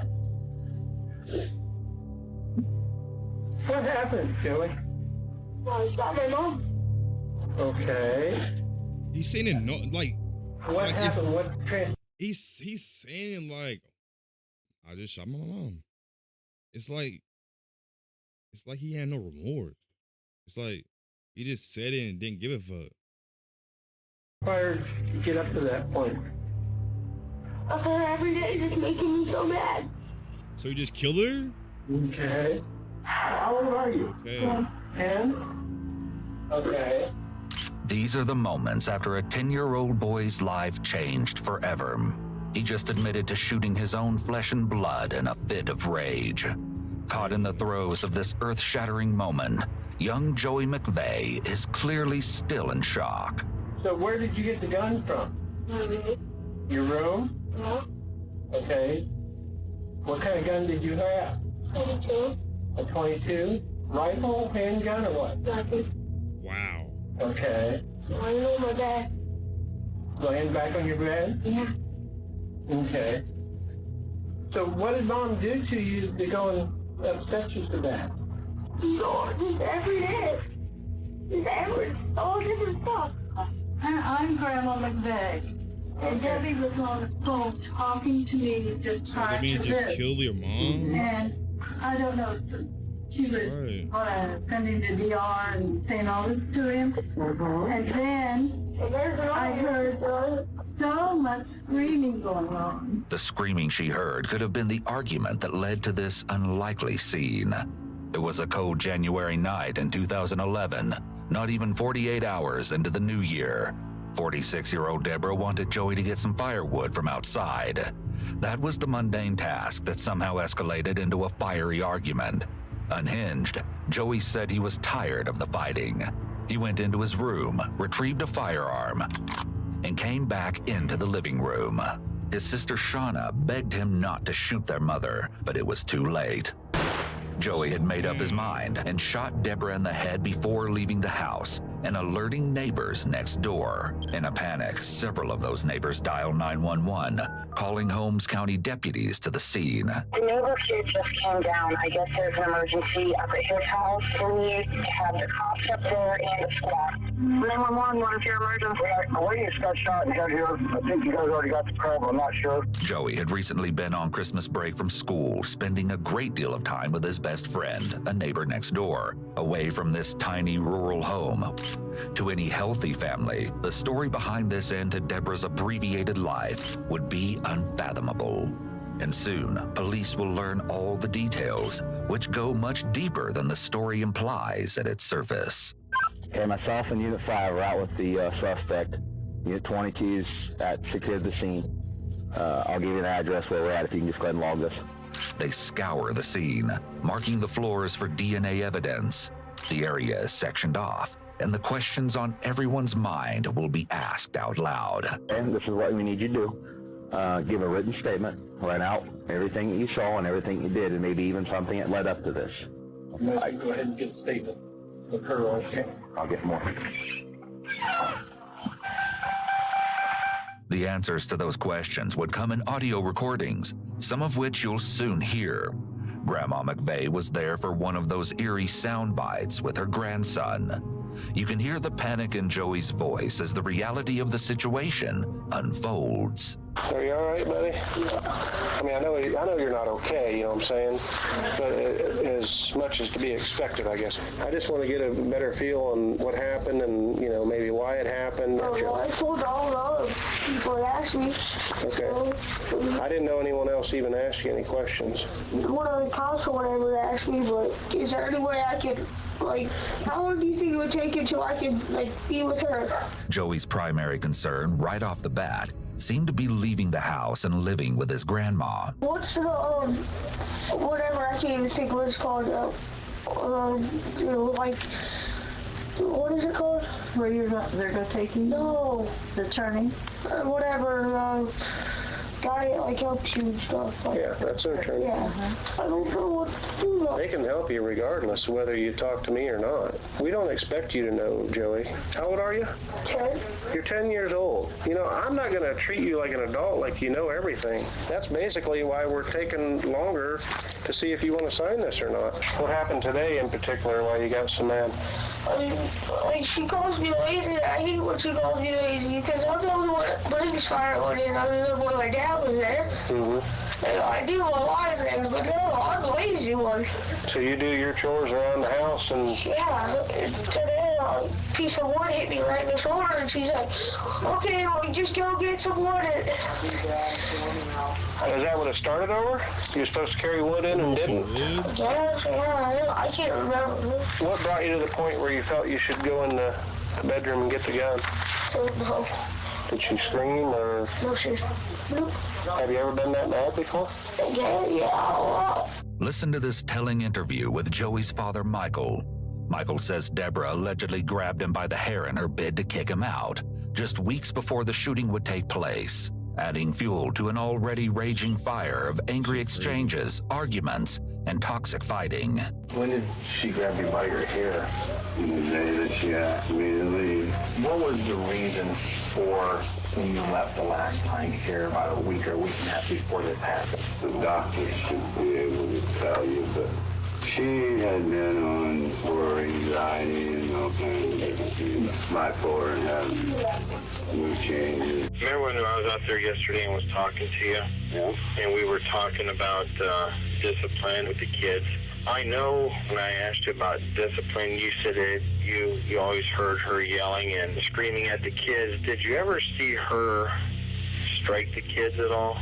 Oh, yeah, I even saw her 6 years ago. She got her Josh, the big Josh. I had to get her off of him that time. Is that Josh Mike? Yeah, she had him in the corner and slapped the shit out of him. She had anger issues bad, you know? I mean, this is really hard to say stuff about her that other people are going to think I'm saying to be mean. She was mean to the kids and me off and on. So you're saying Debbie would have two sides to it. Everybody does. Meanwhile, Joey had been spending a great deal of time with his friend Austin in his bid to escape the arguments. Joey spent the night with you last night? Yes. Did he say anything to you about his mom? Today, I guess, she asked me to do laundry and she got home. And they started arguing and he picked up the gun and shot her. Joey had been showing signs of lashing out for years before the incident. In 2006, getting into an altercation with a bus driver, and then a year later at just 6 years old, using a dustpan to hit an administrator at his school. And by his own account, this wasn't the first time he'd been this angry. Have you ever been that mad before? Yeah, a lot. How do you feel now that things are the way they are? A new future is before us. A bright future. You feel bad that it happened, that you actually shot her? Yeah. Do you think it was worth it, even though you were mad? No. Should anyone be shot or die over an argument? No. They were close, but they argued and yelled, and she yelled at him too much. Grandma McVeigh seemed quite certain that Deborah was over the top with Joey. But remember, Joey wasn't the only child in the household. There was also Shauna. And Shauna's interview doesn't paint Deborah quite the same way, as she reflects on the ominous night in her own haunting words. We were like normal mom and daughter. Okay. Like we'd have our fights here and there, but it wasn't bad as Joey. And Joey and Mom argued A lot. a lot. When we got home, he was supposed to bring wood in for the fire, and he didn't. My mom could ask him over and over, so he brought like one load in. And Mom asked him to bring more in. But then he started arguing. When he shot her, she just like dropped to the ground, and she was like sort of sitting like on the couch. She was like leaning up against the arm, and then she just fell. And then he pointed it at me. I told him not to, so I could check on Mom, and I went to put the gun down first, and he put it on the couch. I don't know if the officer put it in on his bed. No, he set it down on the couch and once he moved it, but I'm not sure. I checked Mom, and there was no pulse, and he was yelling and screaming, all like confused and stuff. What happened? Did you feel that he was going to shoot you? Yes, because after he shot Mom, I was scared. When he looked at me, it looked like he was like evil, like the look in his eyes. When he looked at me, I was like scared. Okay. And that's not normal. Mm-mm. You don't normally see that in him every day or even every time he's mad. No. That response, reflecting on the look in Joey's eyes, was an unnervingly strong description and could lead anyone to believe Joey may have been mentally ill. The latest reports show a therapist testifying that years later, Joey still wouldn't talk about the shooting in therapy, as the incident caused him great psychological distress. Two psychologists dug into Joey's background, finding he suffered from anxiety and depression, as well as a learning disability. He was sentenced to remain in confinement indefinitely. He's currently being held in an unnamed facility by the Ohio Department of Youth Services. Soon, he will be transferred to an adult facility, pending a reintegration evaluation, which essentially means he can be kept in an adult jail until he is deemed ready to be reintegrated into society. If that occurs, he would then be put into intensive parole or probation. All right. Wow. That's fucking crazy. But Josh Mafia, that's the end of the video of body cam footage reveals 10-year-old killer. It's just crazy how he just said he killed his mom. So, like, it's like he didn't give two fucks when he said it. Like, he just said, "Oh, I shot my mom." It's crazy. I ain't gonna lie. I feel like nobody should have even got shot or died over that. But hey, now I'm pretty sure he regrets doing that and all the actions that he's led up to that. But if you made it to the end video, Josh Mafia, make sure you're liking the video, subscribe if you haven't already subscribed. It's free to subscribe, but if you don't want to, you don't got to. But if you do, make sure you are staying active watching my videos. I make a lot of videos. I have a lot of stuff for this channel planned in the future. But yeah, that's the crazy ass video. Let me know y'all thoughts down below for this video. 10-year-olds, fucking crazy, bro. I don't know where he is now, but I don't know. Y'all let me know what y'all think about this video, and let me know what else videos you want me to react to down below in the comments. And also make sure you share my channel with your whole family, including your pets, your dog, your cat, your roach, you know what I'm saying, man? Your mom and dad, sister, brother. Make sure everybody locked in. And other than that, I'll see y'all on the next video. And this is crazy, I ain't gonna lie. But I'll see y'all next video. I love y'all, Josh Mafia. All right, that's that video. That's probably my last reaction video for tonight, cause it is 4 o'clock in the morning. I've been live streaming for 8 hours and 17 minutes. I react to that one already. How long is this one? Co-producer is gonna give you. I'll probably react to this one next time I stream. 13 minutes. I'm gonna react to this one next time I stream. All right, so this is where we left off. So we watched 1, 2. Well, no. We watched 1, 2, 3, 4. All right, we watched 5 videos, but them other videos was pretty long. So we watched 5 videos today, chat. W, no fucking cap, bro. W, not well. Some of them not was W's because of the shit that occurred in the video, but hey, we grinding on cap. I'm finna end my fucking stream. It been a fucking W stream, you know what I'm saying? I completed some games and all things of that. I completed, I think I beat 3 games and I did some reaction videos. So, hey, I feel like that's a W. But some of the reaction videos, some shit happened, you know what I'm saying? And hey, I feel like it don't need to be led up to that. But hey, it is 4 o'clock in the morning. And if you're watching this right now, I appreciate you. If you're not watching this now and you're watching it later, it don't matter when you're watching it. You know what I'm saying? I appreciate you, no cap. But I'm finna end my stream. It's been a W fucking stream. I'm finna relax, lay down, get some rest. And I'm gonna stream later on today. I don't know what time.